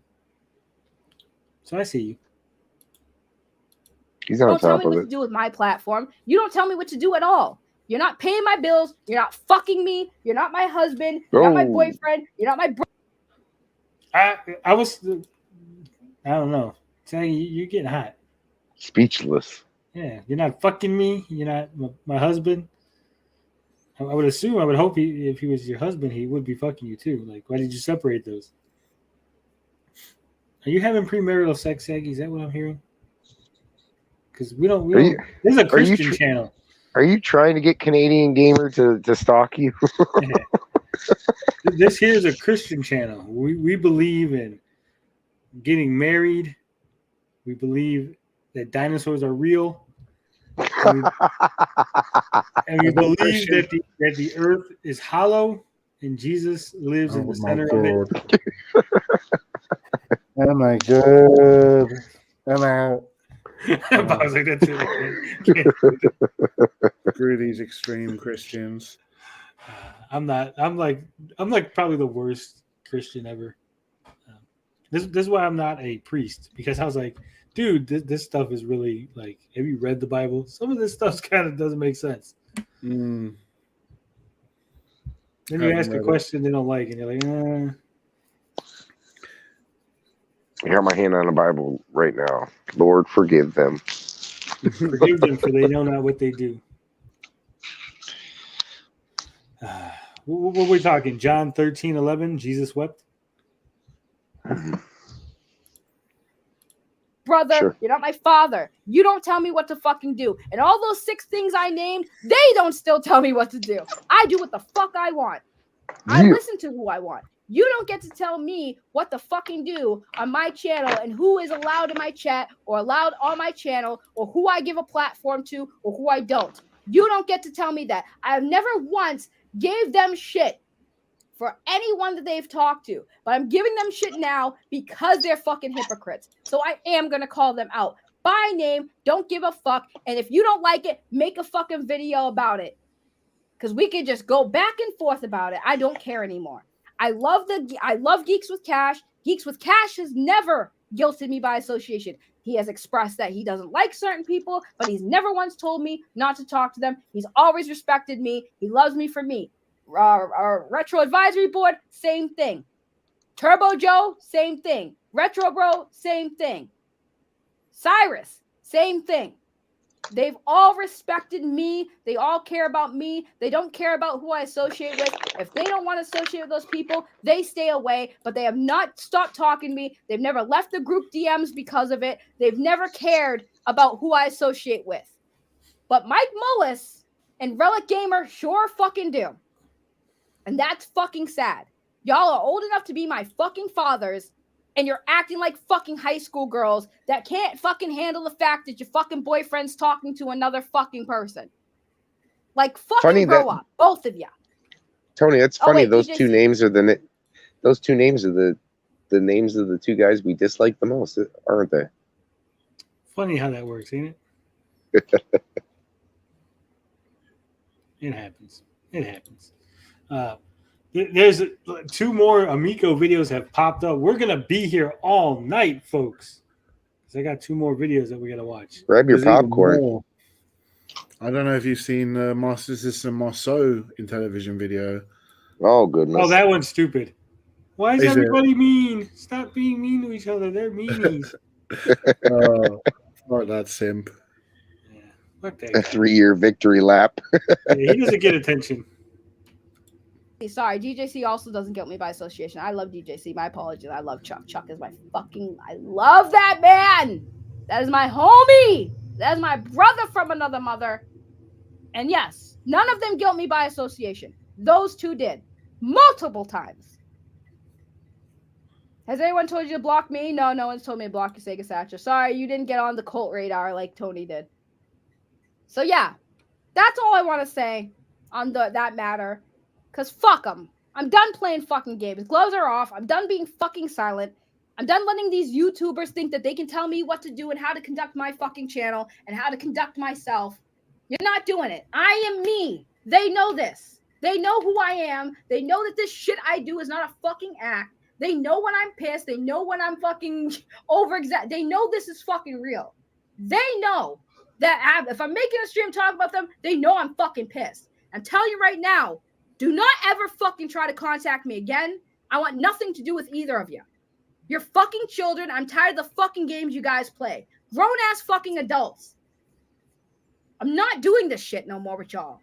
Dead ass. This is me putting the line in the fucking sand. Fuck off. I don't want you apologizing. I don't want you guys trying to make amends. Fuck off. Damn. And that's the last I will speak of it. Publicly. I don't believe it. Y'all want to try to make amends? How about this? Kiss my ass. Make amends with my ass. Dude, you're giving Canadian Gamer. Wipe my hands of it. Goodbye. But there you guys go. That is the tea I have, and why they're in the Miko community, right? That is why there is this drama now. Did you really slap your ass? Retro Bro decided that he was not supporting the Amico. He's pissed off. He feels used. That is his prerogative. I don't agree with the things that Retro Bro has said entirely, and that is fine. I understand Retro Bro's frustrations. Who am I to tell Retro Bro not to feel how Retro Bro feels?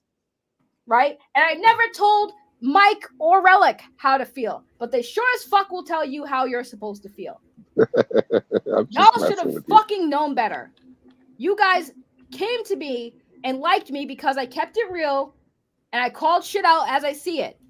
I think that's not true, Saggy. I think you need to realize the reason they came to you is because you were a female and they needed a female voice within the cult. That's why these people are willing to walk away from you, because you were never their friend. Well, and you were one to not easily be pushed around too. They thought you were a good choice. No, I really think it was just the female thing. I mean, and the black thing, because let's face it, everyone else in the cult is a middle-aged white dude, right? Have the voice of Meg Griffin. With the voice of Meg Griffin. But when you deal with somebody like that, do not think they will not fucking call you out on your fucking shit. Okay? If I'm willing to call out people on fucking YouTube that I don't know, please damn well be sure I will fucking call you out too. If you're doing some shit I don't fucking like, I will say something. I don't play fucking favorites, guys. I never have and I never will. I don't care if you're my best fucking friend. You fuck up, I'm calling you out. That's what Ezra Miller needs. Somebody like me. You fuck up, I'm calling you out. I'm not going to drop all your business, but I will say, y'all did do me fucking dirty. Saggy has not made a video calling me out yet, so I must have never fucked up. Play my Meg Griffin. There's Gary. You're back. My phone went sideways and I accidentally hit the X button. Potion Sword Run says, "Got a dev straight Medusa voice." Yes, I did. No, you didn't. You've never made a video calling me out because I've never done anything that needs to be called out. I'm a perfect person who never has a bad take. They need to fill a Banshee quota. Yeah. They were hoping for a bukkake party. Come on now, guys. Oh, that's rude. Is tea like beef, Tony? Sorry, I'm a boomer. No, tea's like tea. Like spilling the tea is like giving the goods, giving the news, letting you know the info. She got a whole buffet up there. Ooh. Say he has a big heart. I don't think you're looking at her heart, Potion Sword Run.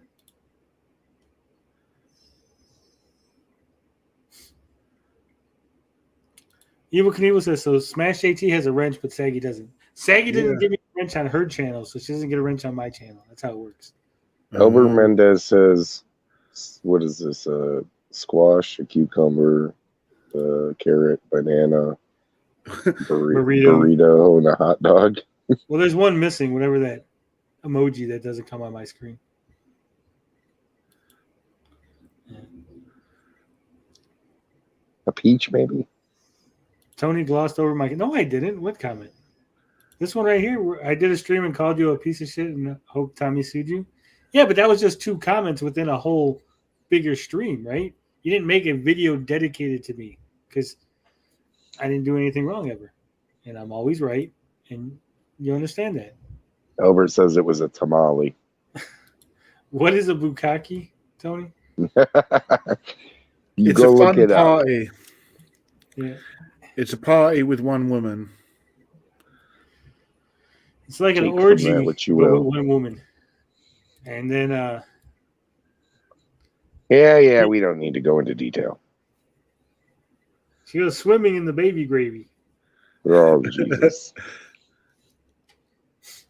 Yeah, Albert knows. Skeet, skeet, skeet, skeet, skeet. Lots of man juice. See? Saggy knows for some reason. Little Jerry Jerry. Seinfeld, the rooster. Yeah. Little Jerry.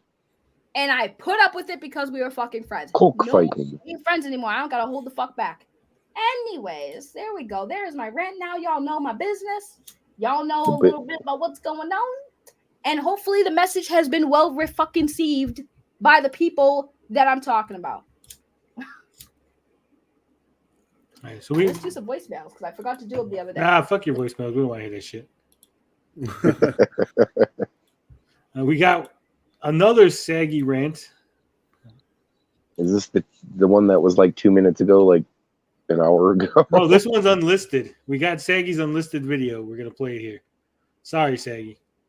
When you're a journalist, you get the goods. This is Saggy's my response to Relic Gamer. It's a 2-minute video. Wait, she says, wait. No. I'm gonna give you 30 seconds to give me a good reason while I'm waiting. I forgot this. Lol. Oh, you want me to wait see it. so you can what's that called? You want to get on? This. Yeah, so you get on so you can at least defend yourself. I just woke up and I come across this. And this is really funny. By the way, I'm unlisting this video because I don't need it to be public on YouTube for my Too late. We were friends with Relic Gamer and Mike from Next Level Gaming. Reason why I'm not friends with either one of them is because that's the Relic Gamer video by association. In this video, you literally hear Relic Gamer guilting by association, saying because Retro Bro was on streams of people that they didn't like and have criticized them in the past, and yeah, we all agreed they were assholes, but we were trying. Whoa, you agreed I was an asshole? You never told me that, Saggy. Come on, Gary. She literally just called us assholes. Yeah, well, I am an asshole, so that's okay. Oh, I'm an asshole too, but she called me one. There's a difference there. Yeah, that's okay. No. Shit don't fly. I called her an SJW asshole, so it doesn't matter. Let them burn. Cool, that's your prerogative. But if other people choose to try to build a bridge, then just let us build a bridge or get out of our way, right? And here's the thing. When Overthink Gaming mentioned Mike Mullis' kid. So basically, this was Saggy's prototype. And then she's like, yeah, I'll do a whole stream on it and get all that money. I got you, Saggy. I got you. Just a repeat. I was the one that defended Mike Mullis, right?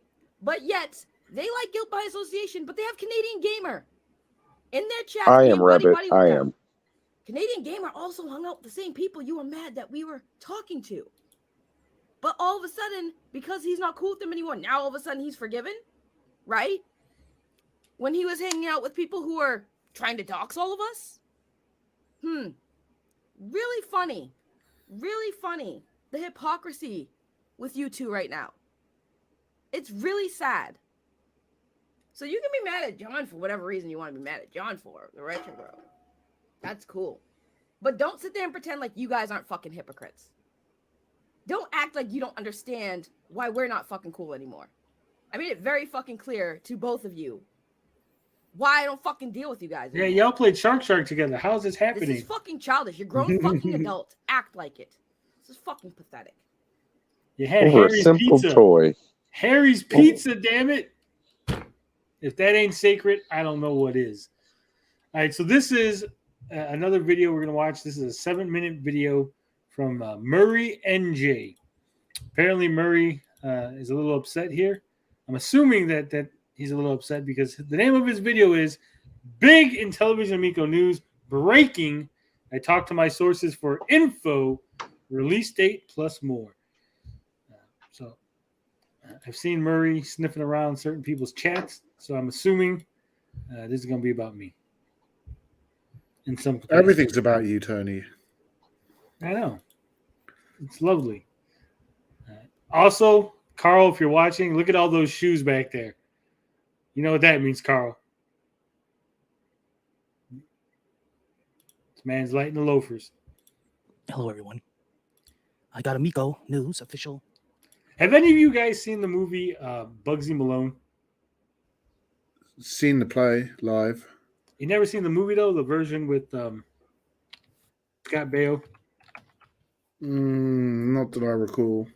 I think so. Was that about the gangster, right? It was about the little kids being gangsters in the music. Yeah, I think so. Hold on. Because I swear to God, he looks like one of the fucking kids. He looks like Fat Sam from the movie. Let me pull it up.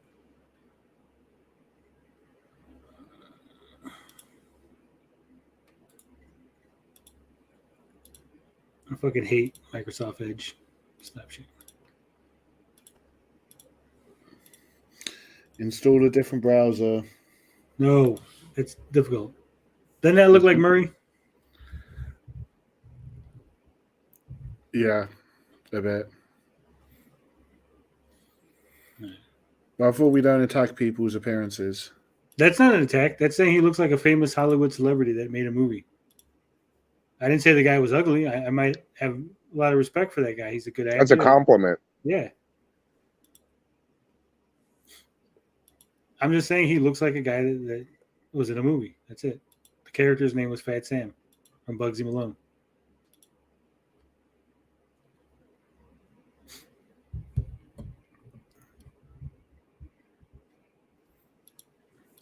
Amico news from the source, from one of my sources. Actually, it's... He's doing the noise. I started a trend. Like lots of people have started doing that now. I'm a fucking trendsetter. I was the first really wet mouth YouTuber. Just remember that.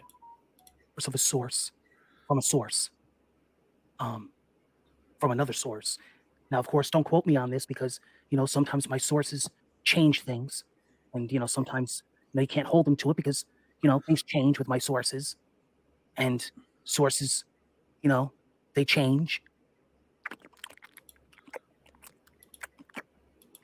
You know what's funny about that? Like 3 people are going to get that reference. And, right? It's like, unless you say my name or I'm famous enough where a lot of people are going to know what the fuck you're talking about, people watching this video are going to be like, damn, this guy's fucking nuts, right? Like, they're going to have no idea what the hell he's doing. See, I am an imitator. I tell everybody, often imitated, never duplicated. Just remember that. Darius said you've never been imitated.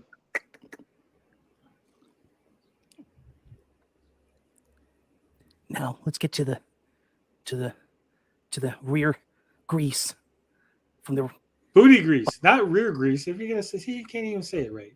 This man's a fool. Boo this man. Body grease from my rear. No, not body grease. That saying goes. Booty grease. Now it's not that hard. I welcome you to my information that I'm about to tell you from my source. Always duplicate it. Never imitate it. You're literally imitating me in the video, and then you're gonna say never imitate this. I swear to God. Evil Knievel says I always imitate Tony. I have no real personality. Yeah. These fuckers are weirdos, man. I know, right? Like, why? Even like, what is the point of this? Are you trying to impress Darius? Are you trying to impress somebody? I'm literally a nobody. You never showed your face. Yeah. Maybe that's me. I'm actually Murray. When was this? This is today. This just came out like a little while ago. Oh, you salty boy. You salty. Oh. Yeah. I've seen him pop up in Darius's comment section and other people's comment sections. He claimed he made a video saying that he was the first person to bring Amico to YouTube. No one was talking about it. Man, everyone must really hate you, Tony. It's not. It's jealousy. It's just jealousy. He's talking low. His mom is sleeping.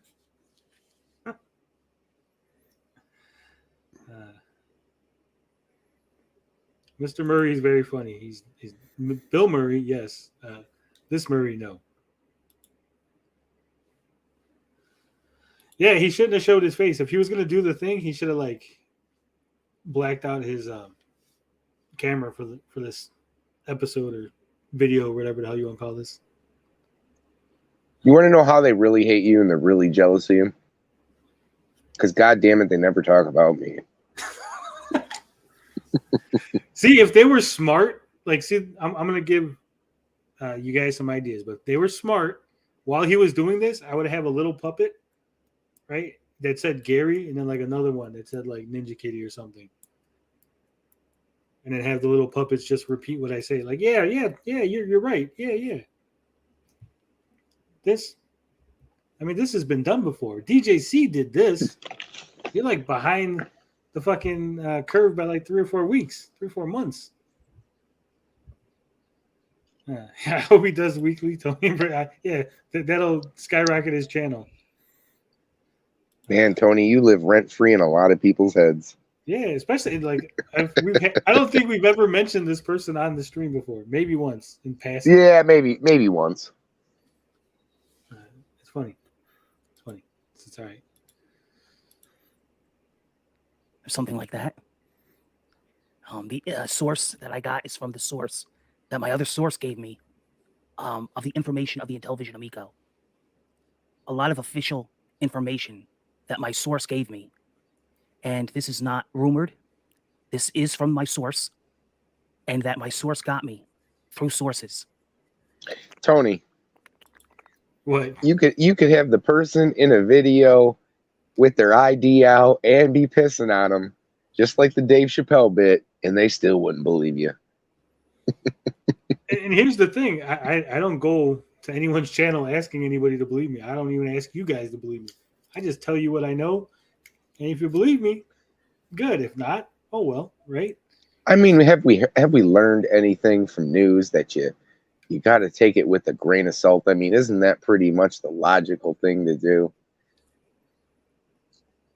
And I don't think I've ever said that my sources can change or they've changed things. I've said this is what my source said, and I'll say this is what my source is saying now. Right?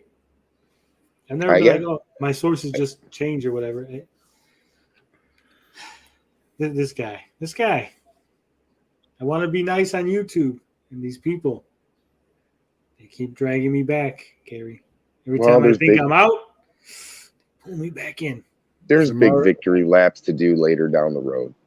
Murray's doing cutting edge comedy, or maybe in his other videos, but imitating someone isn't cutting edge. It would be like, okay, if I was famous, right? If I was a famous person, then this would be effective because now you're cutting me down. I am a literal nobody. Nobody in his audience is going to give a fuck. They're going to be confused because they have no idea. There's no context. He didn't even put my name in there. Like, parody of Tony TGD. Something that would give context to what the hell is going on. Right. Somebody can go and actually look you up and be like, hey, that was funny. He did what that guy did. Yeah, like if I was just on YouTube, like I'm looking for YouTube, and, oh, big Intellivision news, and I clicked on this guy's video, I'd be like, the fuck is this? I'm out. Right? Like, who is this, Bugs Bunny? There's no there's no context. There's no like even parody. Like if we put parody or something, like I have no idea.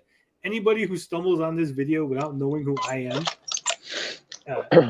is going to be confused and turned off. You're tanking your channel. Potentially, you're potentially getting people to unsub from you for what? To like make two, 3 people laugh? I guess it's worth it. Whatever. He's making us laugh. That's all that counts. What's up, Doc? This is information from a source about the 6th packing game was done. The 6th packing game, you mean the one that I revealed like 2 years ago being Backtalk Party? The one where I actually talked to the developers of Backtalk Party, got them on record to say things? Don't be jealous. I know you got way more subs. What do you got, Murray? You got 25,000 subs and ain't no one heard about you. Ain't no one knows who the fuck you are. But here we are. We're talking about you. We're giving you some attention. Now you're inside the Amico story. Now people give a shit about Murray NJ. About 5 years ago, it's been done. The back end is done. My back end is done. I just had. I'm not actually bent over this. You don't hear me laughing? Potion Swords, right. He's trying to give you guys pointers to make it effective and funny, right? I'm just saying, if you're good at, like, if I did a parody over Duncan, right? I'm doing a Duncan or Dunce R1 parody, right? No one knows who you are. No one's gonna give a shit. No one's gonna laugh at it because they have no context for what the hell I'm doing. They're gonna be confused. And that's what I'm saying. This guy here, no one knows me. I'm a nobody. I'm not famous. The only person cracking up was Mike Mullison, Rilla Gamer. Yeah. It's like 5 people are going to find this funny. And the rest of the people are going to be fucking confused out of their mind.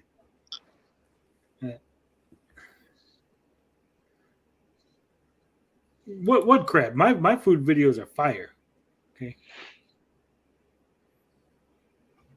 I don't eat no fucking carbs. It's all just meat and veggies. Inside Tony's winning, so he's doing something right. Inside a butter bowl, like a real Mexican. Because we don't throw butter bowls away. We recycle that shit. That's free fucking Tupperware. Let's get back to this video. It's riveting. We got like 3 minutes left. Chili. Oh. And this one of my sources. Now, don't quote my source because things could change. But I have a lot of information that I know. I'm not allowed to say who my source is. But sweaty rear back grease. I know that might sound disgusting, but that's a figure of speech. I've never said it sounds disgusting. See, again, I would never apologize. You're not doing a good imitation. Very bad. Always manipulate it, but don't duplicate it. He says it gets funnier. And my I hope sources, it does. Told me that the UI and the operating system is pretty much done. Dunn says it's an Amico video. Everyone who watches it will know. I doubt it, because do you know how many people watch Pat and Ian videos and have no idea who the fuck I am? Or watch Review Tech USA videos and have no idea who the fuck I am? This is true. I am not as important. That's part of the problem that Tommy had. He didn't realize I am not as important as you think I am, right? I am a literal It was a waste of time. Yeah. He's a small fish in such a big ocean that it wasn't even funny. Yeah. Why are we watching Tipster?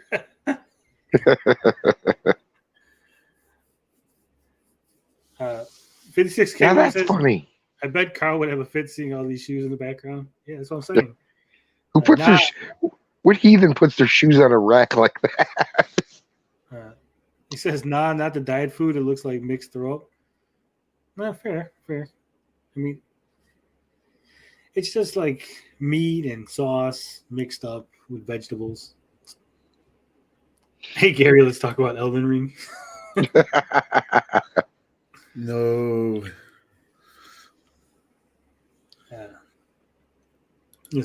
If it gets funnier, Dunn says it gets funnier. Let's find out. It's only got like it's ready to go. 2 minutes, 3 minutes. The quiet period is done, and my sources have told me, that this is going to be the year of the Amico, and whether or not I've never said that. See, again, now it's bad imitation. He's kind of all over the place. Yeah, the Amico comes out this year. It doesn't mean that I didn't hear it correctly from my sources. It just means that, don't quote me, but if I'm to understand this correctly, but my sources may have changed their plans. And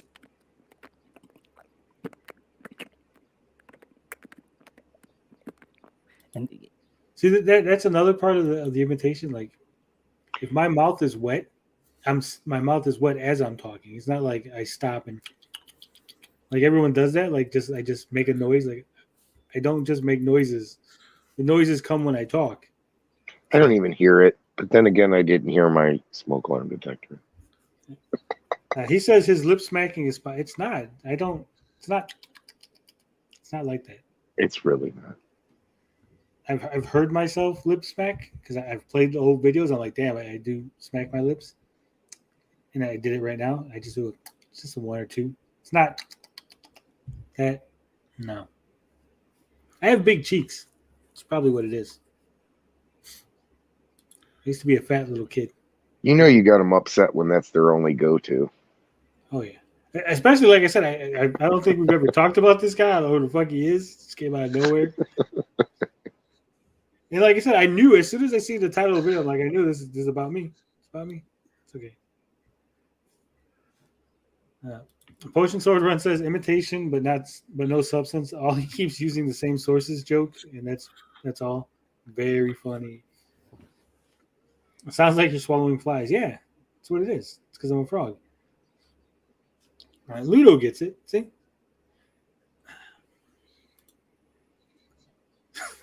All right, let's get through this chucklehead. We got a couple minutes. Hold on, this was funny. Albert says, my sources tell me this guy's neck merged into his moves.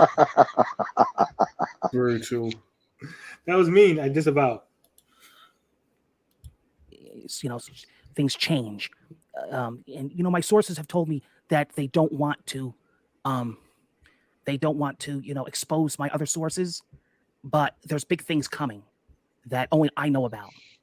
That they told me. I'm gonna look at my notes.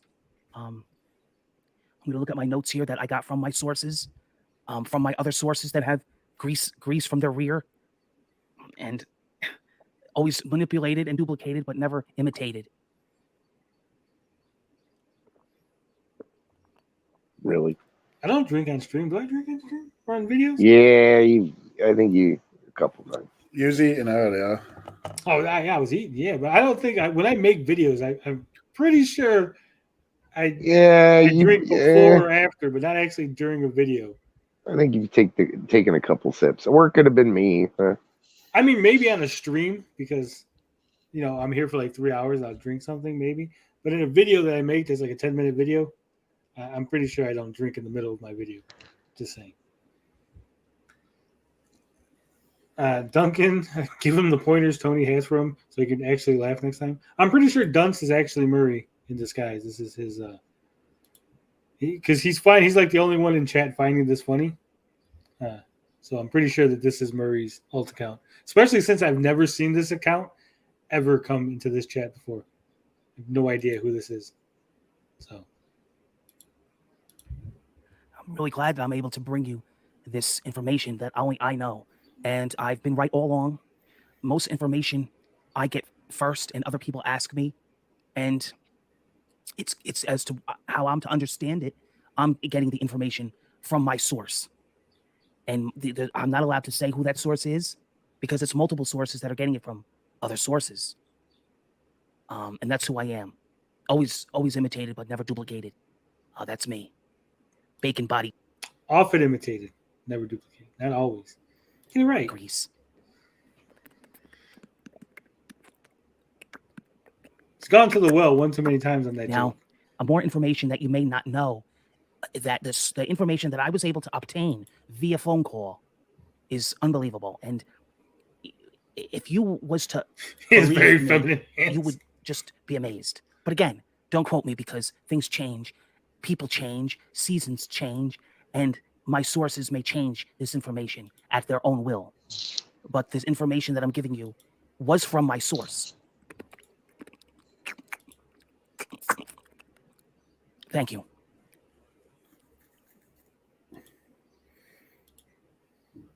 Really? Boo. I'll give it a 3 out of 10. Yeah. Nah, maybe a 4.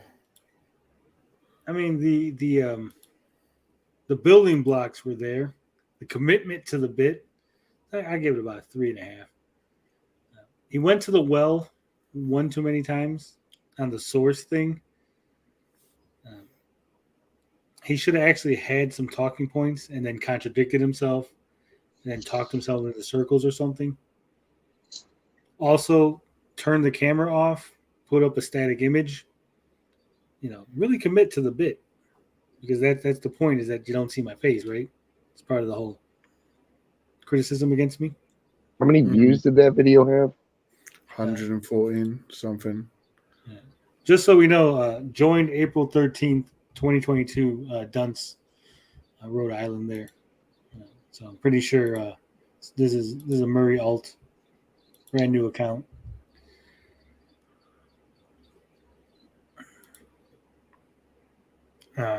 My source says he will do it again. That's good. Is your source you? Yeah. Murray? Potion Sword also says 3 out of 10. Yeah, he didn't even do that. He didn't even say love, peace, and booty grease. I'm out this bitch. Oh, he said it. We have to end the stream. No, I'm kidding. That'd be funny if I had it automatically set. Like, oh shit.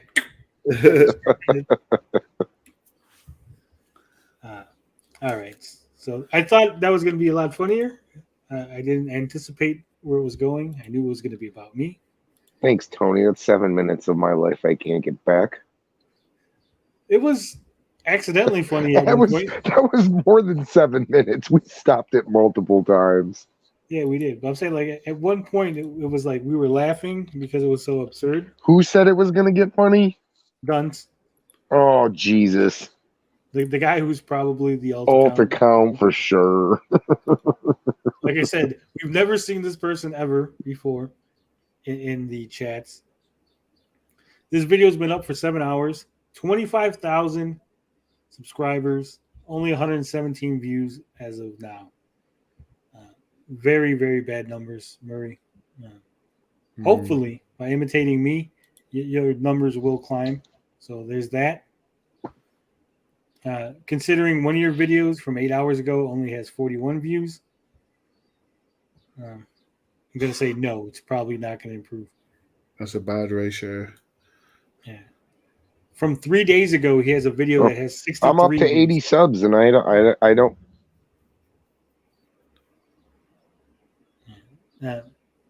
He also does a lot of giveaways on his channel. I'm looking at here, so that's he does.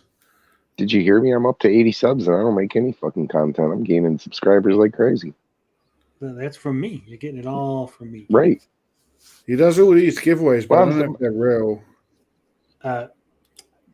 Dunce, he says yes. 25K is strong. Yeah, plenty of giveaways. Check it out. Yeah, we're pretty sure now that this is Murray or Murray's brother or something. We'll check it out, Murray. Don't worry. Send you all my subscribers. They're all going to go with it. Bacon booty grease. Bacon body grease is funnier than booty grease. But booty grease is the line. That's the point. That's my line. Why can't these people just like act like real people? Be men, man up. Don't be a coward, and actually use your real account when you come into the room. Yeah, I don't ban anybody. So you could have just came in on your real account, said, ha, I made fun of you. And I would be like, okay, let's watch your video, right? And in fact, if you would have came at me correct, I would have tweeted your video out and be like, hey, this guy made a video making fun of me. Because I always tweet out videos where people make fun of me. Because, Lord, this happens so often, right? I tweeted out a video the other day. Like last week where we were watching a video where someone made fun of me. I'm like the most popular nobody. Like, fucking, I got no subscribers, got no nothing. And people just constantly make videos on me. Like, you would think. I'm not bent. Everyone always says I'm bent or I'm triggered. That was the other thing I got today. Apparently, because I replied to somebody's comment on Dave's video, that I was triggered. I didn't say anything angry. I didn't say anything mean. I didn't insult anybody, but I was triggered. And now I'm bent because I'm laughing and having fun with my friends. The next time, I hope it will. I hope it will be better. Folks be Googling my name and get millions of dollars. 56K warning. I have Googled that name. The FBI has contacted me multiple times to stop.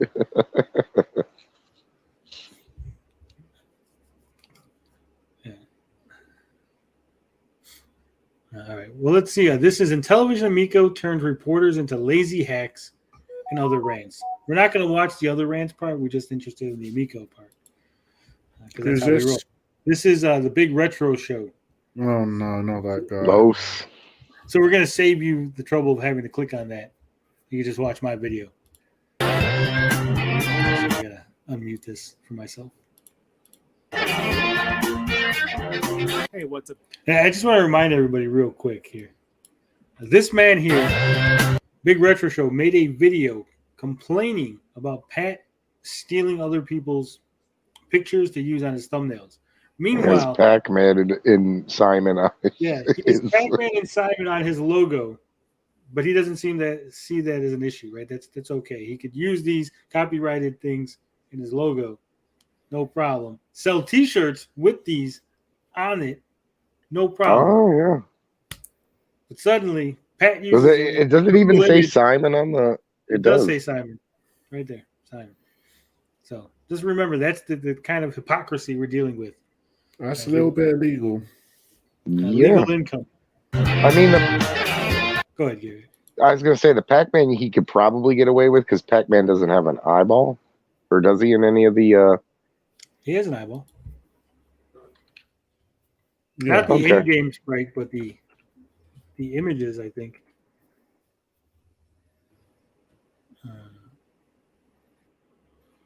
Yeah, the in-game sprite. No, he does have an eyeball in the in-game sprite. Okay. It appears when his mouth is more or less closed, and then it disappears when it's open. It looks like a bootleg Pac-Man.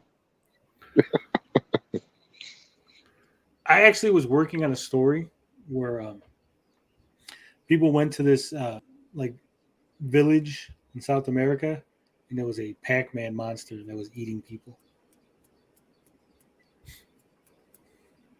But never got off the ground. Hey, what's up, guys? Los here from the Big Retro Show. Thank you very much for joining me today. It's time to rant. And today I'm going to be talking about... Okay, first off, he says it's time to rant. So if we don't get loud, ear-splitting, saggy melons level of voice, then it's not a rant, right? If you don't puff up your chest, if you're not loud and aggressive, it's not a rant. It's just you talking. Well, go ahead. Potion Sword says we gangster. We don't pay for logos. We also Chinese. We Chinese gangsters.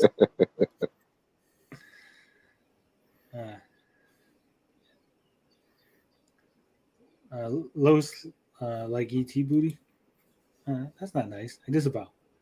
Potion Sword Run likes Los. I know you do. It's okay. Potion likes everyone. I think I called him out of touch. Maybe I said worse. I don't remember. I've seen like one or two of this guy's videos, and they're both bad takes, and I didn't like it. Yeah, they're all bad takes. I see it. I watched his video on the Analog Pocket. That was a horrible fucking take. He was complaining about people saying nice things about it, and then there was like a take about review units or review copies of games, and that was a horrible fucking take that he had. So he's had some bad takes. Also, the whole faceless YouTuber take that was just ridiculous. Yeah, that was the one I was referencing. Yeah, that was one of them. 3 topics in particular. And the first topic I'm going to be talking about is an article that published in Kotaku. Now, this is an article that talks about the train wreck that is the Intellivision Amico. So let's go ahead over to that article right now. Oh, boy. The Intellivision Amico is in deep shit. No shit, Sherlock. No. So he's agreeing with them, but why is he upset that they wrote that in the headline? Is he going to complain that Kotaku shouldn't be putting shit in the title? Because Kotaku's just complete garbage regardless. Accidentally didn't mean to do this, but I will notice that he does have the ISO zone forum, how to homebrew, how to use Chimp, so how to install. I think this man is using emulators, folks. More than that, if he's using Chimp and homebrew. I don't know what Chimp hacking. People aren't they ever self-aware of their tabs open and do before they do this shit? Even bookmarks like a boomer. And I did a video on this very subject, didn't I? Say, hey guys, be smart about your tabs, about your bookmarks. You'll notice they don't watch the show. Yeah, there's a reason why I'll stop sharing and then I'll open a tab or something or do something. so you guys don't see the tabs or all the other Yeah, things. you got to make sure the porn's at least fucking exited out of. God. When you use StreamYard's nice because it only shows the tabs. You have a choice to use window, which will show everything. But if you just show the tab, it just shows the things inside. And it doesn't show all the top stuff. Okay, so you don't know what's on top. You don't see that I got StreamYard's open, the YouTube, my Twitter feed open. You don't see that. And you don't see my bookmarks, which is nice.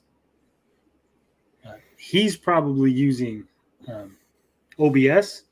So what you got to do on OBS is you got to take the image that the screen that you're looking at, and then stretch it open a little bit more, so it still fills up the screen. Yeah, so it crops out, and you push it up, and you crop out the tabs. Makes sense.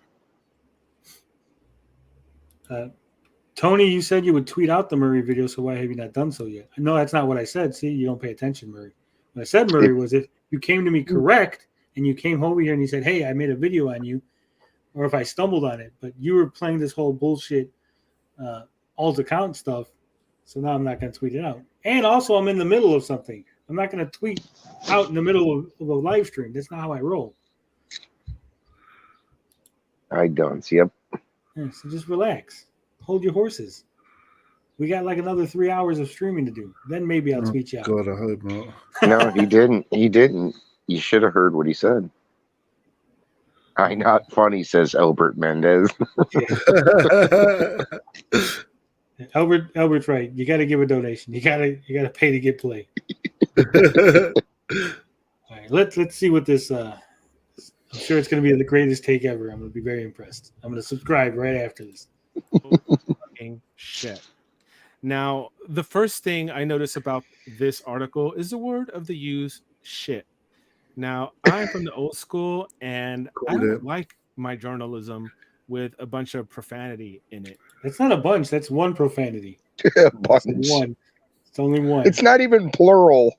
Yeah. And like these days, shit isn't even considered like a real heavy swear word. It's not a swear word. You say it on regular TV.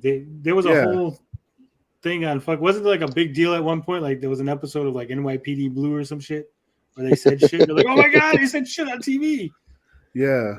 Yeah. This is If you're listening, take a shot every time we say shit. There's a whole South Park episode about the word shit. You remember? Like yeah, say it so many times. Hits, yeah. Yeah. But okay. He's upset. Look, I don't like Kotaku. I'm not a big fan of Luke Plunkett. You want to dunk on Kotaku, I'm right there with you. But at least do it in a smart way, right? Don't do this stupid, oh my God, they use the word shit. Nitpick, right. Yeah. I mean, and you're saying shit in your video, right? So it's like self-awareness. Like at least in this video, you should have just pretended. Like, they said the S word and like never sweared in this video, never cussed. Let's go.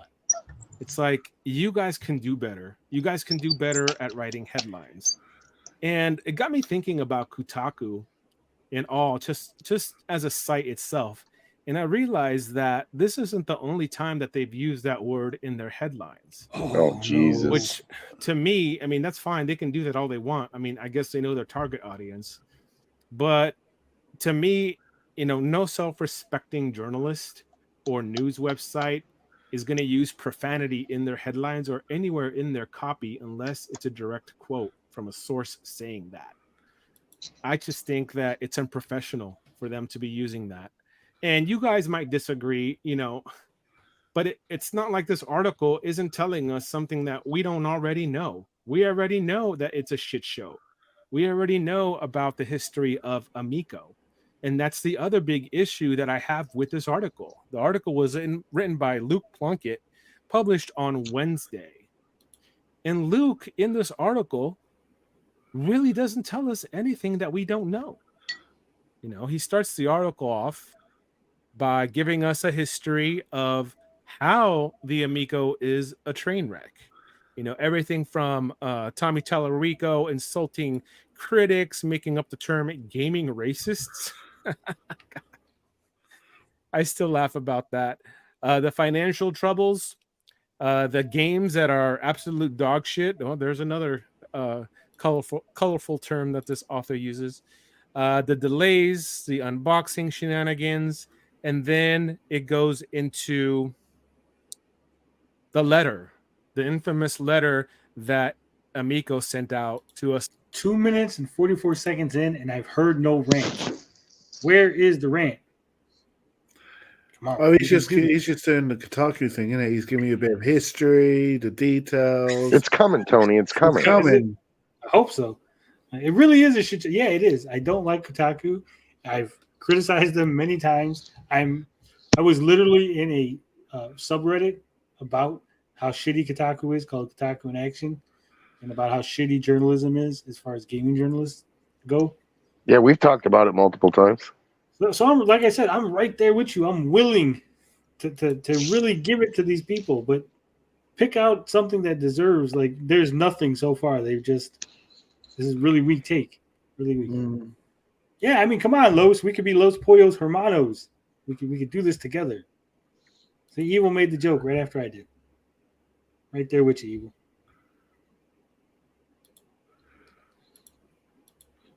Select group of, I want to say investors. I don't know, because I didn't get one, or people that were just on that mailing list. So he doesn't even know. He's making a video, and now he's going to say a thing, but I don't even know who got this letter.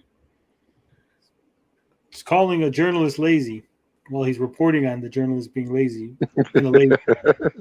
Fucking lazyception. And I'm reacting lazily to this video.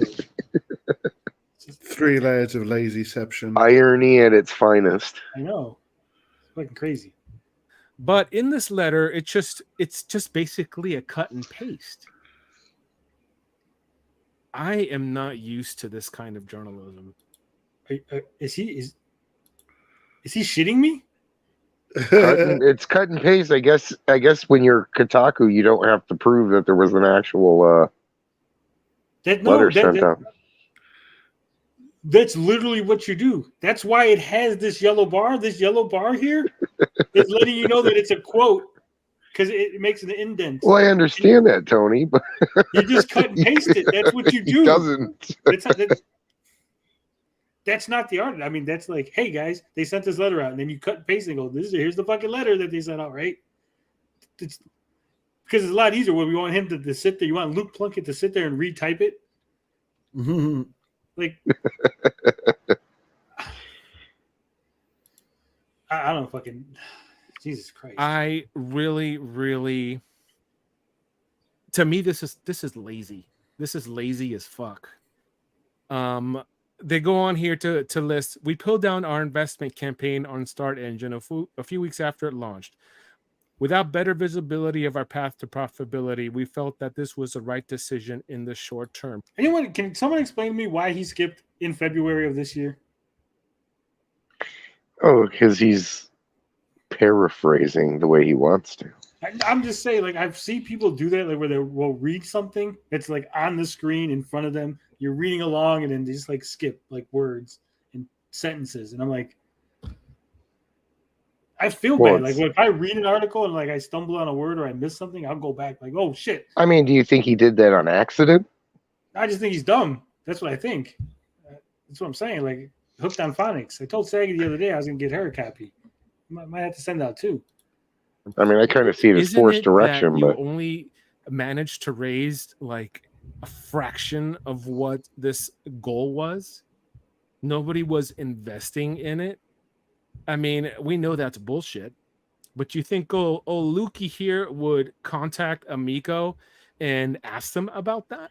There's nobody to contact. You think that he would just shoot off an email, and maybe if they decline to comment, that he would put it in his article so that at least we know he's giving his due? We're not even in the article, dum-dum. This is the fucking copy paste part. Go to the. Is there more? Maybe if you scroll down, he might say, "Hey, we contacted them." Hey, yeah, that's the better point that you made. Yeah, you don't have to contact them when it's directly from Phil Adam. This is their contact. They contacted us. They said, "Hey, here's our fucking comments." Here's our press release. I'm just verifying if this email that you guys sent out was actually from you guys. Yeah. I know that this is an official email from Phil Adam with his official fucking header, and it came from the official Intellivision email account. I know that so everybody. Let me just make sure that it's really you. Right. You can cut and paste the quote, but you need to cite. They did cite the source. I'm pretty. Let's see. We're at 356, right? Let's go back. Does he show it? Says the complete email signed by new CEO Phil Adam and first posted by the Nerf Report's Brian Chappell is below. He literally cites what his source is right there, Rabbit Dude. Los didn't read that part because that would give him his whole argument would fall apart. Yeah. The glass holds no water. He didn't read any of that part either. See, these are bullet points, right? He read the bullet points. But he skipped over this part right here. This part right here is not bullet point. This is the author's writing.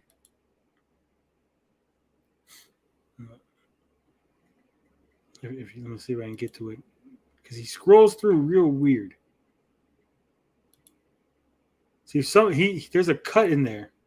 Hold on. The delays, the unboxing shenanigans, and then so we go to that. Okay. And it goes right there. This part right here, he didn't fucking read it. This is the article. Not this part that he's reading, not the copy paste. This shit is the article.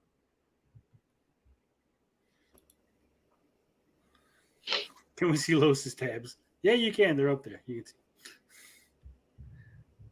Right? So Los is complaining that Kotaku's lazy. And then he skips over the actual article part of the article to then read the copy paste part, which is clearly sourced as being a copy paste of the email, which is what they discussed here. So it says, anyway, that's just a recap. The news today is that the company has had to send an email out to its pre-order customers. So there you go. You know who got them, letting them know that things are not going great. Intellivision had to cancel a $5 million crowdfunding campaign after it only raised $60,000. Hey, that very thing you were complaining about, where you said they didn't say how much money, it's right there in the fucking article you're reading. Have launched attempts to try to license Intellivision IP for release on other platforms to try to raise some cash. Have had so many refund requests that they can't process them fast enough. And most alarming of all, had made layoffs, resulting in a significant reduction in staff. I can't see what's behind this big melon. Into the complete email signed by new CEO Phil Adam and the first posted by the Nerf Report's Brian Chappell is below. So there you go. Everything you wanted to know was right there in front of your face. You skipped it for some odd reason. And that's another thing I see a lot, where these YouTubers will complain about an article or something, right? And literally the article that they're showing on screen contradicts the thing they're bitching about. I'm sorry. He should make room in his bookmark for a tab how to article. Do you even article, bro? Yeah. That shit just pisses me off. Now I'm triggered. Now I'm bent. Dunce. That was bent. Oh, he's gone now. Yeah. Now you're gone. But that was me being, when you come back, that was me being bent. Man, you sniffed that out like a bloodhound. I gotta give it to this retro Big Show. He looks smarter than he is. I mean, look at the face. He's lost. I mean, seriously, how do you make this kind of video, right? How do you legitimately make this and say, yes, this was a smart thing for me to do? Lazy, and he's talking about lazy. To the story, instead of cutting and pasting an email into what's supposed to be a news article. Lazy. We have dramatically reined in our operating costs. Okay, what does that mean? What does that mean? Yeah, scroll up, stupid. Ask Phil Adam though. What does that really mean? But just scroll up because it tells you what it really does means. Explain. Right, it explains. They cut staff. They go on to explain. No, but not just that. I'm saying earlier in the thing that we read, the article, part of the article that he skipped over tells you what that means. It went through everything, and then Then it copy pasted. Fucking guy. Significant reduction in staff. Okay, how many people were laid off? What offices did you close? Our resources are focused on engineering and testing to ensure we have a quality system, as we cannot succeed by producing anything less. Okay, these are all questions that this guy should have asked Amico. But do you think he did? Nah, bruh. He's lazy. Lazy. Bro, come on. Come on. Do better. Do better. Get the answers. Get the answers. We are working Does he with say game that a development lot? partners to license classic and television intellectual properties for publication on other platforms. Okay. These licensing deals will help fund continued development of the Amico. A broader distribution of Intellivision Amico. Intellivision Classic IP will also help awareness of the Intellivision while not directly competing with Amico because of Amico's unique controllers and family-focused gaming adaptations. Is he okay? Is he having a stroke? I think he fucking stroked out. Also, where's the rant? You guys, like, he said he was going to rant. 5 minutes and 16 seconds. He's not ranting. I've ranted more.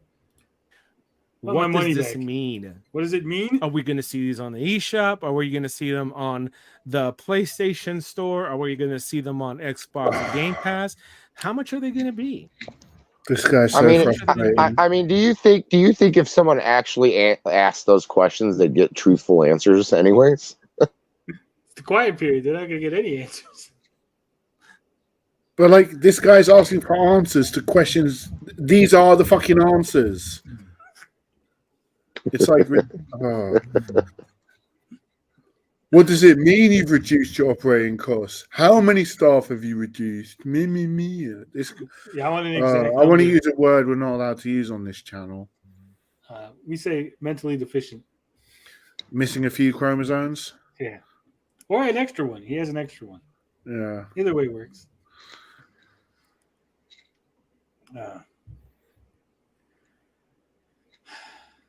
Seriously. Yeah, Tony giving Los his summer school course. You got 8 minutes of this garbage left? No. The whole thing is not Amico. So 19 minutes. Oh, okay. But the whole thing's not Amico. Remember, it's other Thank rants. goodness. Thank goodness for that. Once the Amico part is over, we're probably done. Probably. I don't know what his other rants are about. We might stick around. Basic who, what, when, where, why shit here is being ignored. I'm in shock. I'm in shock. He's in shock. Guys. He's in shock that the answers that Phil Adam has provided did not answer the questions that Phil Adam created in the answers he provided. Shock. Number 4, we have begun a test production run of Amico that includes every aspect of the product, including the packaging. Okay, how many units do you guys have? There's a question. I hope the author. You know what? How many people think that Los fired off an email to Intellivision to ask the questions he's asking? 0. I was just going to bring that up. I was just going to say that he asked with this number he wants. At the end of this paragraph, it says these units should be completed within weeks. Yeah. So Smash can say the R word, but Barney can't. No, Smash can't. He said it on accident. We're like, dude, don't say that. It's not cool. That was what was one of the funniest moments on the show when he said it. Yeah. The reaction. Because everybody was like, "Oh." I loved how he was like, "Can I say a swear word?" And everyone's like, "Yeah." And he goes, "The R word," and everyone's like, "No, not that one." No, not that one, dude. We didn't give you the R word pass. He went hot. That's like when you're like a little kid, like, "Oh, it's okay, fine, you can swear," and then you go straight to the F word, like, "Whoa, start smaller. Start with the S word and build your way up." Here is taking notes. Maybe he can do a follow-up article. I'm not going to write it. How do you know he's not doing a follow-up? I'm not going to write it for him. That's what he's about to say. But I'm saying he's making an assumption, right? This isn't like this article came out 7 days ago or a month ago, right? And now he's criticizing it. Like he never did a follow-up. He's just like, maybe he could do a follow-up. Well, maybe he is. Maybe he's working on some shit. You know what I find funny is that Los expects this guy to do more work than Intellivision has done on Amico. Yeah, I want you to go out there and get all the fucking information. Find us how this system can succeed in the wild. Was a bigger injustice is Smash JT's a moderator and I'm not. You're not a moderator, Bob? I thought I made you one. No. Do you even comment, bro? Sometimes. That's probably why. Hold on. I'll fix that injustice. You have been knighted. No, give me a second. I gotta find Bob's. Oh, I haven't chatted on this stream. Well, then say something so I can get. Oh, 1 sec. I need to bring it up. I'm lazy. Hashtag justice for Big Bob. Justice for Big Bob.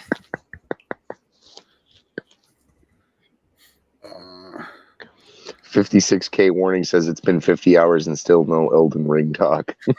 We did talk Elden Ring. A little bit. You missed it. It just wasn't a hot take tonight. Did you say something, Bob? Yeah, I said add moderator, hide user on this channel. Yeah, that's. All right, you've been knighted. You're a knight of the Blue Wrench. I wouldn't have said anything, but when I found out Smash was a mod, I was a bit upset that he was a mod and I wasn't. I think mostly because Smash, they don't want people imitating them. Oh, right. Yeah, that makes sense. So it's just easier that way. Which song? Firefighters. Who's a firefighter? Whoa. Come on now, guys. Keep it clean. For you, though, you actually have to do some reporting and reach out to Amico. And if they refuse to answer your questions, well, damn, document that shit in your article. But don't be lazy. Don't be just cutting and pasting and telling us what we already know. This is like a huge waste of time. It's like, duh. What else? We are slowly processing refund requests. Okay, how many refunds have you processed? How much money are we talking about? They're not going to tell you that. This guy is so mentally deficient. But this guy is failing. Dude, come on, bro. This guy's failing, dude. You haven't even got through the whole thing yet. You don't even know. There could be something at the end, right? It better be. There's not, but I'm just saying. I read ahead. I skipped ahead. But there could be. So, oh, there's even an email here, support@intellivision.com.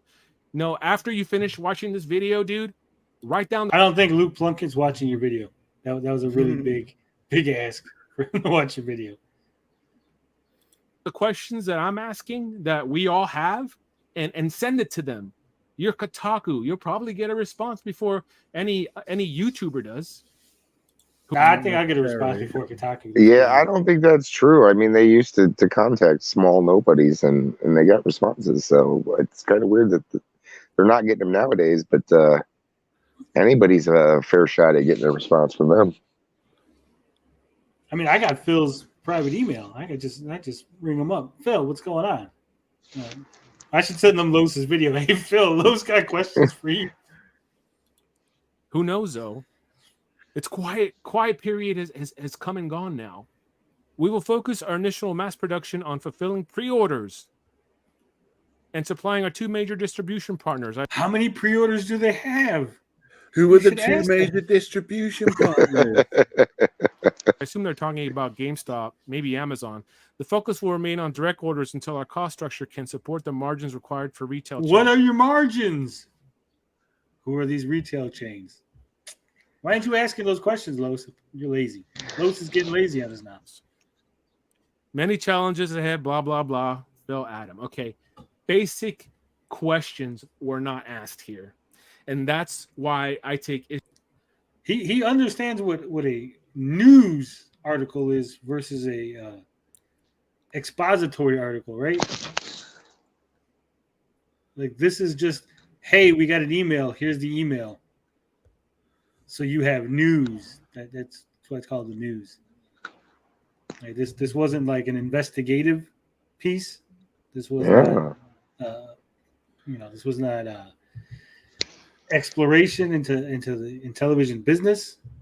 This was simply, hey, we have some news from them, and we're relaying that information to you. Again, Kotaku is a terrible fucking website. It's shit. They inject all kind of politics and personal beliefs into articles, into video game reviews. Yeah, don't belong there. They don't disclose relationship to developers, to publishers. They're fucking shady as shit. But this here, there ain't shit wrong with this. You a bad take. You a bad take machine, Los. Issue with this article. Now, you guys can say, it's Kotaku. What do you expect? And yes, you know what? You guys are right. What did I expect from Kotaku other than an article that writes shitty headlines, unprofessional headlines, and doesn't give that's us your any, opinion. Doesn't answer any questions. Now he's again skipping over this part that answers some of his questions. Right? He's looking at it like scroll. Like, oh, shit. How do I get past this? Nothing. This is like the worst of journalism that I have seen. This is like he's literally never seen when we just copy paste press releases for like a game or something. Like, hey, there's a new game coming out. Here's the press release, and that's literally it. I mean, that's lazy as fuck, but that's literally what you do. You get a press release and then you just copy paste it. Bad. Super bad.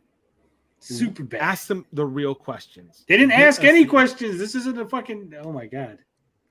Luke didn't say, hey, I asked them a bunch of questions and these are their answers. This is literally, hey, Intellivision sent out an email and this is what the email said. Could you imagine? He'd be like, we're here at 67th Street. There's a fire. He'll be like, hey, why don't you ask him how hot the fire is? How many firemen are in there?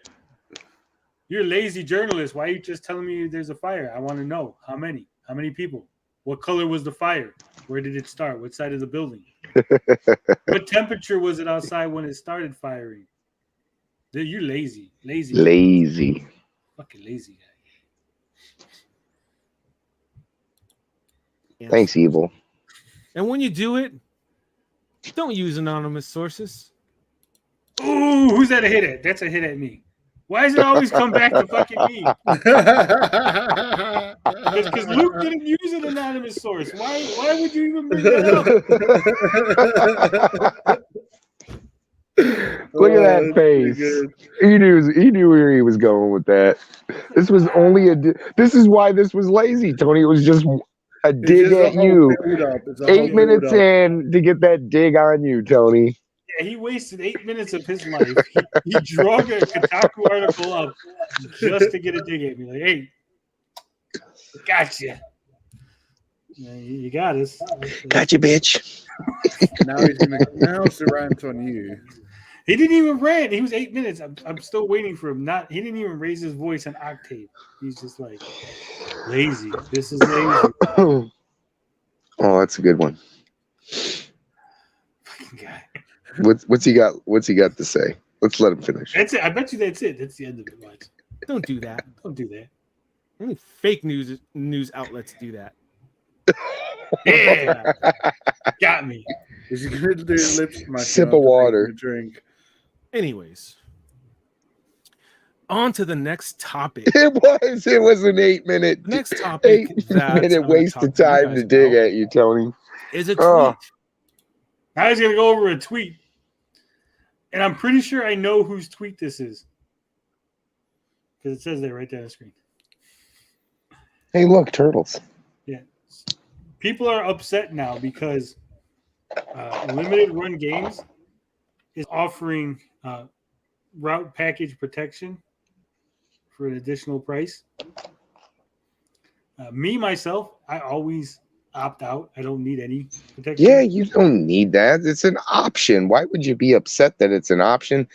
Because you should get it for free. They should bubble wrap your fucking package and protect it in a safe. I've had over probably 7 or 8 games come from them. Never had an issue.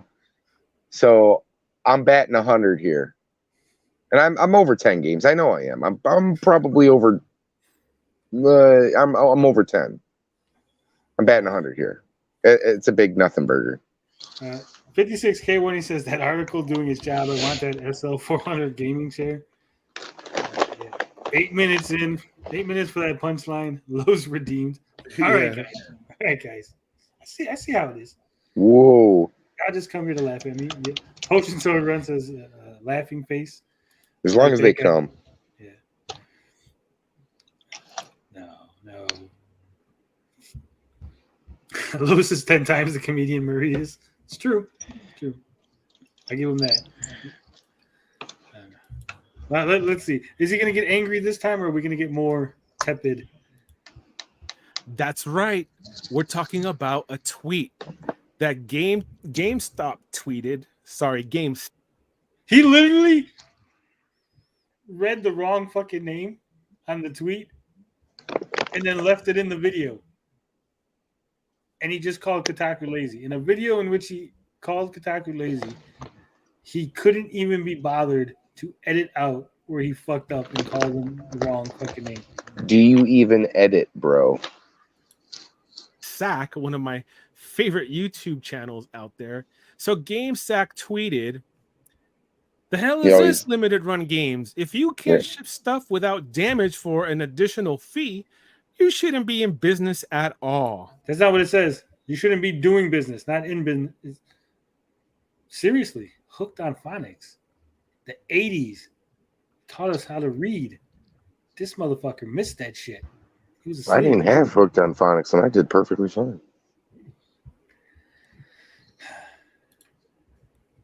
Shots fired. Yeah, they were. Shots fired. I keep fucking pausing at the right time. I'm good.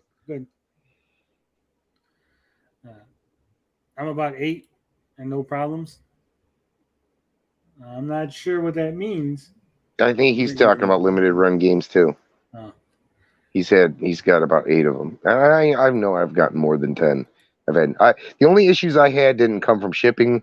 I had maybe like little minor defects in my case, or my thing was a little bent, and that wasn't from shipping. It was probably from the factory or whatever, and it wasn't something major. But I haven't had crushed cases. I didn't have misplaced packages, nothing like that. A lot of the times what people don't understand is it's not coming from them. You know, it's coming from your people who handle your fucking mail, and they're just terrible at their job. It's not really Limited Run's fault. And granted, I understand what people are saying. They could do a better job and package it better. But, I mean, if they're having a 90% success rate of getting these packages to people without any problems, do you really see that they should have to go the extra mile? I mean, it'd be nice, but that's my rant. Limited Run's not that bad. They're really not. Like I said, I get stuff through Amazon all the time. The only problem I've ever had is they left a computer, a laptop at one point outside. Outside, yeah. And here's the thing. The grass. I'll be the first to say I worked for Amazon, and I worked as a picker. And I'll tell you right now, when they had, when I worked back in the with the trucks, the docking or whatever, the loading of the packages, some of those guys were assholes. After, like, when it was time to leave, the last 20-30 minutes, some of the motherfuckers would just be throwing packages in there, just throwing them. And they got, after I had left the place, I heard from a buddy who was still working there that a lot of those guys got fired because they finally got somebody in to actually watch what they were doing. And they weren't supposed to treat stuff like that. And I never treated stuff like that because obviously I know these are going to people, and you don't want shit happening like that. But I wasn't a higher up, so I wasn't going to say nothing to nobody. It wasn't my place. So, well, God, I'd say shit to people all the time, but whatever. That's just me. First off, 56K warning. That says 98 cents, not 99 cents. Just saying. And secondly, there's actually a psychological reason that they use 99 cents instead of $1, because you might be like, oh, it's only a penny difference, but people actually do see that, and they're like, oh, it's 99 cents. And they're like, oh, it's $1. I mean, what is the deal? Murray's back. What's up, Murray? Welcome back. Yeah, it's a value thing. They've done psychological tests on it and stuff, so that's why they always do it. That's why it's $34.99, not $35. This right here, I love this because this is Seinfeld. He says, "You ever make a wrong turn, and next thing you know, you're in the hood." And why do they call it the hood? It's like the entire city's a giant sweatshirt, and that's the part you pull over your head. You know why I love this? Because this isn't even a Seinfeld quote. This is a quote from somebody on In Living Color when they were making fun of Seinfeld.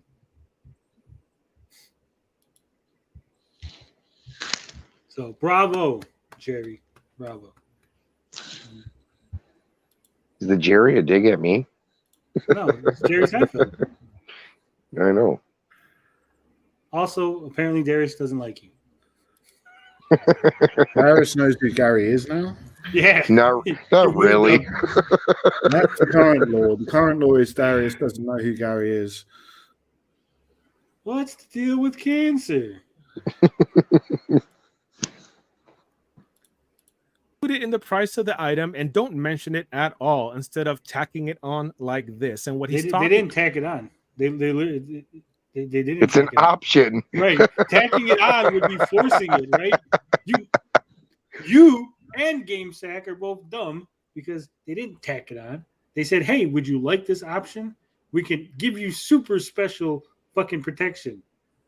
And I personally would be like, no, I'm checking no on that. You want to know why? Because again, I've had over 10 games delivered. Yep. Yes. Because that dollar adds up, right? I had 10 games. That's $10 in my pocket, and I've never had a problem with them. So, not checking that box. Not tacked on. Next. And really, most of the time, if you got fucking shit that are damaged or stolen, the U.S. Postal Service will take care of it because that's usually how it ends up in your house. If it's Amazon, then they also got to take care of it. Yeah, all these companies will take care of you. I mean, to be honest, Bob, how many times have you ever paid for a disc protection plan? Disc? I don't buy discs. Why? You've never been to like a EB Games or whatever you got over there, and they ask you want to buy you want to buy the extra. They never had that in my day. No, they never had that option in the UK. Well, I've been asked many a times, and I don't. But buy if you're going to say plan. how many times I've bought the optional insurance, I'd say nearly every time because I'm a sucker. Well, I mean, it depends. There's certain things that you buy. If you're going to get the warranty plan for something expensive, I could understand that. For me personally, GameStop, if I was ever buying 360 games, because that was really the last time I bought disc-based games at full price was around 360 era. It was no, I take care of my stuff good enough to where I don't need the protection plan for something like my Call of Duty or whatever I was buying at the time. Yeah, but I could see some of these people who are into their limited run games wanting that extra protection because I think a lot of people buy limited run to keep and collect. Well, and here's the thing. I could totally understand this argument if the person who was buying this was not paying for the standard $35 edition of Turtles. If they were buying the $200 edition of Turtles, I could totally understand paying the extra 98 cents to make sure that $200 collector's edition is preserved. That makes a lot more sense on that investment. Yeah. All right. Let's get talking about is if you go and order Teenage Mutant Ninja Turtles Shredder's. Dude, what did he say?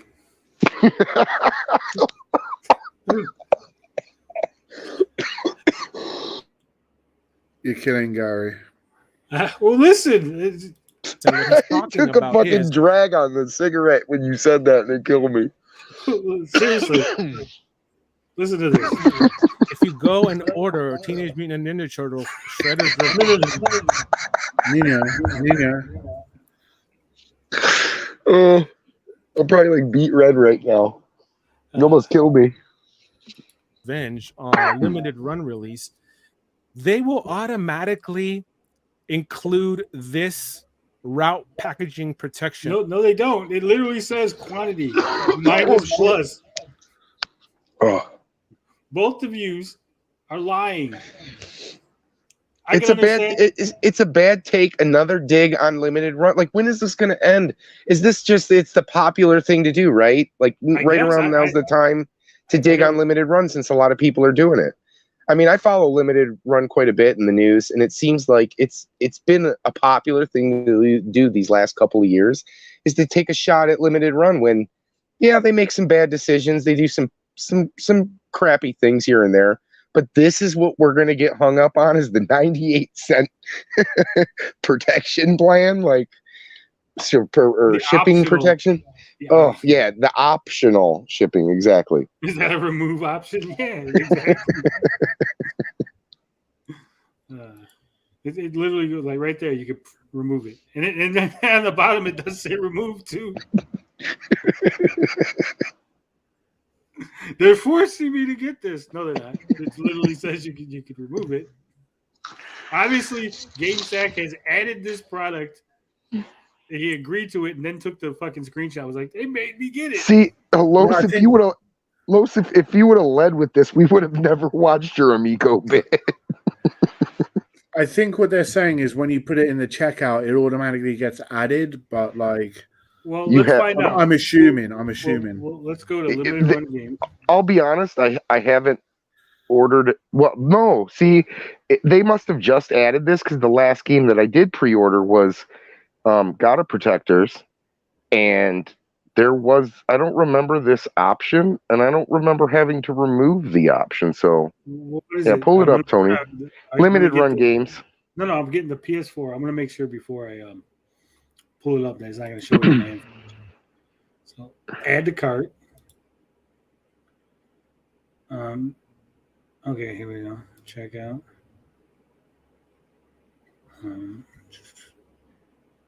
It is added.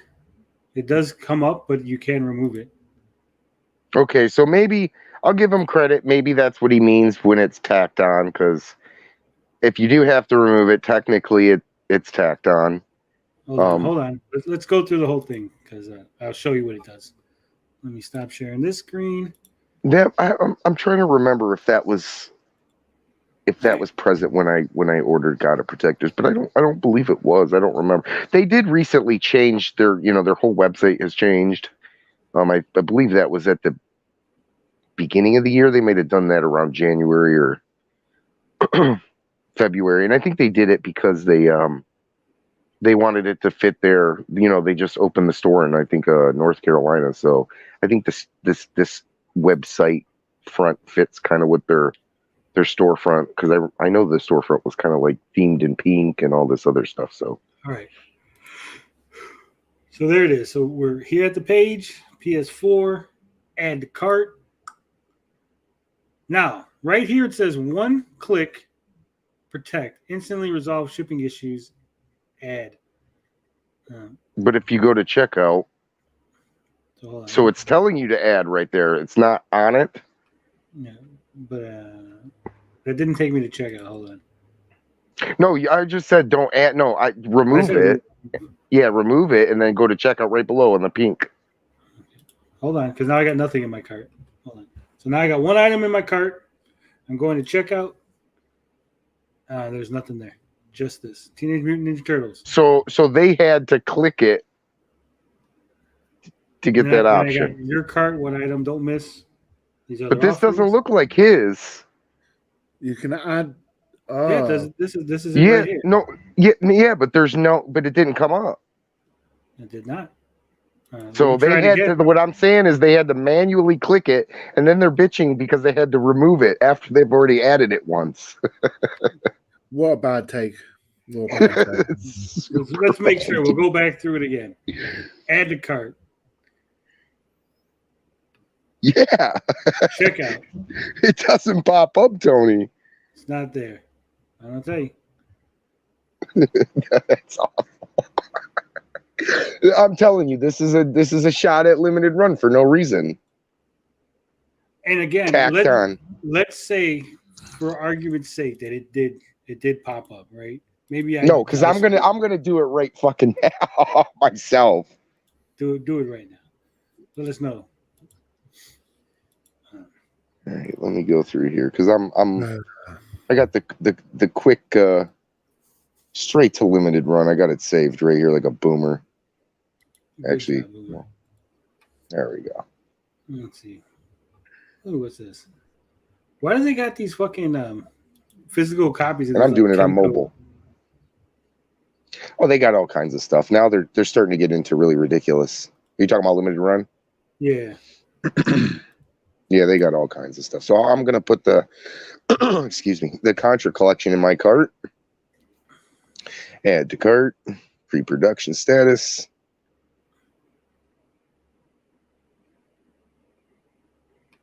Let's go to checkout. Hey, why didn't that work? Oh, well, my phone's goofy, so we're going to do that again.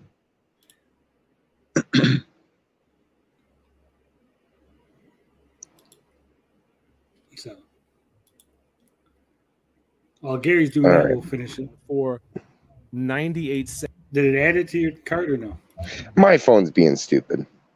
No. But my phone never decides to start working.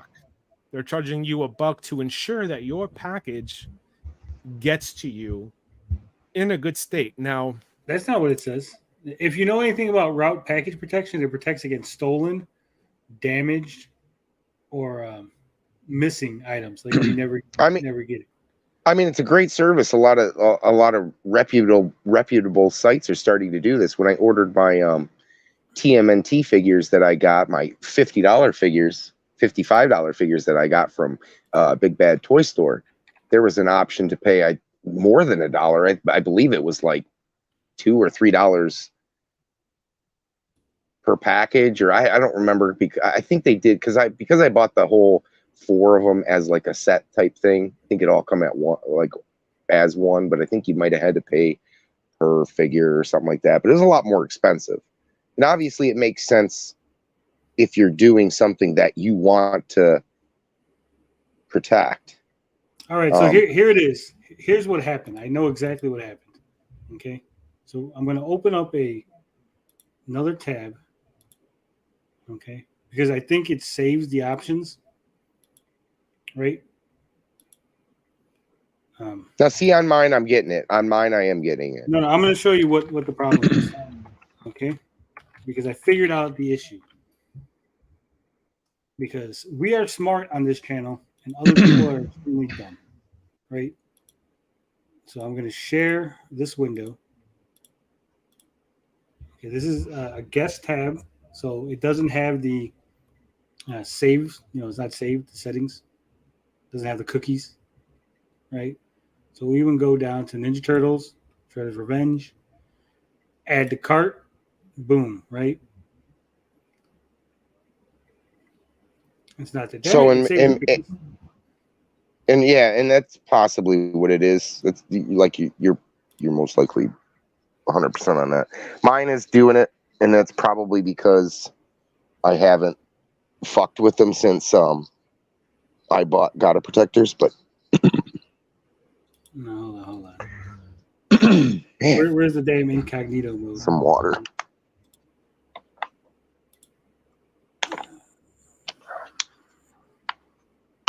There we go. Private window.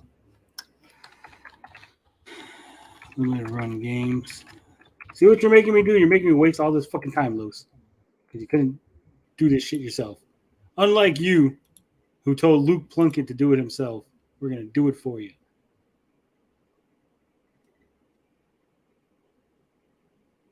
Let me make sure.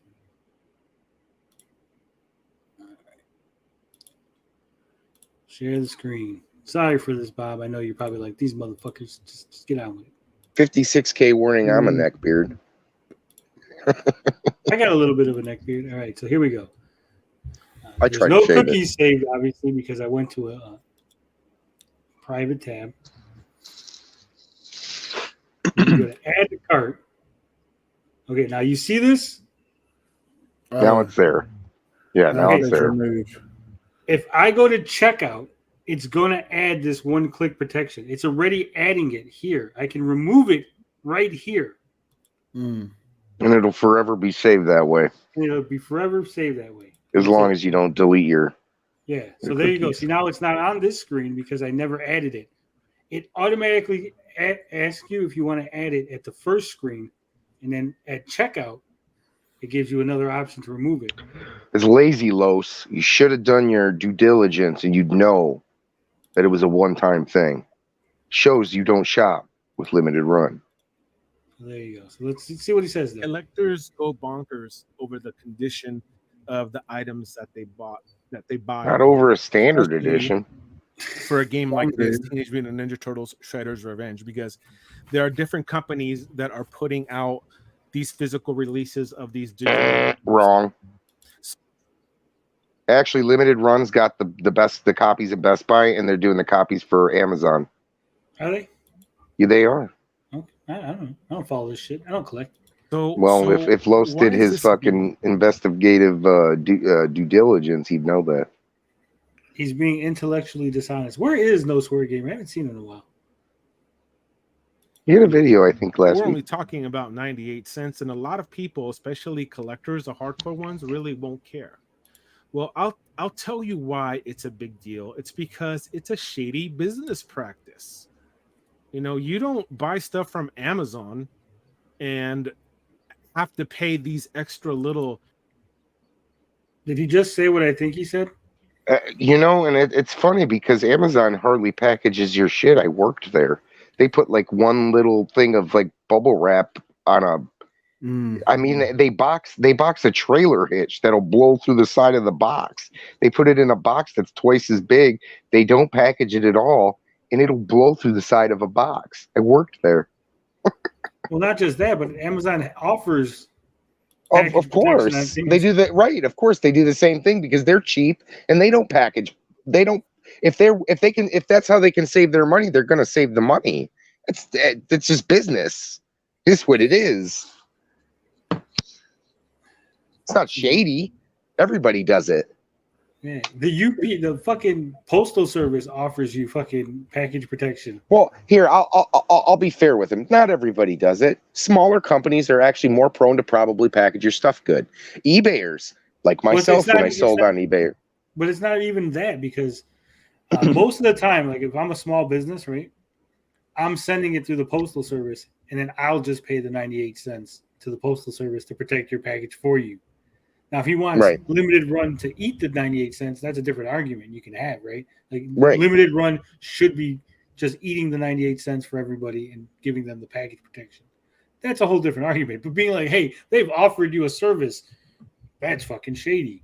I mean, hold on. Is this just like package protection, or are they packaging your using more bubble wrap? Okay. No. Okay. All it is. I was understanding that. All it is incorrectly.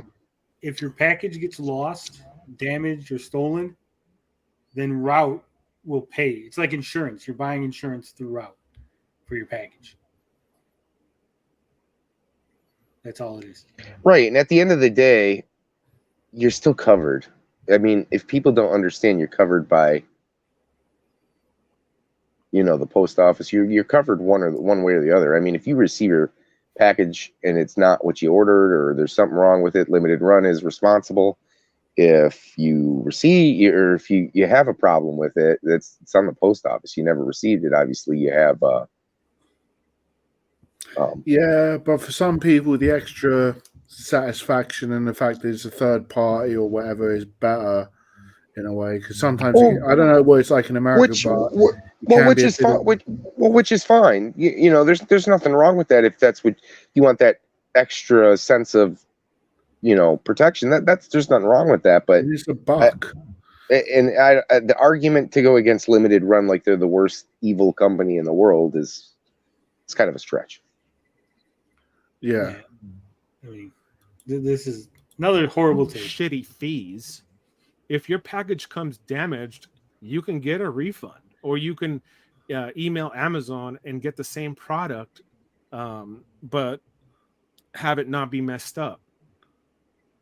Limited run, this is a shady business practice. And you guys shouldn't. It would be a shady business practice if they were charging you and giving you no option to remove it and forcing you to actually buy it. This is not a shady business practice. Yeah, I agree. So Bad take. I don't even think it'd be even shady if they forced you to pay. If they were like, it's part of our company policy for you for part of the postage and packaging to pay for this, and this is like an extra service again. Yeah. Could you imagine if they just charged you the 98 cents and they just added like their game was $35.99 and you just didn't know? Right? I mean, they'd obviously have to disclose that within the product page. They wouldn't have to disclose it at all. They would just charge you an extra $1. They pay the route directly themselves. So technically you're not paying for it. Right? I mean, are you sure? Yes, I'm 100% sure. Are you? Okay, well then. Because either way, it wouldn't matter to me. It's because you would, that would be shady. That would be shady. But like, because you would contact Limited Run, right? You would say, "Hey, Limited Run, my Ninja Turtle game got stolen," right? And then they would contact Route. The way it works now, you would contact Route and be like, "Hey, Route, they stole my game. I need a replacement." Right. So that's the only difference. It'd be who's buying the insurance. It's like I could take out an insurance policy on you, Gary, right? And then I would give it to your family versus your family taking it out and then collecting when we throw you off a bridge.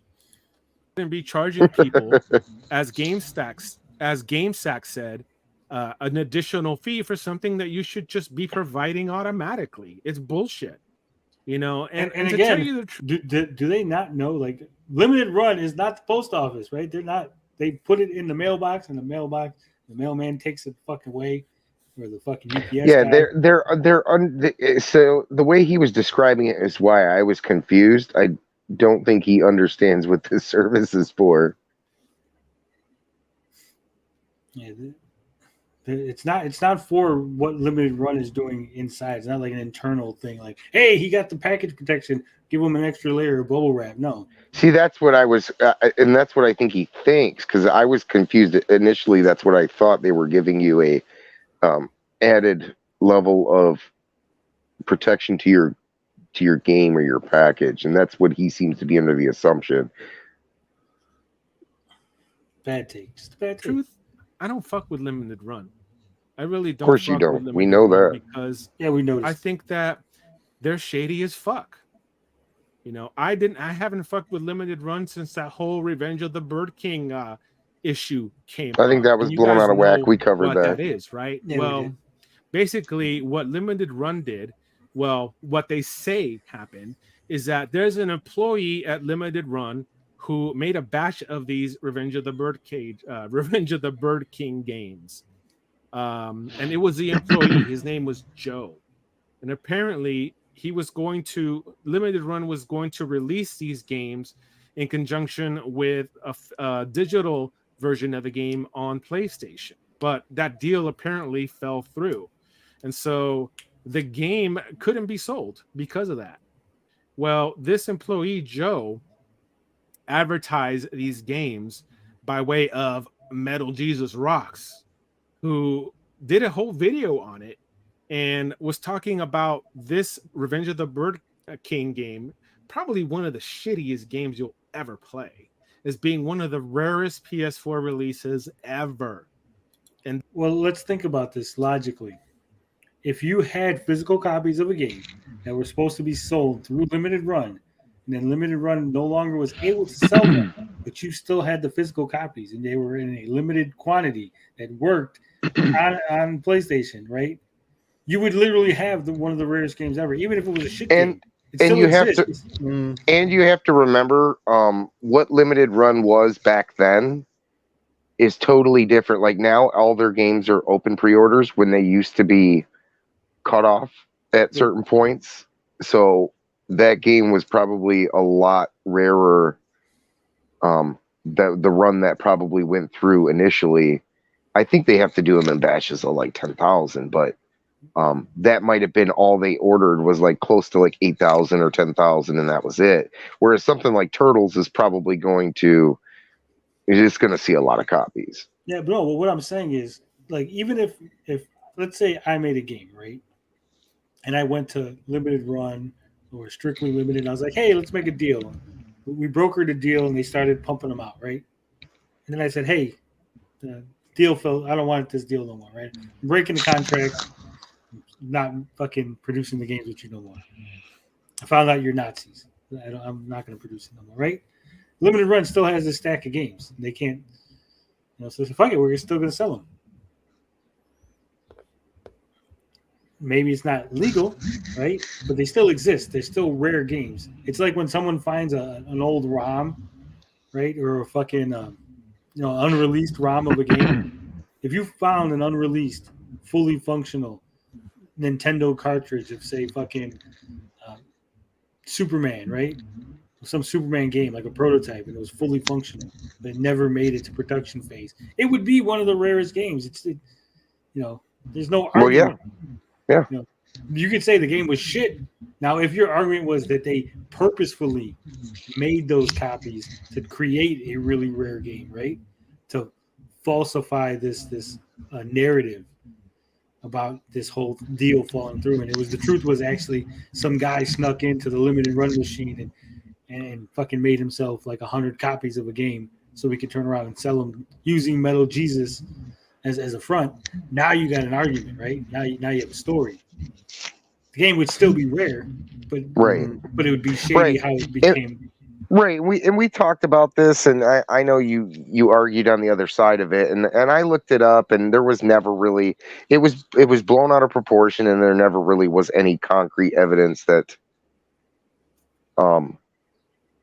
pointed into it being shady. I mean, obviously it looks that way. There wasn't concrete evidence though into that. So, I mean, was it a mishandled deal? Yes. It was a debacle. Yeah. Right. But, Limited Run's been, I mean, they've been getting hate for a long time. And now the new thing is you're going to wait 6 months for a game. Obviously they're producing certain things. I mean, people were complaining about the Scott Pilgrim. I mean, they had just received that. They waited over a year for the briefcase with the vinyl record thing that played music or whatever. I mean, it just is what it is. I mean, if you shop with them, you're going to have to wait 6 months to a year to get these. And that's not even a complaint here. You're going off into right. I know. I mean, I'm just saying that people have their beefs with them, but this just looks like another. We spent 4 minutes so he could get on to kind of just bash Limited Run. It's not really about Joe gave it to him so he can promote it. So what happened? What do you guys think happened to the price of Revenge of the Bird King? Because it was such a limited and rare release, the price shot up by like 600%. And what is it at now, Los? It was totally disgusting. And this guy Joe, he went over to a pop-up event, a limited run pop-up event, and was selling these games. Goodness gracious. Was he selling them for over the price? Probably not. Even I still don't. Okay, again, even if in the worst case scenario that the man snuck into Limited Run's production facility, fed the information into the machine to create it's a $50 game scarcity, now. Right? No, but I'm saying he created this artificial scarcity of a game, right? It's still a rare game, right? You can't argue whether or not it was a rare game. You can say, hey, it was shady how it came about being rare, but it's still rare, right? No, it's still in low quantities. It still exists in low quantities, but ultimately, I don't think they're responsible for the consumers driving up the prices. Yeah. It's a $50 game now. If people wouldn't have even paid any attention to it, it would have never sold, and they probably would all be sitting on eBay being sold for even less than probably $50. So Albert says MJR caught heat because Lester, aka GameStar, bought all the copies and MJR stood to profit by promoting it. I mean, he was going to let's say that the story is 100% right. MJR was going to profit from promoting it probably anyway. Why was he going to promote it unless he was going to get some kind of money, right? Whether it was a sponsorship deal or a 10% coupon code that he was right. I mean, it is what it is. It's a done deal. At the end of the day, was there anything that they did illegal? Then yeah, take them to court or file something. Otherwise, it is what it is. you know what the real issue is? The game is a shit game that no one wants, but everyone still wants it because now it is rare. Yeah, $50 nobody wants it, so you can get them all day. That's not even really that. At the time. At the time, yeah, at the time. Unfortunately, there was a very high like thing with limited run back in the day where there was a scarcity issue. Like people knew that like if they didn't get their hands on it right out the gate, they didn't wait for the.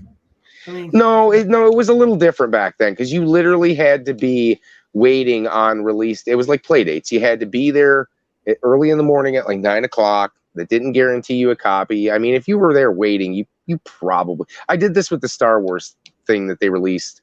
They had the Star Wars carts, and for some reason, I thought the price was going to go up. I bought one. They did right off the bat. They always did. Real quick, Gary. Evil says, I think it was a parody channel, no need to ban. But we don't do parody accounts like that. That's one of the things we said on this channel. We don't have people imitating other people, even people we don't like, right? Because that causes confusion and causes misunderstandings. So, no, don't do that. Let's finish this. I'm sure he's going to tell us how great Limited Run is. He also put one up on eBay that Limited Run themselves was promoting. Oh, it no. was an auction that they were promoting that was supposed to go to, the proceeds were supposed to go to some museum. But what do you think Limited Run said about the whole situation? About creating this demand for this shitty ass game that is, you can buy it on the Switch. But what do you think they said? Oh, no, it wasn't us. It was our employee, Joe, that took it upon himself to make these games and sell them. Yeah, right. So he sold them at a pop-up event, and you guys were like, it's all good. It's all good. I believe Joe doesn't work for the company anymore. I could go to McDonald's. I could be a McDonald's employee, right? And show up to McDonald's with burgers from my house and start selling them at the front, right? It doesn't mean McDonald's is approved of it. If my manager doesn't see me, I'm like, hey, dude, I got these burgers. You want a burger? Cheeseburger Eddie. Yeah. Like, so he went to a pop-up event. If you were like, hey, he went there and the president of Limited Run was there with him selling games, right? No, if he was in charge of the pop-up event and Limited Run had no idea what he was doing because no one's watching your ass. This ain't fucking China where we got fucking cameras on everybody 24/7. He was doing it on the sly. He got caught, obviously, because people right. This is more guilt by association. Just because he was an employee, somehow Limited Run is held responsible. There is no factual basis for these claims. No evidence. Joe, you can sell these things. We won't ask for any money. See, he's saying this, but do you have proof that Limited Run was in any way knowledgeable that Joe was going to sell these games at the event? Did you call Limited Run? Did you ask them? Did you send them an email? Nalos? Did you let them know? Did you say, hey, I got questions about this bird game? Touche, sir. Touche. It's a Limited Run game, but no, it's not us. It's not us. Yeah, right. Get the fuck out. Limited Run. Sounds like more like limited Tony. fun. And now, this coupled, that's limited one fun. of the shady business practices. There's a lot more. And there's a video. I'll show link me, it sir. To the description of this video that talks a lot about them. And they did a wonderful job. I forget what the name of the channel is, but they did a wonderful job explaining what these shady business practices are that Limited Run has been engaging in. The pot calling the kettle black. But anyways, there you have it. GameSat calling them out, and you guys, if you see this tweet, read the comments. They're super funny. They're super insightful. Collectors. These are people that hate Limited Run with a passion. I don't mind paying it. There's some saying that I don't mind paying. They're saying they don't mind paying it. They're all like, I don't give a shit. And he's like, oh, fucking. I do love when people are like, man, these comments, they're all fucking assholes for saying they don't mind paying it. Like, no, dude, you're just wrong. You're on the wrong side of this, apparently, because everyone's like, I don't give a shit. Paying the 98 cents, and there are some saying that this should already be included in the price. It's funny. But I can tell Funny you when guys I'm that wrong. I won't support limited run because no. of this and other shady business practices. That kind of sucks because there's games that you couldn't get otherwise. Sucks. I'm sure limited run is like, oh no, Lowe's, please come back. Sorry. How will we ever thrive?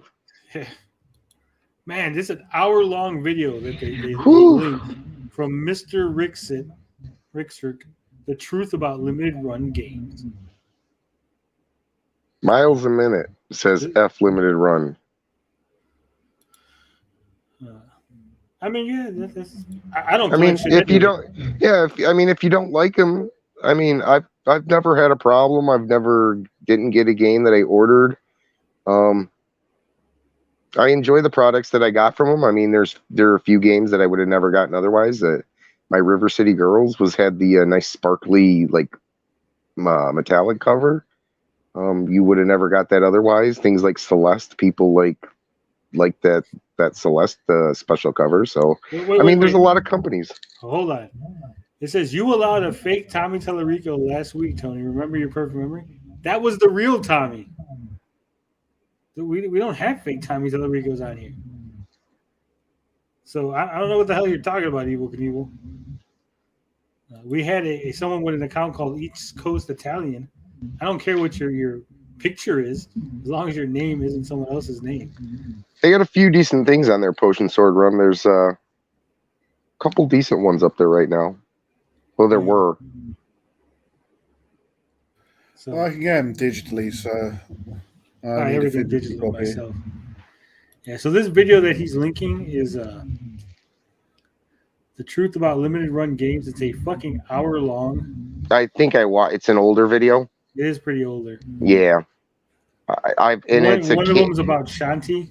Yeah. Does it have like 5 different games on the? I think I've watched that one before. Well, it has like it's a younger guy. I don't know what he looks like. There's a whole bunch of fucking. I've watched that video. It's not a fair video. Jay and Silent Bob. FOMO. They create FOMO, guys. That's a company that creates FOMO. Like, oh my god, they're much more like Nintendo. Like you can't create FOMO. Nintendo. The beautiful thing about limited run, and I'll say it once, is that they gave us an option, those of us who collect physical, to have a physical cart. Otherwise, they wouldn't be in business, and we wouldn't have those options. You don't have to buy from them if you don't like their stuff. They're not creating FOMO. They're not. The consumers are. The guys who are digital collectors are the ones with the fear of missing out mentality. It is not the company. Yeah.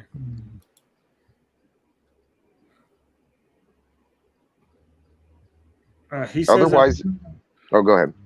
In this, he goes, I've interviewed Frank Cifaldi and Kelsey Lewin from VGHF, and they fully answered every question I had. I intend to eventually package that into a separate video talking about game preservation. But for now, I feel that I can authoritatively say that my concerns regarding their organization are unfounded.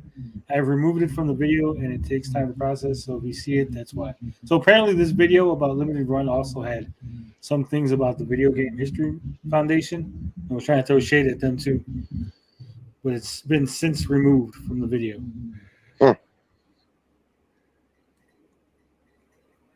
So it sounds like, from what I'm looking at, all these thumbnails or these tabs or whatever the fuck you call them, so timestamps. That's what I was looking for. Some of it just seems like stories from people, like no actual evidence. This guy said a thing. This guy had bad customer support. Like, come on. That's what a lot of it is. On to the final story of today. Oh no! They're releasing a game, Gary, that they released before. Can you believe that? I mean, that's the new popular thing to do. For doing this, and I mean that in the kindest possible. You know what's funny about this tweet? This is his tweet, right? Mm-hmm. This isn't his image. He stole this image from someone else's tweet to make his tweet. lazy. Couldn't even make your own fucking image. Couldn't even Photoshop yourself or use MS Paint or something. Way now, news broke that a version for the PS5, a remastered version. And that's of The actually Last of incorrect. Us. It's not a remaster. This was the remaster. The PS5 version is a remake, and if you look at the graphics, it gets a complete graphical overhaul. Yep. Yeah, They've had to rebuild it from scratch, from the ground up. Yeah, which is not a remake. It's not enhancing. And let's say, for the sake of argument, that it was a complete fucking 1-to-1 identical version as the PS4 version, right?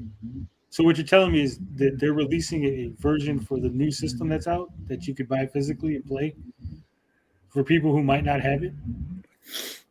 Oh, right, no.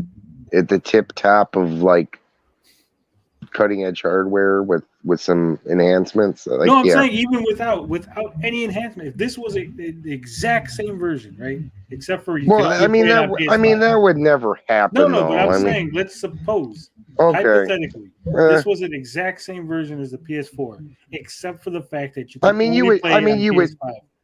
You would hope it wouldn't be full price if it was just a one-for-one carbon copy. Well, no, I'd have a bit of an issue with that if it was $70. What would your issue be, Gary?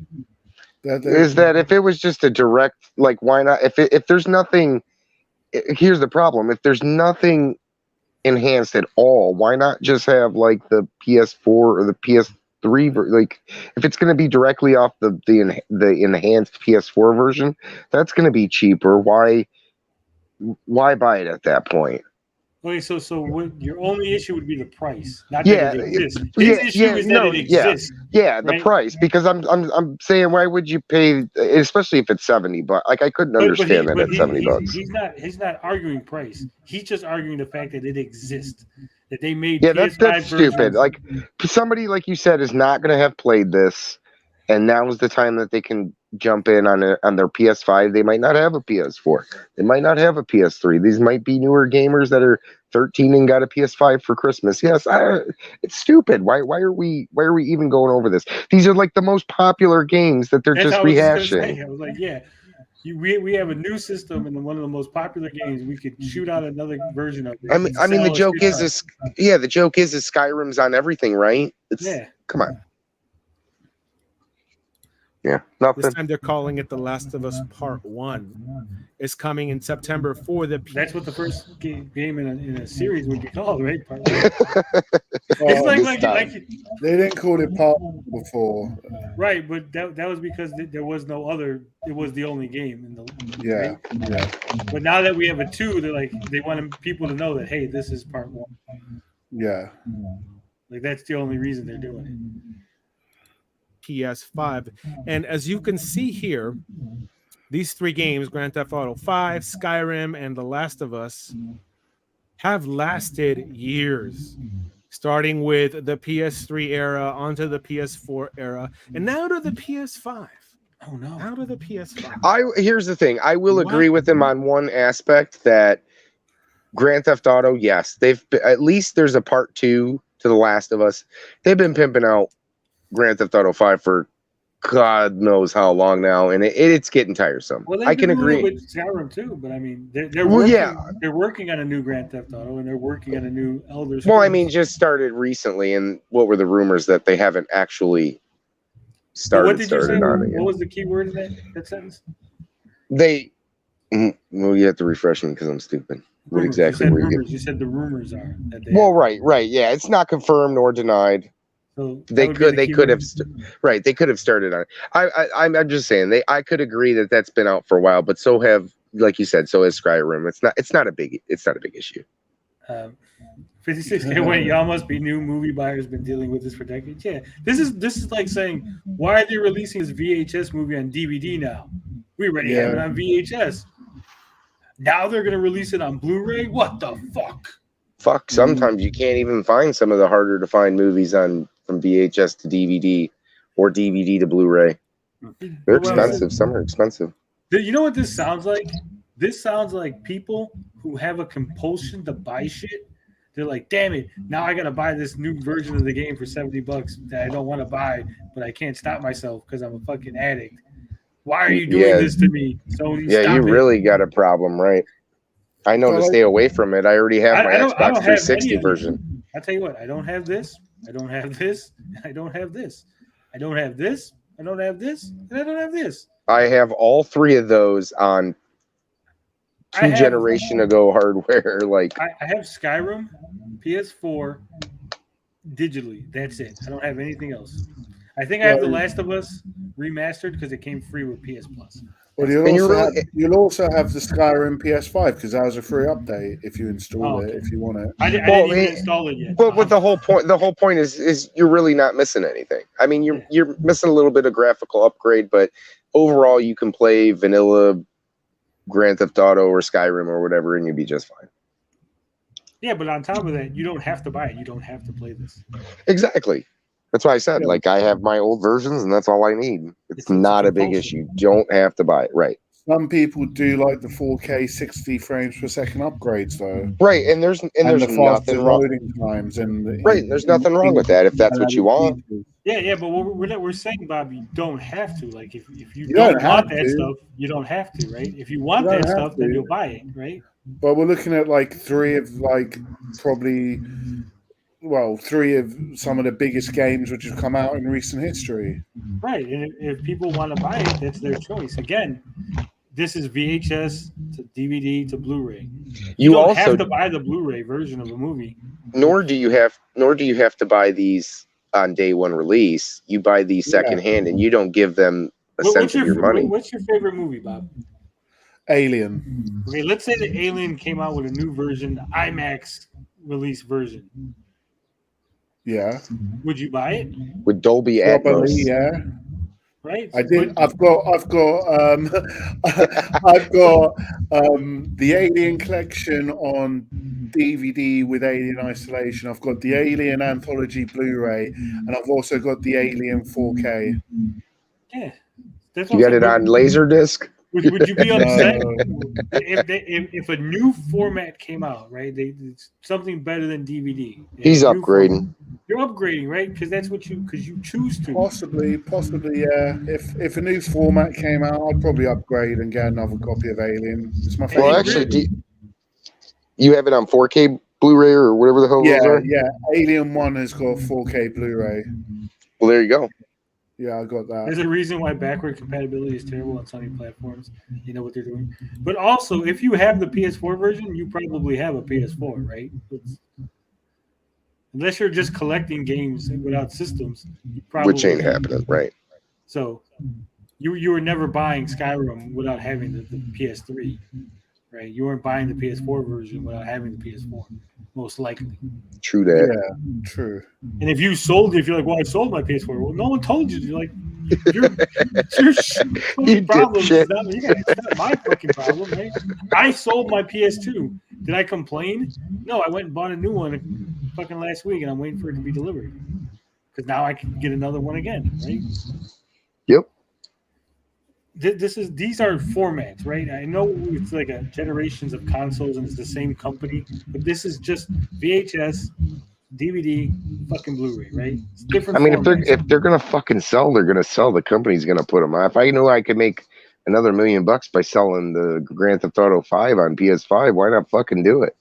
Look, I cut up these live streams. Right? We live stream on Saturday, and then I cut that shit up and I repackaged them for fucking Monday through Friday, right? Because people are still gonna watch them. People aren't like, "Hey, it was a Saturday show. Why am I watching this shit?" And then no, y'all people still watch that shit. That's why I do it. I double dip. A big deal. Why is it a big deal? It's kind of like the big deal with limited run. People are buying these. What the fuck does this have to do with limited run? Like nothing. Because they're physical copies. That's like the most. These things because of FOMO. FOMO, no. The fear of missing out On those games? Yeah, these are On the most those popular games? games. There's going to be so many fucking copies. Millions of copies sold over 3 generations of hardware, and your fear of missing out. You shouldn't be buying video games physically. Go into a Walmart. I'm sure they have stacks of these fucking games on the PS4 just sitting there for like $20. Like, Fear of missing out. We got to get rid of this shit. If Los didn't have bad takes, he wouldn't have any takes at all. Terrible takes. And you can get these all digitally, right? It's not like it's only a physical thing. Yeah, that's the worst part. So if they want to have every single copy of these games, and this is like a man being like, why are you making booze? Like there are people who are alcoholics who can't stop themselves from drinking. You should stop making alcohol because those people can't help themselves. No, fuck those people. It's not how it works, right? Yeah. If you cannot stop yourself from buying games, if you have an addiction to buying video games, then you need to go call the number, look at the addiction hotline, say, hey, I can't be trusted with my own money. I need somebody to fucking take care of my finances, right? Everybody else must suffer because you have an addiction. Fucking, my head hurts. I just think that's bullshit. I think it's bullshit, man. I mean, how many copies of The Last of Us are you gonna make us buy, Sony? They didn't make me buy any of them. Make us buy. I don't have a single copy of it. Do you think Los went out and bought one of these? Like, son of a bitch. He's got it on pre-order. As soon as they announced it, he's like, son of a bitch. I gotta get that shit. These motherfuckers. Such a good game. Love this shit. Upgraded. Make us buy. You can't see, but he's got fucking life-size Joe in the background somewhere. Loves his Last of Us. How many copies of Grand Theft Auto 5 are you going to make us buy, Rockstar? Can't you put your resources into new games, into new and different games?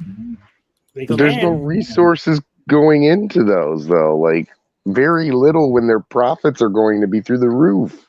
Hey, company that's making a shit ton of money repackaging an old game. Why are you doing that? This is not like they spent $100 million and took it away from making the new Grand Theft Auto to just throw another version of. No, this is probably funding the new Grand Theft Auto. Like, also, probably not, because like they only charge £5 to upgrade from the PS4 version to the PS5 version of GTA 5. I'm sure you can buy it individually as like a GTA 5, but they're charging very little for it. They're making us buy it. They're making us. Yeah. Sorry, guys. Sorry to put you through this. I know it's rough. Just wait till Sony repackages it with the Last of Us HBO show. Yeah. And I was surprised that when I saw the upgrade for Joel that he didn't look more like the actor, like how they did with the Spider-Man. So wait for that upgrade. The DLC, like the HBO TV show DLC. That'll be a skin you have to buy. Yeah, that's what I'm saying. Like $5. Like, fuckers, now I gotta buy this shit. So it could be like my show. Last of Us Part 1. You know what's the fucking scam? They got Midnight Suns, like super deluxe fucking ultimate edition for $99. And I'm so tempted to buy that shit. Why? What's in it? You get a bunch of skins, then you get the season pass for like the extra characters when they release them, and obviously the game. I'm like, I love Marvel. Anything Marvel I'll buy. I'm addicted. Take my money away from me, guys. I need help. God damn it, Marvel! How many games are you gonna make that you have to buy? No, we just gotta stop making them, Tony. That's it. Yeah, no more Marvel games. I can't help it. Tony's got an addiction. God damn it! I told you the Amico's coming out, Darius. Motherfucker! What about The Last of Us Part 3? What about it? You guys make that? How do you know they're not making it? How do you know they're not working on it, Lois? How do you know they want to make it? Yeah. pretty sure with all the controversy on the second one, they might not want to make another one. Not right now, anyways. They need to let it die down sometimes. Sometimes you got to let a series die down before you start it back up. I mean, leave Naughty Dog alone. Or motherfucker, I'm sorry, I'm cursing here, but oh yeah, these motherfuckers lazy, deserve a motherfucker. Unprofessional. He said motherfucker. Now he's just saying it for the shit. Like motherfucker. Rockstar, why not a Grand Theft Auto 6? Why They're not? working on it. Does he really not know that it's in the works? Is he unaware of this? I mean, it's coming out at some point. I mean, we all know this. We know when Red Dead 3 will be on its announced. I mean, Red Dead 3 will be on its way eventually. Like, give it time, man. I agree they've been pimping 5 out like crazy, but I don't. Guess what? I bought it once. I've had to buy it another like 10 times. So I'm not in that boat where I'm pissed off. It's like if somebody wants it, they want it. It's not affecting me. I'm good. Look, at February 4th, 2022, Rockstar confirmed GTA 6 was in development. Yeah. Old news. Yeah. So, again, also, Elder Scrolls 6 is in development. They confirmed that. Last of Us, they haven't. I'll be honest. I wish they would bring Oblivion out like they've done Skyrim. I'll be honest. They've only released it. What is it? The one time, maybe a PC upgrade. Did they ever bring it out like a better edition on Xbox? I'm not too sure, but I wish they would bring it to Switch. I'd love to have Oblivion on Switch. A 56K warning says Red Dead 2, because he corrected himself, released in 2018. Was it really that long ago? No. Red Dead 3. He's saying Red Dead 3. No, so he said 2. He corrected himself. Oh, sorry. Well, that is the third game because there is Red Dead. It's not Red Dead Redemption and then Red Dead Redemption 2. Yes. So it is the third game and like. Yeah, but what he meant was Red Dead 2. Okay. I didn't see that. We're okay. And again, I didn't realize the game was that old. I have it. Yeah, 2018. Yep. I have a physical copy. I never played it. 4 years. Oh my God, Tony! I think I played like an hour of it. Okay. I mean, if you get hooked into the things you don't like, play it for like. Try to streamline play it. Try if kind of branching off bores you a little bit. Try to stay onto it because it is such a good game. Evie said, "I was gonna say you got an early copy." Yeah, we're still going, Chappie. We're almost. We're trying to get through this Lowe's video with our sanity in check. Don't think that's possible. We're almost done. We're almost through it. Elder Scrolls and Elder Scrolls Skyrim 6. Why do Elder Scrolls Skyrim 6? He doesn't even know the name of the fucking series. It's not Skyrim. It's Elder Scrolls. It's Elder Scrolls 5 Skyrim. So then the next game would be Elder Scrolls 6 something else.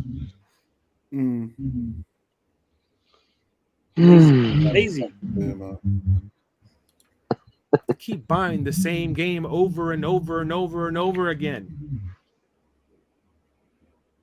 Blame the consumer. And the sad thing is that people are going to buy it. People are going to support this. It's BS. And the more people support it, the more companies will continue doing this kind of unfriendly consumer business practice. What's unfriendly about it? What's unfriendly? It's the complete opposite. Yeah. It's the complete opposite. It's consumer friendly because it's giving the consumer options to buy the game, which was released on a previous generation. And it's being upgraded. At least in The Last of Us case, it's getting a huge overhaul. Like a complete fucking remake. Triple face palm.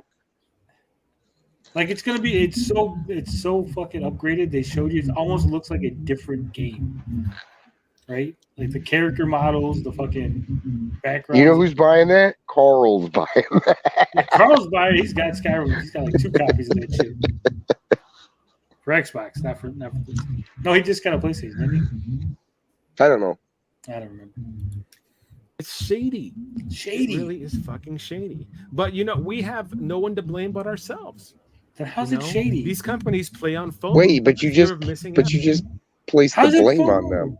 my God, these are not FOMO games. There's going to be literally thousands of copies of these things just sitting in every store. Fuck, you're going to go to Walmart, it's going to be the fucking shelves are going to be falling out with fucking FOMO only works with something like the Shredder's Revenge Collector's Edition. That's $200. That's a FOMO item.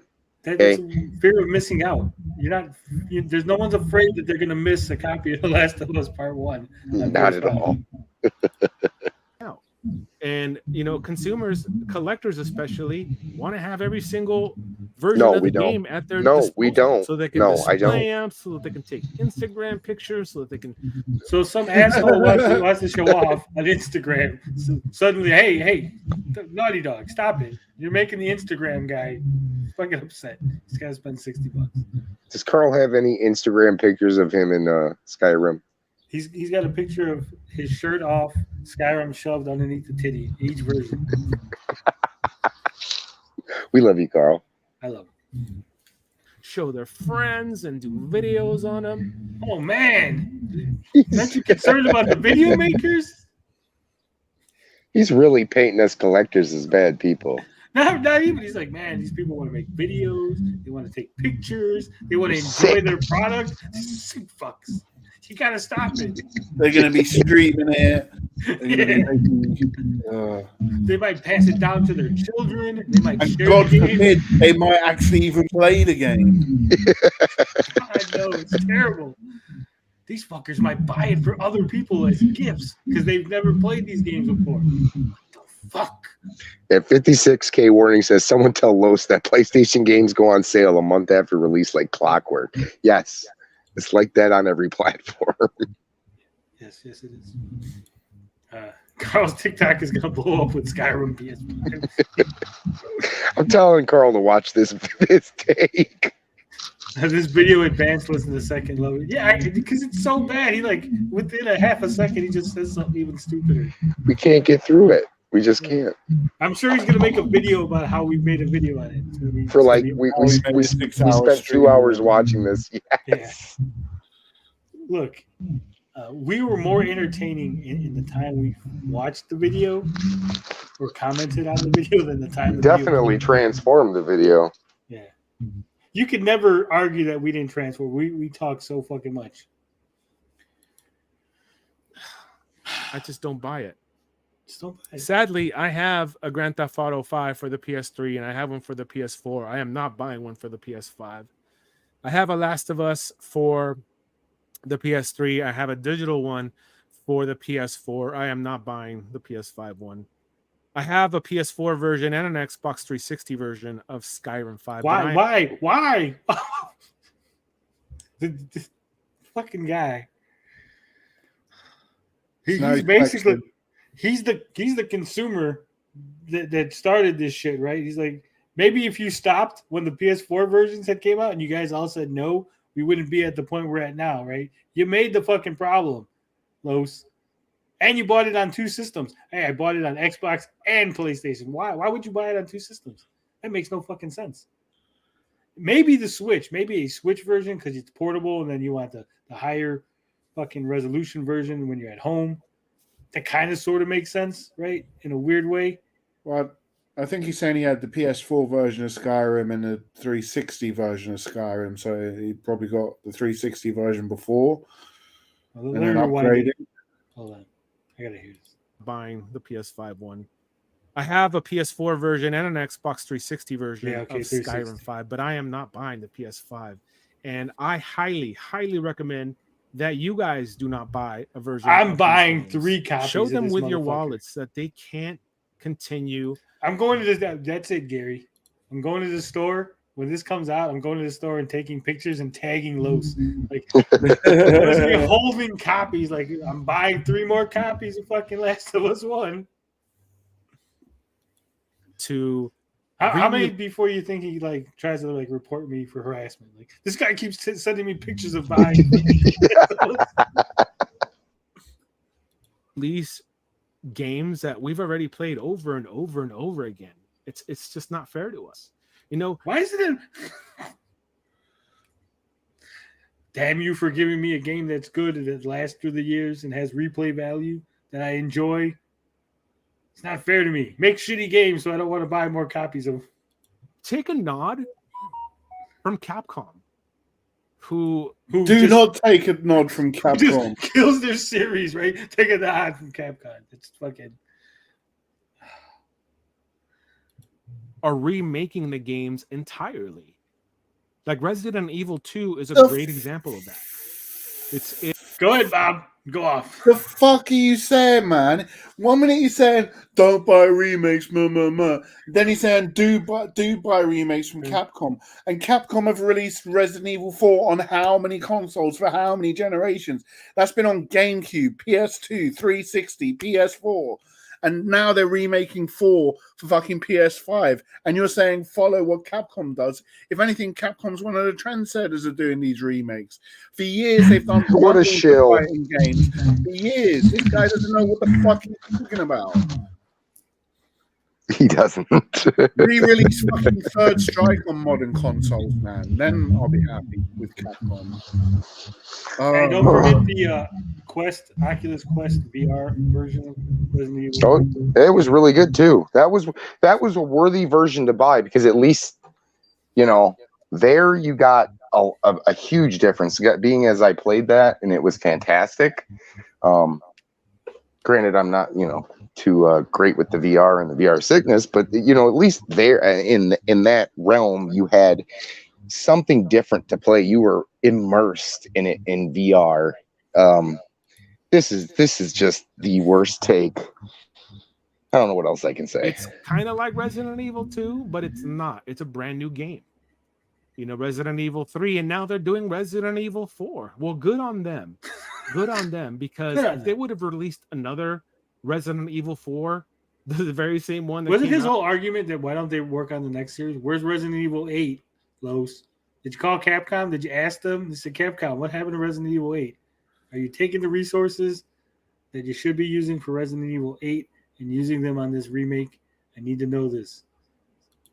Out in the GameCube, oh my god, I would have been pissed. But they're not doing it. They're doing it right. Learn from that. They're literally upgrading the shit out of The Last of Us. The remake for Last of Us Part 1 is comparable to the remake of Resident Evil 2. Yeah. At the beginning of this video, was there a pinball table featured? I don't remember. I don't think so. This video has been so long that it was like 4 hours. Pretty sure at the very beginning in his intro, there's a pinball table underneath that would explain that he's a pinball banging around in the machine. He doesn't have any idea what the fuck he's talking about. That was kind of a stretch that you went there for that joke.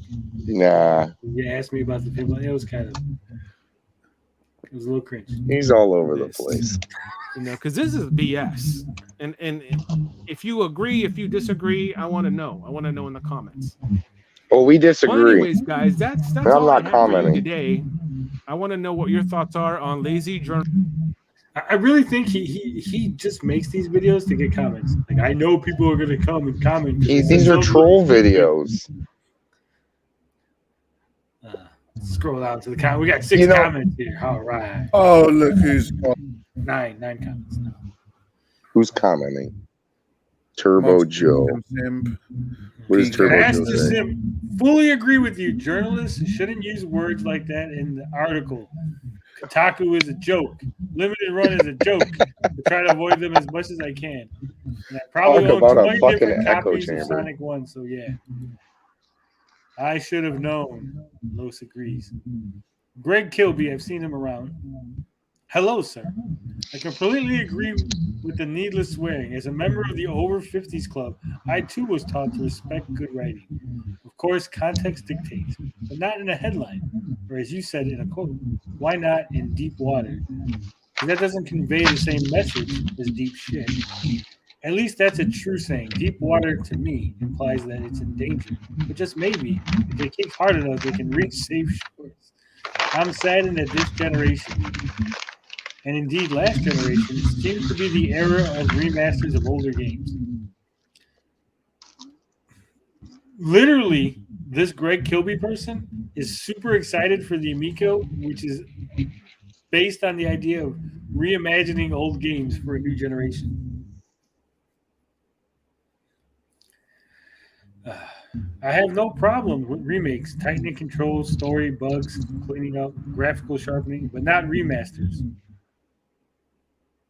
I purchased Resi 2 Remake as I don't own the original.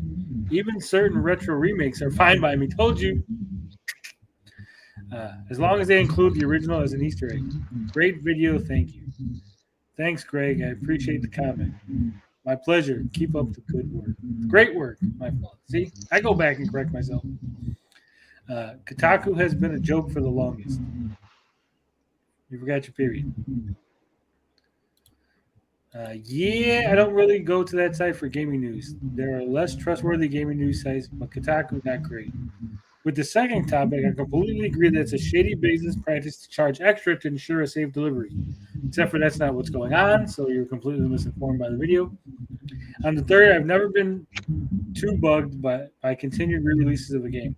Playing Skyrim Anniversary Edition right now, in fact, very happy that re-release happened. The only issue is when a dev uses re-releases as an excuse to not make a new game. If Rockstar, for example, were to say, here's a remaster of GTA 5 while we work on GTA 6, it would be completely fine. Keeping games around in itself is fine to me. I've never heard of any company that has ever said, hey, guys, we're not going to make any new games ever. We're just going to make re-releases, remasters. Oh, except for Intellivision. And quite often aren't like, I don't know, but a lot of the time remasters and remakes are done by different companies or like a certain group of people within the company. It's not always the main core devs. Right. I mean, just for example, GwG did, they did the Zelda games when they came back on the 3DS. And those weren't even just like straight ports. They added Look at that. He erased stereoscopic 3D. You put a comment? No, he deleted one. There was 9, and then I refreshed. Oh, it was the somebody telling him he's batshit crazy. That's 2.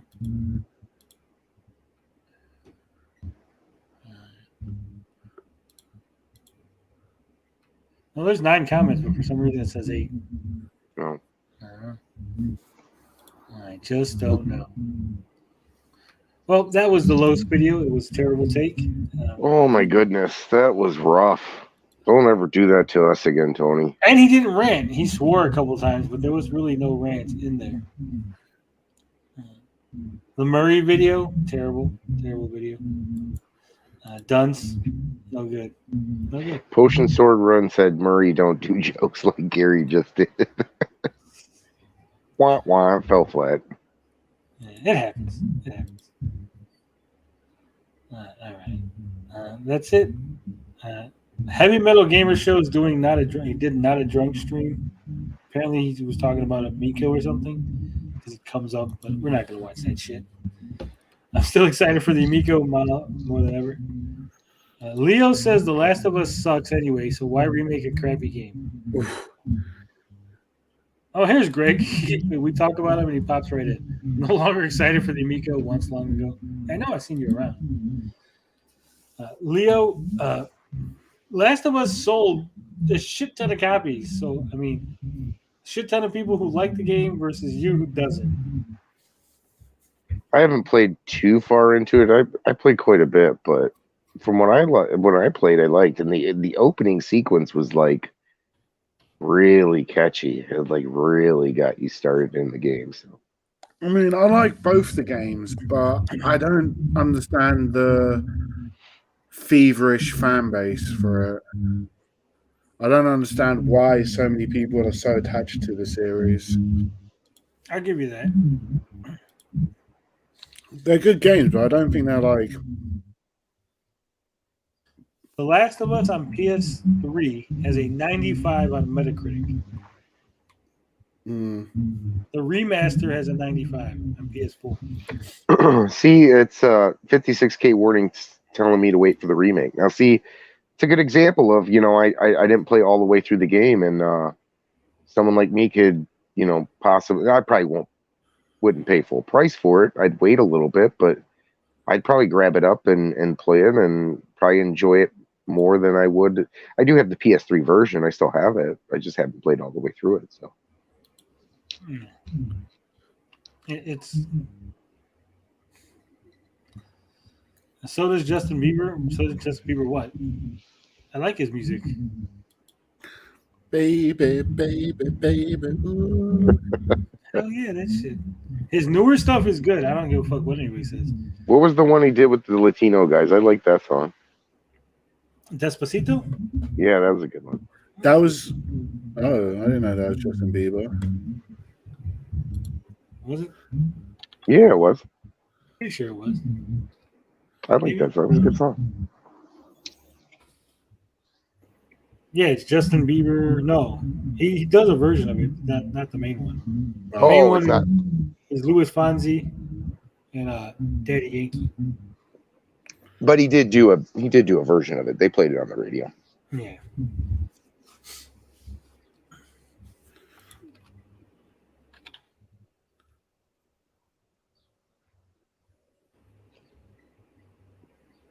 Yeah, he does a version with them, but it's not the main one.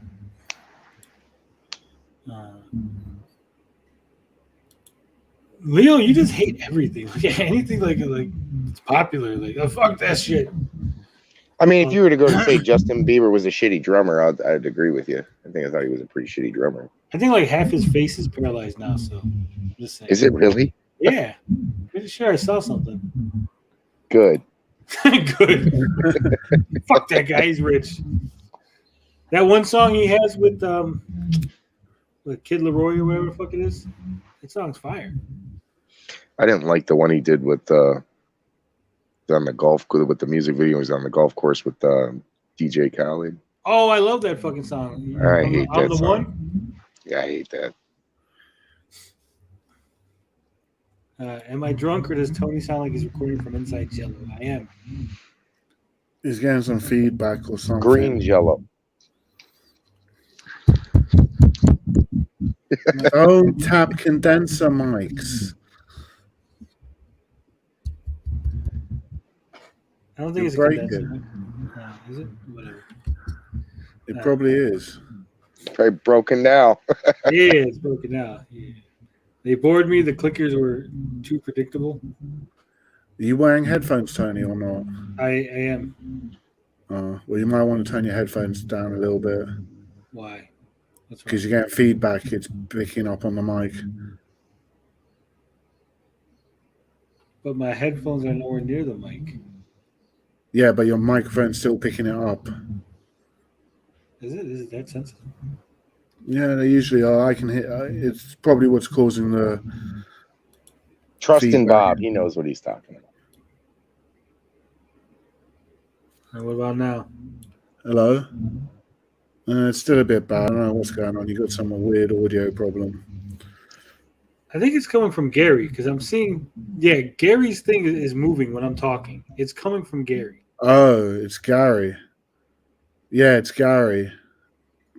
Well, I got headphones in, so or I got earbuds in.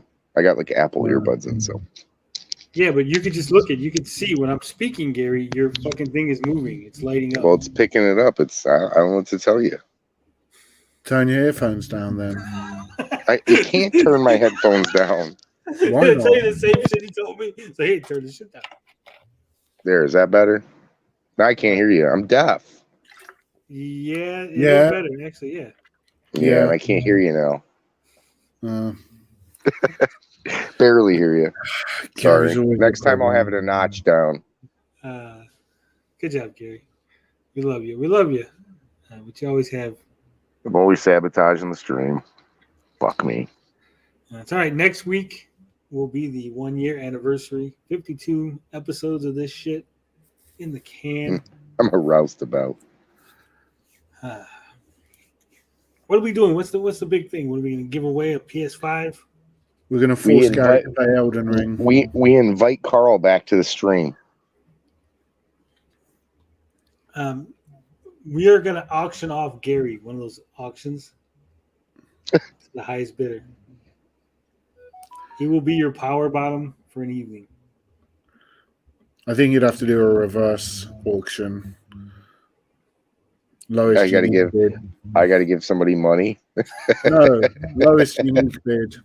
Please take me. He just hates phony commercial. Everything is commercial garbage. Like there's very rare stuff that it's just some guy who. Leo, what do you feel about the play date? Is that phony? Is that garbage? Next week, murder suicide stream. Hell yeah! We just said 2 words that get your channel completely killed. Yeah, good job, champion. You said murder, suicide, and killed. And then you repeated all 3 words. Fucking brilliant. Same sentence. It's a good thing it's 5 o'clock in the morning here. Nobody's watching this. That's not how it works, Gary. They have fucking computers now. Fucking bots. Yeah, they listen in. It's a good thing that we're so small that no one gives a shit about us. Funny how that works. You just get called up on it 10 years later. Well, just so everybody knows, when I was on Vito's stream, we were talking about Ezra Miller and the chick that he ran away with or whatever. She's a Native American indigenous person, right? And they were like, well, how could the parents allow Ezra Miller to just take their daughter, right? So I was like, no, that's cool because Ezra Miller gave him like 3 blankets and some beans. Ooh. So so you guys, that's probably a thing that's gonna come back to bite me in about 5 years. As long as the blankets didn't have smallpox on them. Ooh. How terrible is that, Ezra Miller? So hopefully, I won't hear about that for about 5 years. So in 5 years, Gary, get prepared to be canceled. 5 years. That's how they do it. I mean, they don't get you while you're small. They wait till you get big, build you up. Yeah, that's true. Oh my God! If I ever get big, Evil's got to take that music video down. He's got to take it. Gary, he thinks the trans are deviants.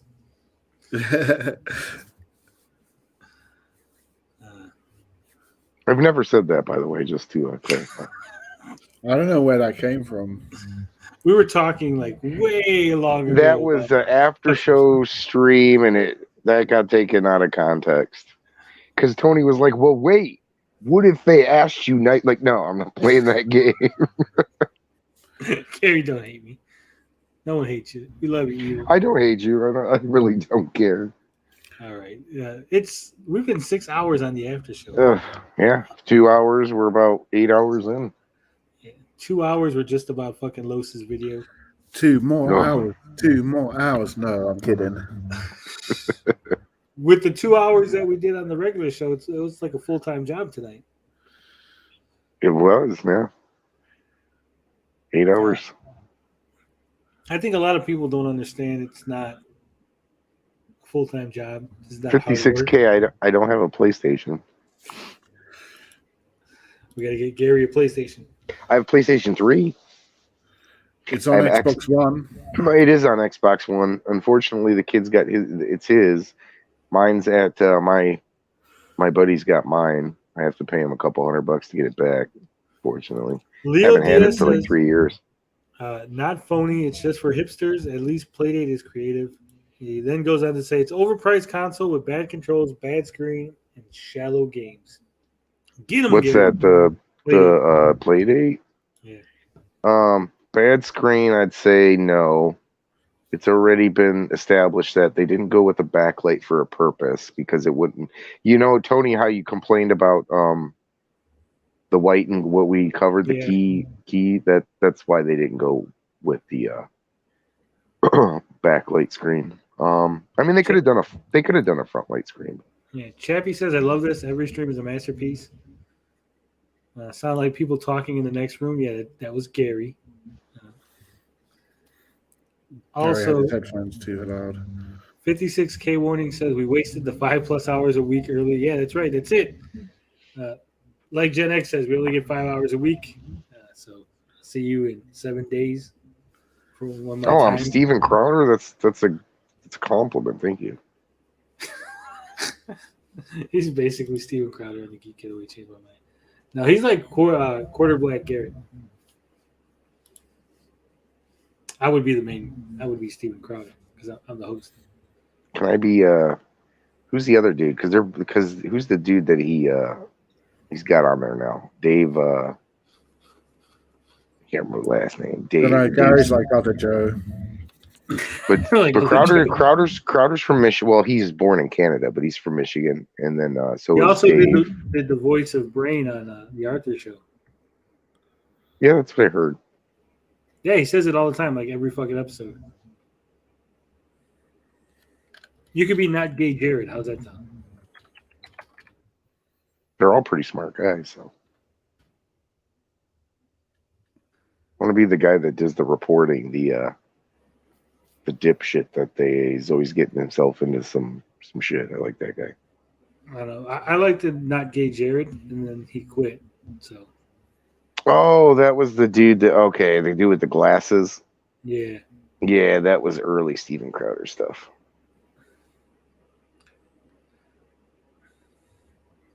That's what it was good. Now it's just like a repeat of shows, and I like it over and over again. Yeah, I like his stuff now, but I liked it a couple years ago. I think it's been pretty much the same stuff over and over again. I think you're right. He used to do more skits and stuff like that. Well, live skits. Yeah, but I mean, it's one of those things. Like if you watched it long enough,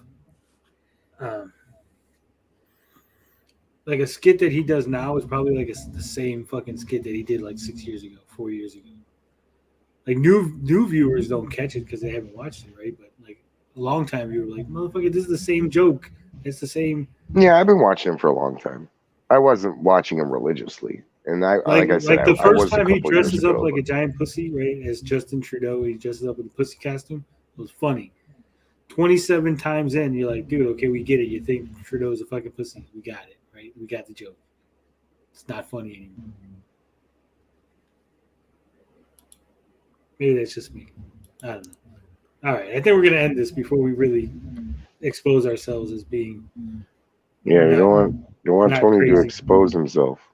Exposed. All right, we're out of here. Love, peace. Bacon back grease or body bacon grease. Is that what he said? Bacon body grease. Yes. Yeah, bacon body grease. Fuck that shit. Love, peace, booty grease. We out this bitch.